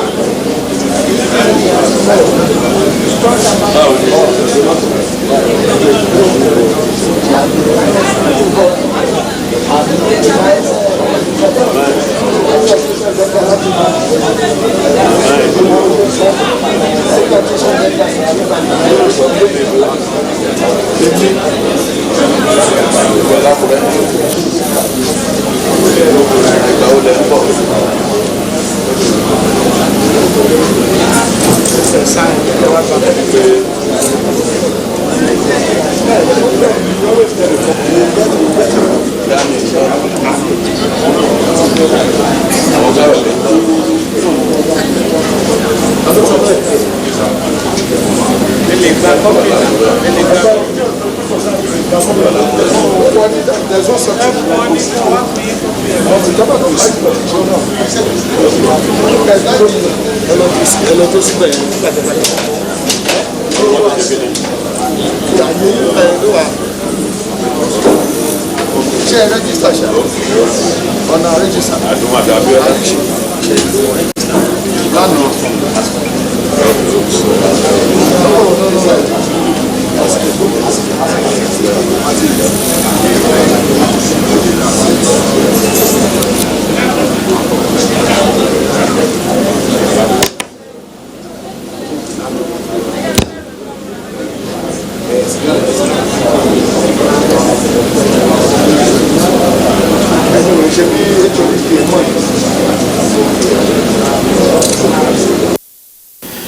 Before we take the final results, let's recap on the last two local governments that came in. They are Ilaje local government area and Ondo local government area. Ilaje APC won 26,657 votes. PDP had 11,128. Then ZLP had 4,405 votes. For SLDO, APC had 13,383, PDP 4,680, and ZLP 4,760. Before now, Niyi Akishidu had opened our eyes to the possibilities. Indeed, he was talking about the incumbent Akeredolu winning all local governments in the southern senatorial zone. And I quickly interjected and said, we don't have the results for 2 local governments. But it seemed he was able to stick to his prediction. Niyi, you got it all right. How come this can happen in local governments where the incumbent deputy governor and a contestant for the governorship of the state can come from? Well, it's simply a perspective. As we noted, there is that unwritten agreement, amongst political gladiators in the state, and it comes from generation to generation. So this one in particular, I expect it because one, the deputy speaker, the deputy governor, is a decision to contest. It's not properly structured. There are certain expectations, and of course, certain directions you are supposed to adapt when you are going into political contest. Okay. One, it has to be deliberate. Second, it has to be structured. And third, you must also carry the appropriate sentiments. Okay. In his case, I don't think he was able to generate the appropriate sentiments in his own home senatorial district. Generating the appropriate sentiments will mean a generation of attachment by the political players in that senatorial district, to him. I don't think he was able to achieve that. So, and of course, there is also a larger objective by the political operators in that senatorial district. The consensus, as it were, will be that Akeredolu is a nearer, shorter route for their governorship aspiration. Yeah. Than him, who one is not prepared, and two, has not also created that Ondo South mentality, yes, for himself. It must, for you to have the people of a certain area support you, the people must see you as truly representing their aspiration. So in this case, I don't think that the people of that senatorial district see him as representing their aspiration. So they will rather support. Is it not possible that he comes back stronger after this election? Because actually, I'm told that he was a recognizable personality. Possibly may not be a political personality, but a recognizable personality because he had been local government chairman and he had done well. So is it not possible he comes back stronger? It is possible, but again, for every political circle, yes, there are other dynamics, yes, that defines that circle. This circle is gone now. Yes. You are entering another circle. Yes. There will be new factors and new interactions and all that will define that particular circle. Yes, it may come back strong, but the truth of it is that there's also a deficiency already, noted in his name. He had never lost an election before. Now he had lost. In politics, that is a demystification of a sort. Yes. It's no longer invisible. While it was invisible at the time, it's no longer invisible. So going forward, let's hope that other dynamics may help his aspiration. But as it is, the major aspiration now in Ondo State will be... Now, let's now go to Akure again. Let's hope that this is the final weight.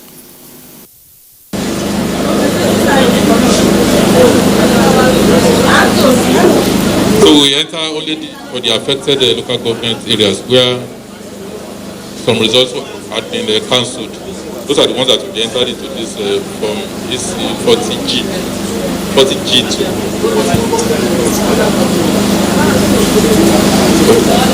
Election to the local government.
So while we still continue to wait for that all-important final declaration, let's continue to look at our own perspective of this Ondo governorship election.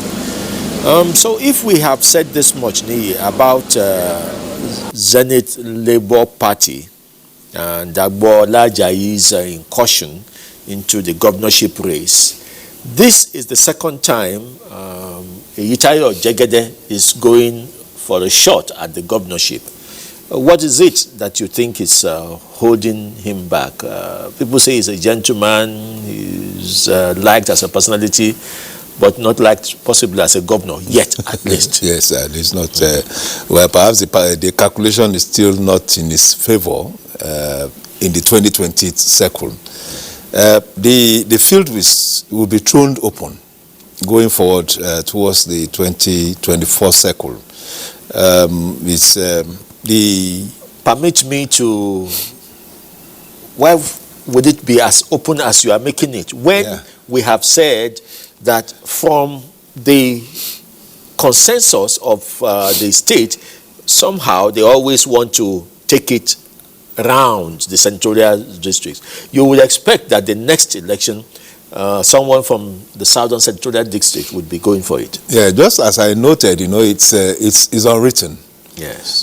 So it's not cast in iron. Okay. And of course, at every point in time, there will always be two outstanding districts that could lay claim to it.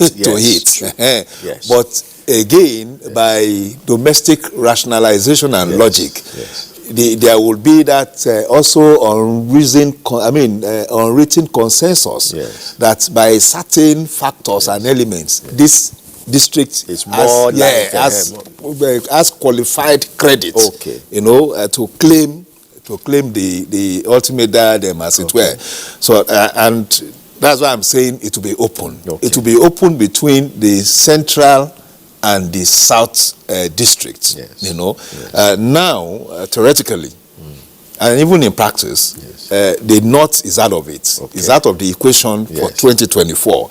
Any Northern candidate that is coming into the 24th circle would be seen as an outsider and as an interloper.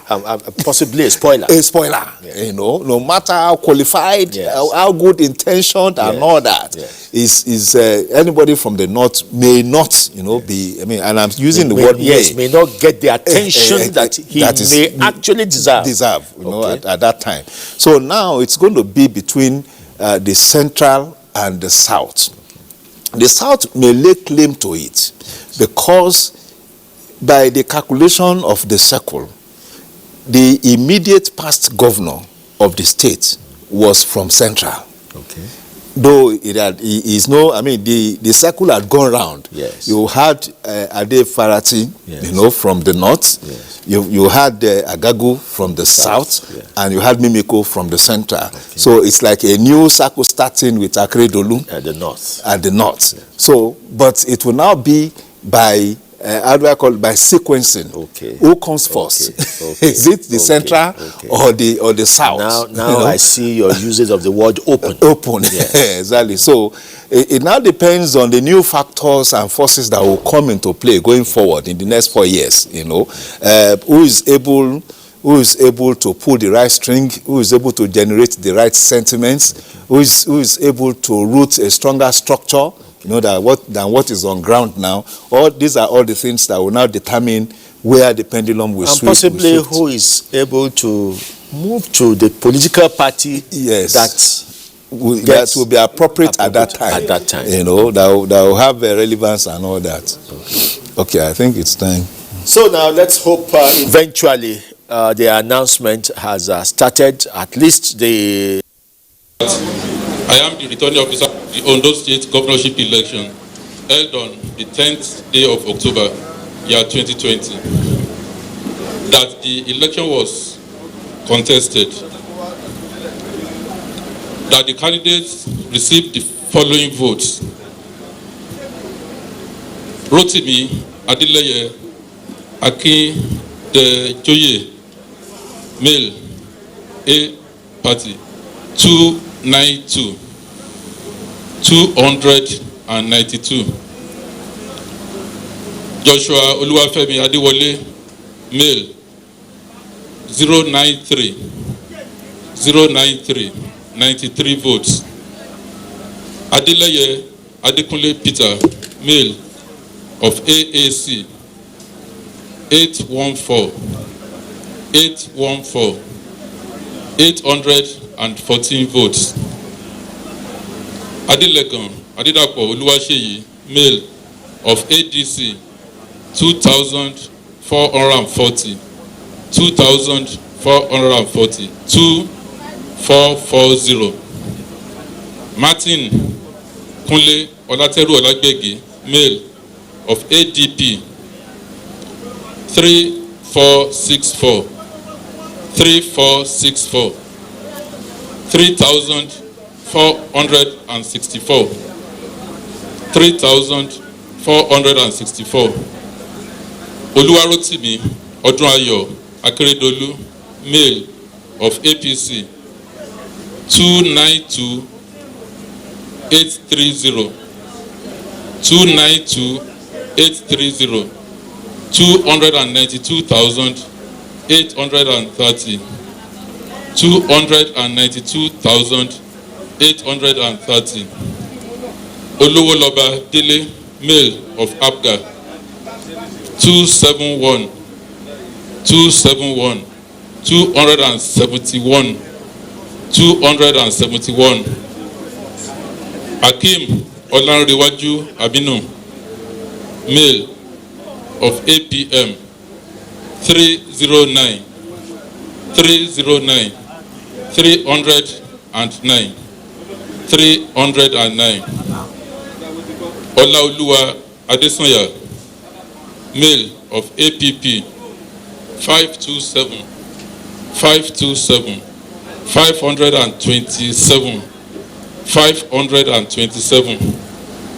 Okwade Taiwo, female, LP, 1977, 1977, 1977, 1977. Ojajuni Eniola Joseph, male, NNPP, 222, 222, 222, 222. Fumilayo Jenyo, Ataunoko, male, NRM, 468, 468, 468, 468. Eyitayo Olayinka Jegede, male, of PDP, 195791, 195791, 195,791, 195,791. Ali Babatunde Francis, male, of PRP, 669, 669, 669, 669. Peter Oyeleye Fashua, Peter Oyeleye Fashua, male, of SDP, 3053, 3053, 3053, 3053. Ojon Dotun, male, of YPP, 398, 398, 398. And the last but not the least in the alphabetical order of the name of the political parties, Agbola Alfred Ajayi, male, of ZLP, 69127, 69127, 69,127, 69,127. Okay. That Oluwarotimi Odunayo Akeredolu of APC secured the highest number of votes among all the 17 contestants. Moreover, it was expected to score at least 1/4 of the votes in 2/3, that's in 12 local governments, but it scored at least 25% in all the 18 local government areas. Then moreover, the margin of lead, that's the difference between his vote and that of this person, of the candidate who placed second, is higher than the number of cancelled votes. So the margin of lead is higher than the number of cancelled votes. So consequently, having satisfied the requirements of the law, I hereby declare Oluwarotimi Odunayo Akeredolu, Senior Advocate of Nigeria, as the winner, and is hereby returned elected. Thank you.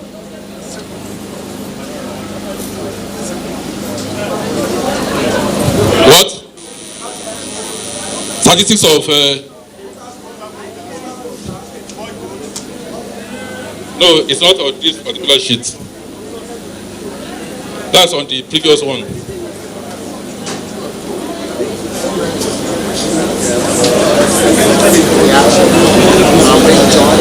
Total valid votes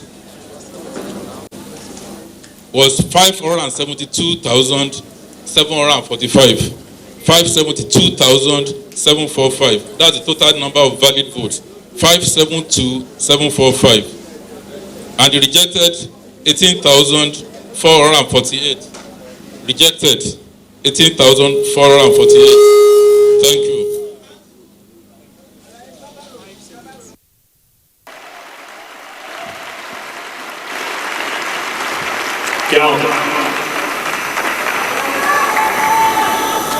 Prince Rainier.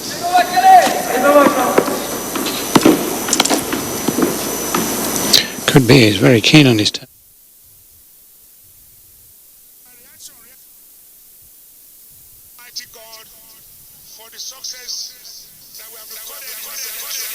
The constitutional requirements. Thank you.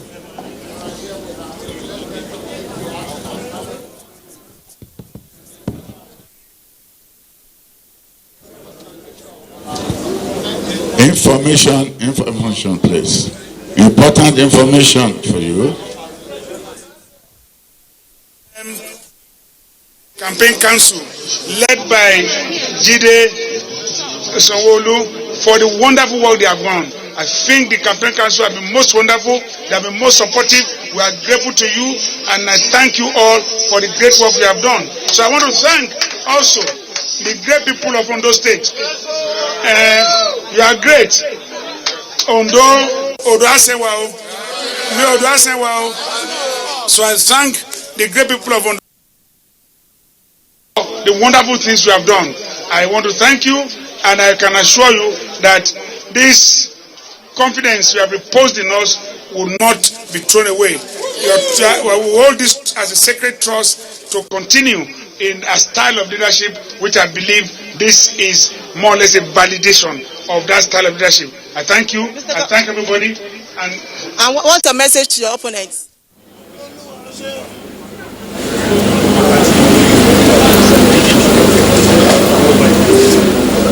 Talking about politics, there's no way you go about it without having adversaries. So I don't have opponents. I don't believe they are my political opponents. They are my adversaries. And no doubt, we have gone through this race, and I call on all of them to come and let us support each other to make this state great. Everybody has his own part to play. So let those, all of them, let us all join hands to make Ondo State great again. That's my message. Thank you. And we have a lot of governors here, and particularly we have the governor of Lagos State, Mr. Babajide Sanwo-Olu, who will also speak to us now. Now, Your Excellency, what does this win mean for the APC politics in the Southwest? Well, thank you very much. I think, like what Brother Arakuni had said, it's a win for all of us. From the entire leadership of our party, Mr. President that has led from the front, the chairman of our party, the caretaker chairman, and His Excellency Governor of Yobe State. And you can see the teamwork. It's not one person, it's a whole team that has come together. And so what it means is that when we all work together as a team, we win together. And the real winners at the end of the day are the citizens of Ondo State. Because indeed, they have re-elected somebody that is a talk and do governor. We've all gone around, we've seen him, and he's deserving. It's not a show, it's deserving. We've gone around, even coming from here, from Akure, it's clear to me that Ondo people know what is right, they've done what is right, and they've given him opportunity to continue his good work. And I want to thank him, thank his family, thank everybody in Ondo State, and thank all my brothers that have supported us. Thank you very much. Your Excellency, we still have more governors with us here, and I'm going straight now to the governor of Kogi State, Yahya Bello. Now, Your Excellency, what's your reaction to this? Another win for APC. Thank you very much.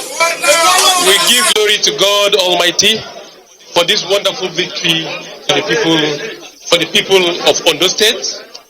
Governor Arotimi Akeredolu as well. Like all the governors that have spoken earlier said, it's a teamwork. You can see our sign is broom. When we all come together, it is difficult to be broken. We are together, we are one, and we are solid.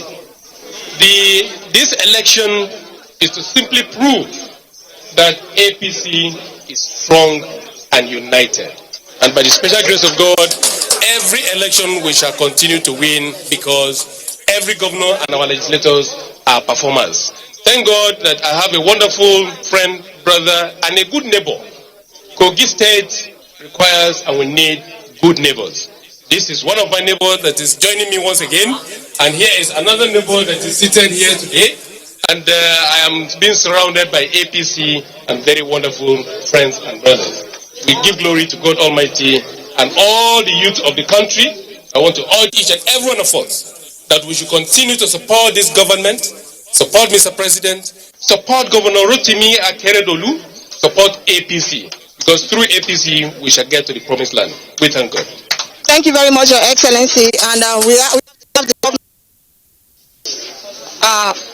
Your Excellency, what's your reaction to this? Another win for the APC in the Southwest. Well, first of all, let me congratulate brother for this wonderful victory is sweet. I congratulate the First Lady as well. I congratulate our President, Buhari, the Vice President, leaders. And I must thank all the governors who have been so united in supporting our brother. Well done, wonderfully well. I must commend the chairman of the campaign. He has relocated from Lagos for about 1 week now. It's important for us to realize that APC remains very strong. APC is in charge. Nobody should have a doubt about that. And with unity of purpose, we will take APC to greater heights, even between now and 2023. I believe this is a signal for the other parties to know that we are still in charge. The other experience will never repeat itself in any part of APC state. We'll prove that in Ondo, and I believe we'll do so in other parts of the state. God bless you. Thank you very much, Your Excellency. The governor of Ondo State has a thank you speech for the people of the state. So we now go back to the governor of Ondo State, His Excellency Oluwarotimi Oduayo Akeredolu, for his thank you speech. Thank you.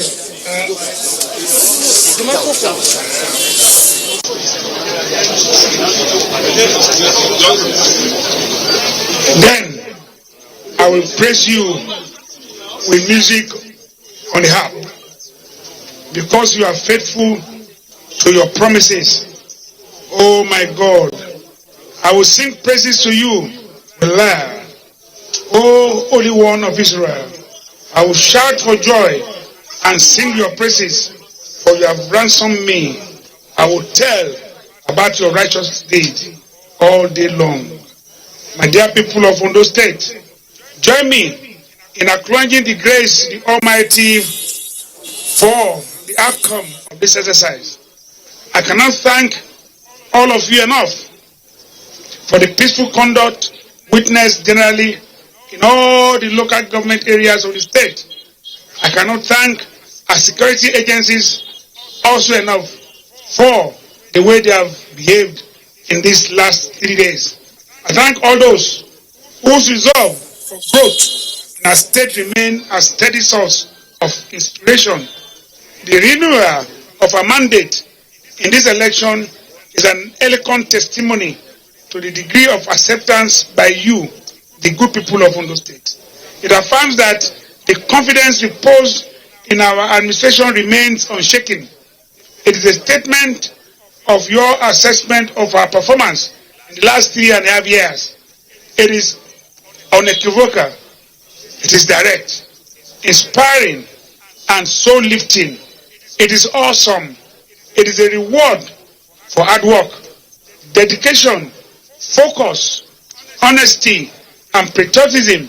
It is also a challenge to us for the dedication to service in the interest of our people. On this, we shall not relent. We set out on the first leg of this political adventure with the determination to make the whole state our constituency.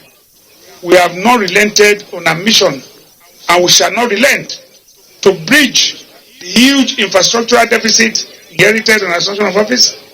We hold the axiom as evident that the welfare of the people should be the only justification for the existence of a government.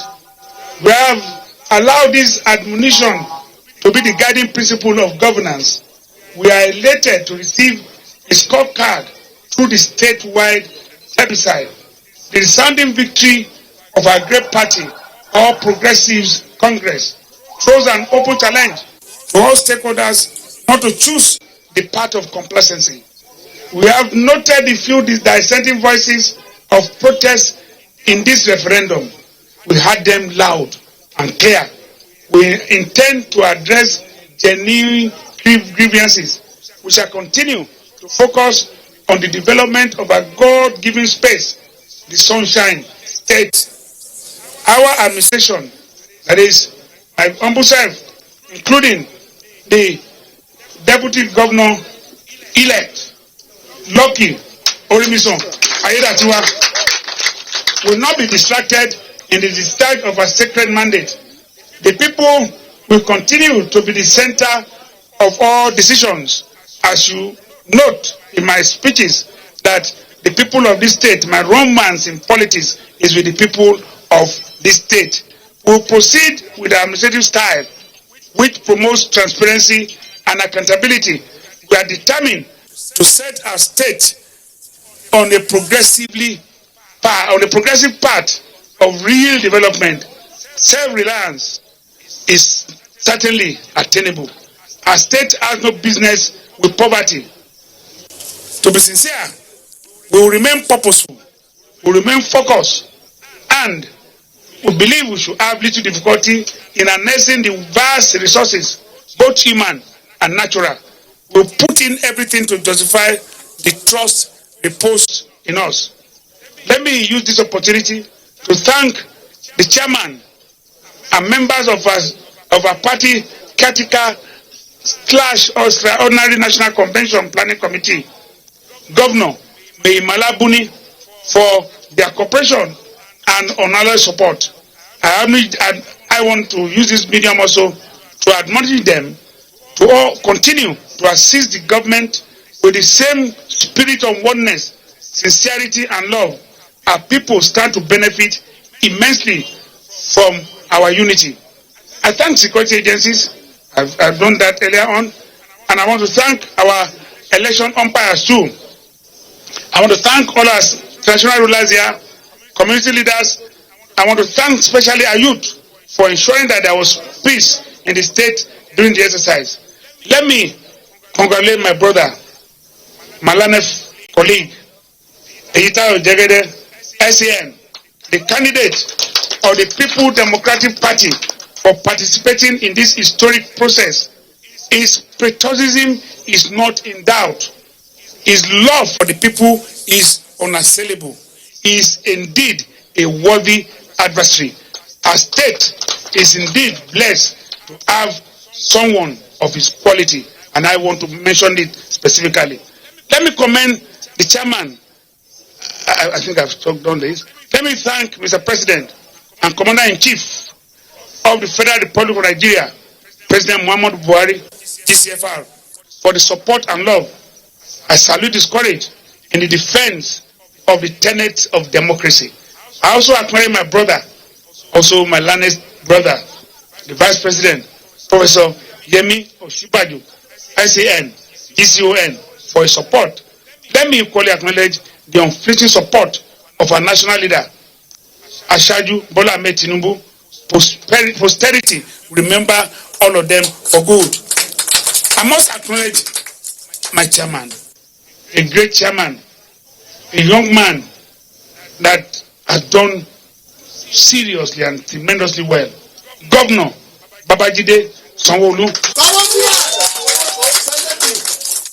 I must recognize you and our other brothers, all of them who came in for flag off, for the mega rally, the final rally, and those who have been with us for about a week.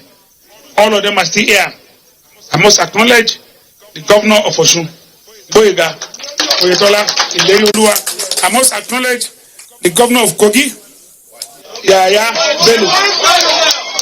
I must acknowledge my brother, the governor of Ekiti State, John Kayode Fayemi, and I must acknowledge our two other brothers and others who have left, the governor of Kebbi and the governor of Jigawa, for their support. They stood with us like Rock of Gibraltar.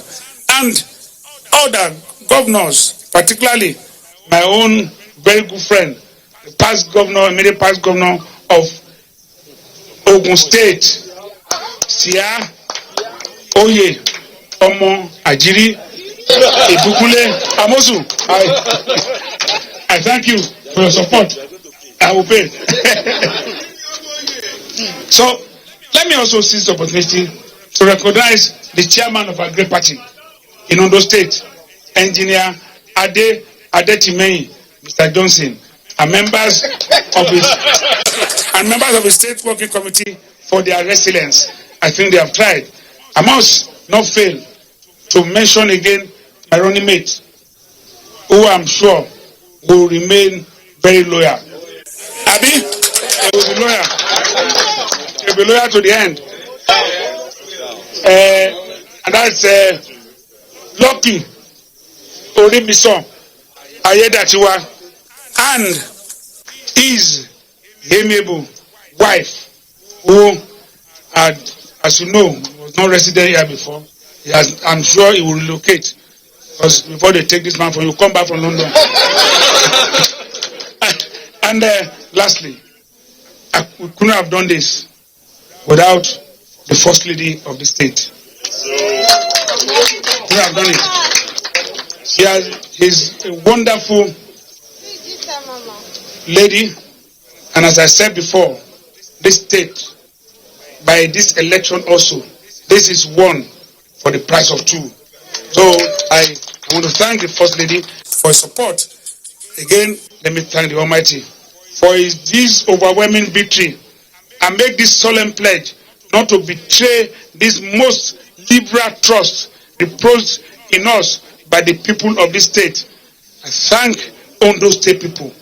I thank all aspirants that were contested the primaries together, all of whom came back to give support to us. I thank all leaders of our party in Ondo State who have done tremendously well. We have all worked together. If not for our unity, we wouldn't have had this success. I thank you all. I thank you all. Ladies and gentlemen, let me thank the media. I can see that you are here in large numbers. As you did yesterday, you are more than voters. When I got to the polling booth, I said to you, are you the ones who have helped? Well, you are also here today in large numbers. Great men. Yes. I must thank you, the press, for everything. A woman leader has done so well, but I thought she was a member of the committee, but I'm asked to single her out because she did very well. You see, Stella Okotete, I have told them that you should leave woman leader. If the zone secretary area, go and contact the secretary because they are a good worker, a workaholic. Thank you, woman leader. You have tried. So, ladies and gentlemen, I thank you all for your patience. I say go Mokiyo. And you can do something in Yoruba. I say Ọlọ́run ló mo dúpẹ́ lákọ̀ọ́kọ́ lọ́wọ́ Ọlọ́run fún Adébíyì èèyàn òbèrè tá à ń lọ Ọlọ́run fún Adébẹ̀ èdè gíga.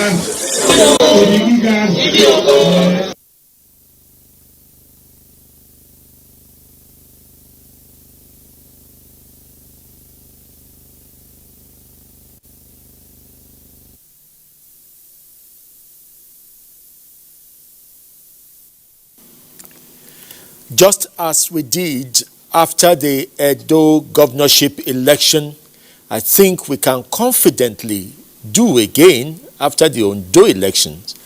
It's very palpable, it's very clear that we have had yet another successful election. And it shows from the conduct of everybody involved and the results that we have. Now, Ondo State has a governor-elect in person of the incumbent governor, Governor Rotimi Akeredolu. Now, the state also has an incoming deputy governor, deputy governor-elect, that is Lucky Ayedatunwa. I hope I got that very well. And so, everything is set for the inauguration in a few weeks' time. Now, in this studio, the people who have guided us through the last segment of the election are still here. Dr. Abubakar Umar Kari, please give us your thoughts as we begin to wrap up this very successful election, if I can use that word. Yes, well, just as you said, the election came and ended very well. It defied some doomsday prediction that there was going to be violence. The most surprising thing in all, perhaps, is the margin of victory, because the final tally turns out to be a landslide, a difference of almost 100,000, which is quite significant and substantial, and it actually shows that the people of Ondo State have spoken, and they have spoken very loudly, as admitted by the winner in his brief acceptance speech. Generally, kudos go to INEC. It even goes to the president. Perhaps his body language, his temperament, his disposition made every stakeholder to play according to the game. I mean, to play the game according to the rule. It's a significant victory for the democratic process. It's a loud confirmation that we are getting it right, and one hopes that we'll continue to build on this achievement. All the stakeholders within the electoral realm will continue to act in unison, positively, so that our democratic enterprise will continue to be strengthened. Okay, now I think we'll have to return to Akure now. We're going to link up with Olubukola Aduwo, who will be talking to the PDP candidate, Mr. Itayo Jegede, on his reactions in this election.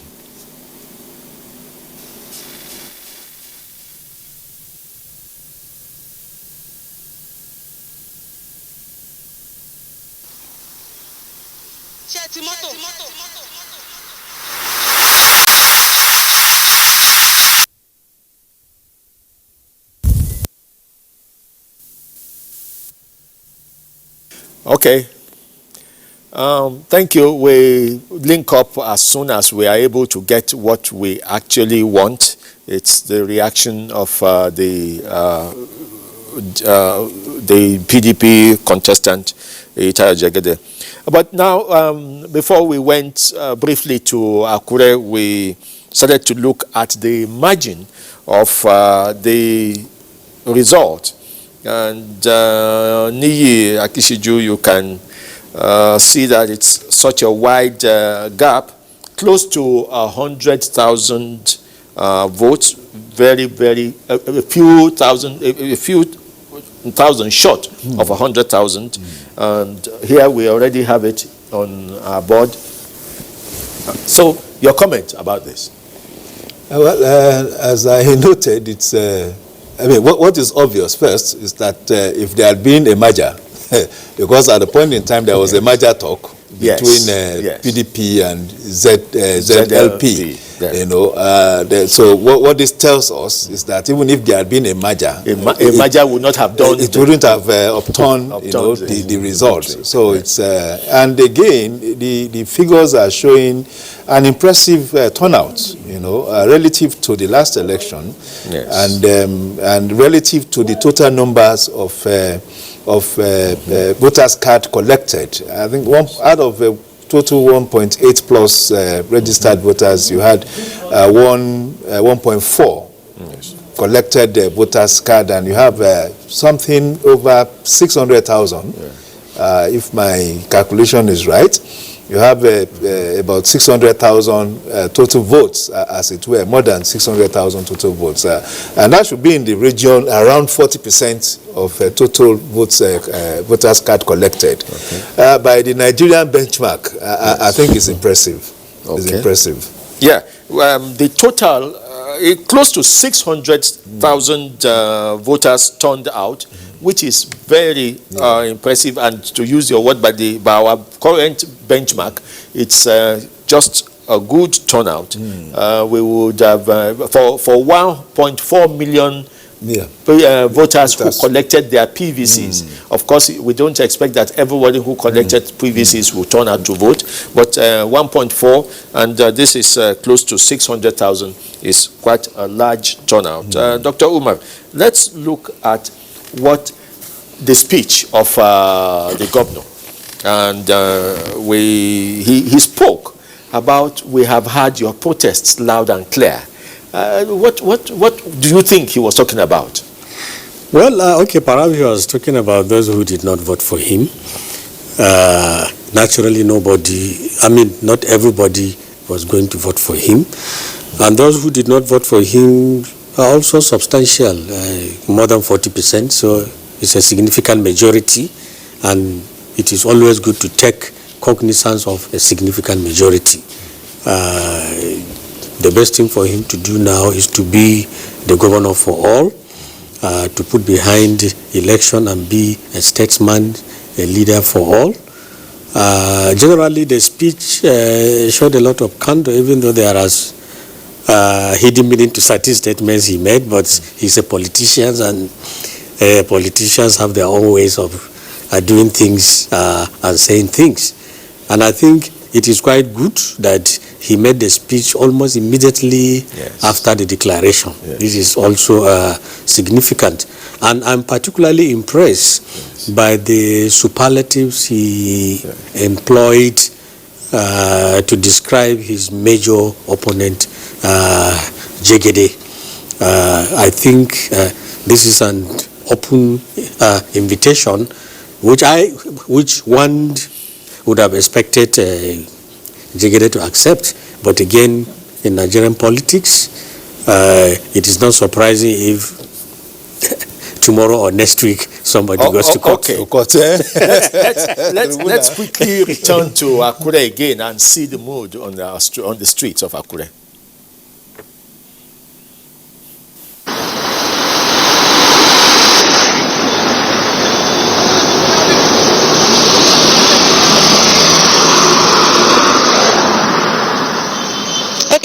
Thank you, Femi Okawo. Now at the first bank of Akure, the heart of Akure, and the whole place is calm. Earlier, I've been to the residence of the PDP governorship candidate, that is Eita Jegede SAN, just to get his reactions. But unfortunately, we saw him, drove out of his residence, and we were told from of the town. So for now, he has not reacted, but his party, through the publicity secretary, said that their supporters should maintain calm and should be peaceful, because they are going to study the results of the election and come up with their own decision, and they will let us know exactly the next line of action. But for now, the town is peaceful and everywhere is calm.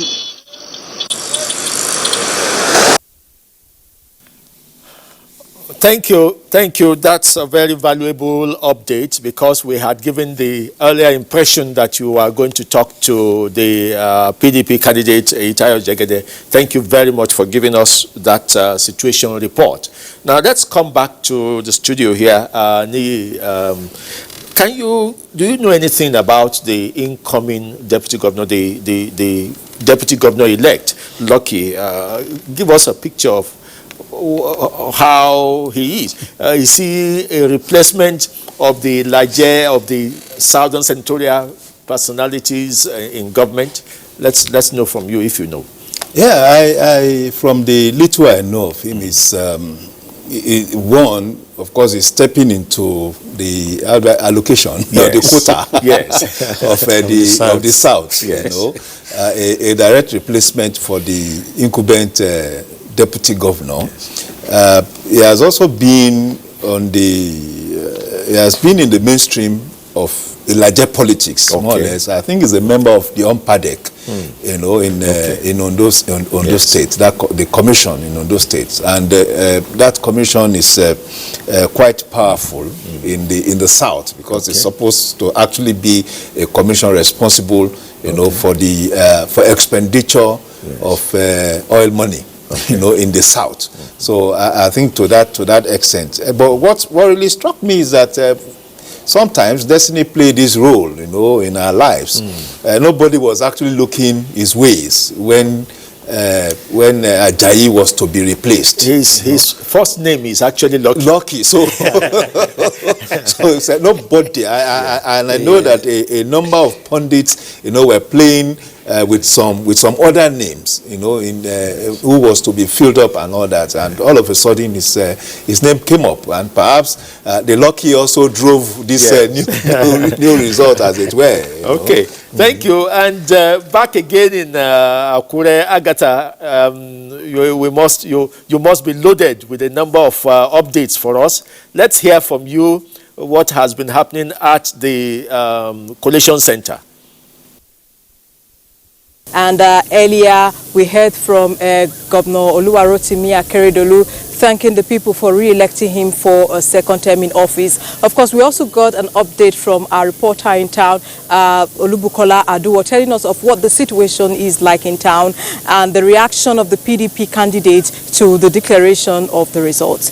It's been a long, sunny day here at INEC headquarters in Akure. And on behalf of the outside broadcast crew, the Ondo Decides crew here in Akure, I want to say thank you for being a part of our live transmission from when voting actually started till now. Thank you very much, Agatha, and yes, thanking everyone who is on ground there. You have given us valuable pictures and reports of what it has been like in the whole of Ondo State. And here too, we think Nigerians have benefited quite a lot from the sequence of this election, from the conduct of this election, and from the outcome of the election. And before we quickly sign off, let's give our final thoughts, give our guests opportunity to state their final thoughts on this election. Let me start with you, Dr. Umar. Yeah, as I mentioned earlier on, it is all well that it has ended well. It's a significant achievement for the democratic process, particularly for INEC, but it must not rest on its oars. It should continue to give us free, fair, and transparent election. We expect an improvement in the off-season election. I have learned that there will be about 15 of them very soon. We want to see changes. We want to see the much talk about introduction of technology so that the process is going to be seamless, the organization will be superb, and the outcome will be acceptable for all. Now, what do you think will begin to happen in Ondo State now? The election is over.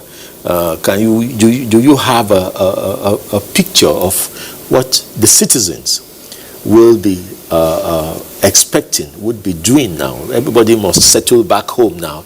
All the agitations are over. But what are we to begin to expect? Seriously, I think the president, the governor himself, particularly contextualized the basis of this election in his acceptance or thank you speech, as it were. He described it as a referendum. And I was actually touched, because if all governors or if all office holders consider their term, in office, as a performance that would be brought forward, for the people to assess in a referendum, it will make the delivery of services, to the people more conscionable.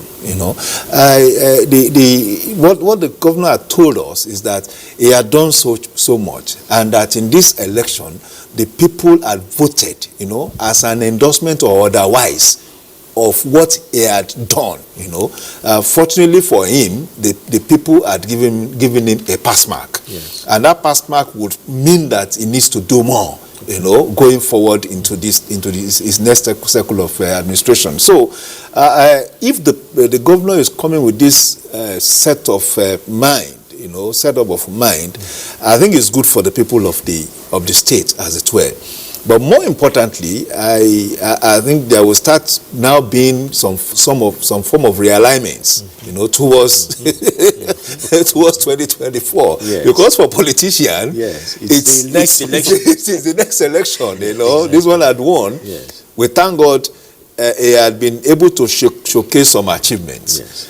But we would be happier if at the end of the 4 years, the achievements are bigger, and can be proudly exhibited, yes. But beyond that, politicians are now getting set on who next. Niyi, thank you for going that way, that in your answer to my question. But I remain with you. The reason I put that question is that, and it's not in Ondo State alone. You are in politics, so you know that in some instances they say a particular person is not playing the right politics, and performance is put aside for some time, and they say he's not playing the right politics. For someone who is going into second term, what should he be doing? What should he be doing? He should just be delivering on the promises of infrastructure, on social needs, filling up the social needs of the people, yes. Trying to urbanize, the state. The state is actually a rural area, a classified state, yes. And the more you have an urbanized state, that means you modernize those rural settlements and all that into urban centers. Of course, you see more reflections of development and all that. The political undercurrent of it is to be building strictly to the political class, and I don't think that generally, will reflect on the welfare, of the people. Some politicians will say he's doing so much, but he's not touching base with us. Yes. And they hold his faith. Yeah, exactly. But I think the governor had been able to show balance. He won his primary election by a landslide. What that would suggest is that eventually he touched base with the politicians, one way or the other. He was able to pacify that class, and they actually showed appreciation. And now we also have the state too. From what we were hearing in the state during the electionary campaign, it was like a tense situation. The character of the competition emanating from that state during the campaigns was actually anxiety triggering, But the result has shown that is perhaps a better marketer than all the other contestants. And Umar, give us your thoughts at this. You are a political analyst. Candidly, of course, sometimes we can't throw everything open here, but what should a political office holder focus more on? Pander to the people or pander to the politicians who hold his fate, who decide whether he survives or not? Well, it's a delicate balance, but for me, this is a mandate and it's supposed to be sacred. His main allegiance should be to the people. What I expect every political office holder to do is to govern, and this is what is quite lacking. And governance entails a lot of things. It entails tending to the needs of the people, and these needs are multifarious, ensuring peace, stability, harmony, addressing basic and other problems, linking up, and so on and so forth. So, at the same time, taking care of his own political present and future. It is something that is doable. Okay. It will be very wrong for any political office holder to tilt only to one side at the expense of the other, particularly to continue to pander to selfish and self-serving interests of few party faithful at the expense of the people. Thank you. The people matters, and very importantly, it appears that most second terms are anticlimactic. People who appear to have performed very well during the first term somehow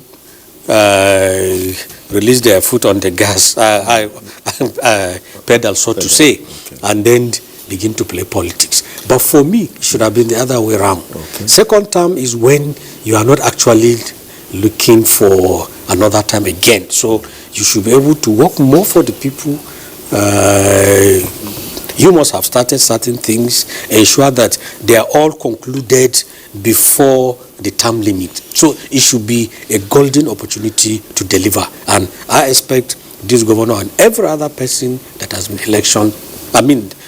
elected to so govern. A message, a very solid message for all our political office holders from our panelists, and I'm sure they're talking for Nigerians generally. Yes, you need to survive, you need a political lifeline, but the people put you there through the instrumentality of your political stronghold. And so that is a message, and we are told, our assessors have told us that Governor Oluwarotimi Akeredolu was able to handle those two areas successfully. Possibly that's why he's able to return with the margin he has. Thank you very much for being part of the 3 days of marathon transmission of the Ondo governorship election. Before I thank you, I want to say thank you to our guests who have been here, those who are on set now and those who have gone before them. Niyi Akinshiju, Public Affairs Analyst, thank you very much for coming. Dr. Abubakar Umar Kari, Associate Professor and Political Analyst in the University of Abuja. I want to say thank you for your time.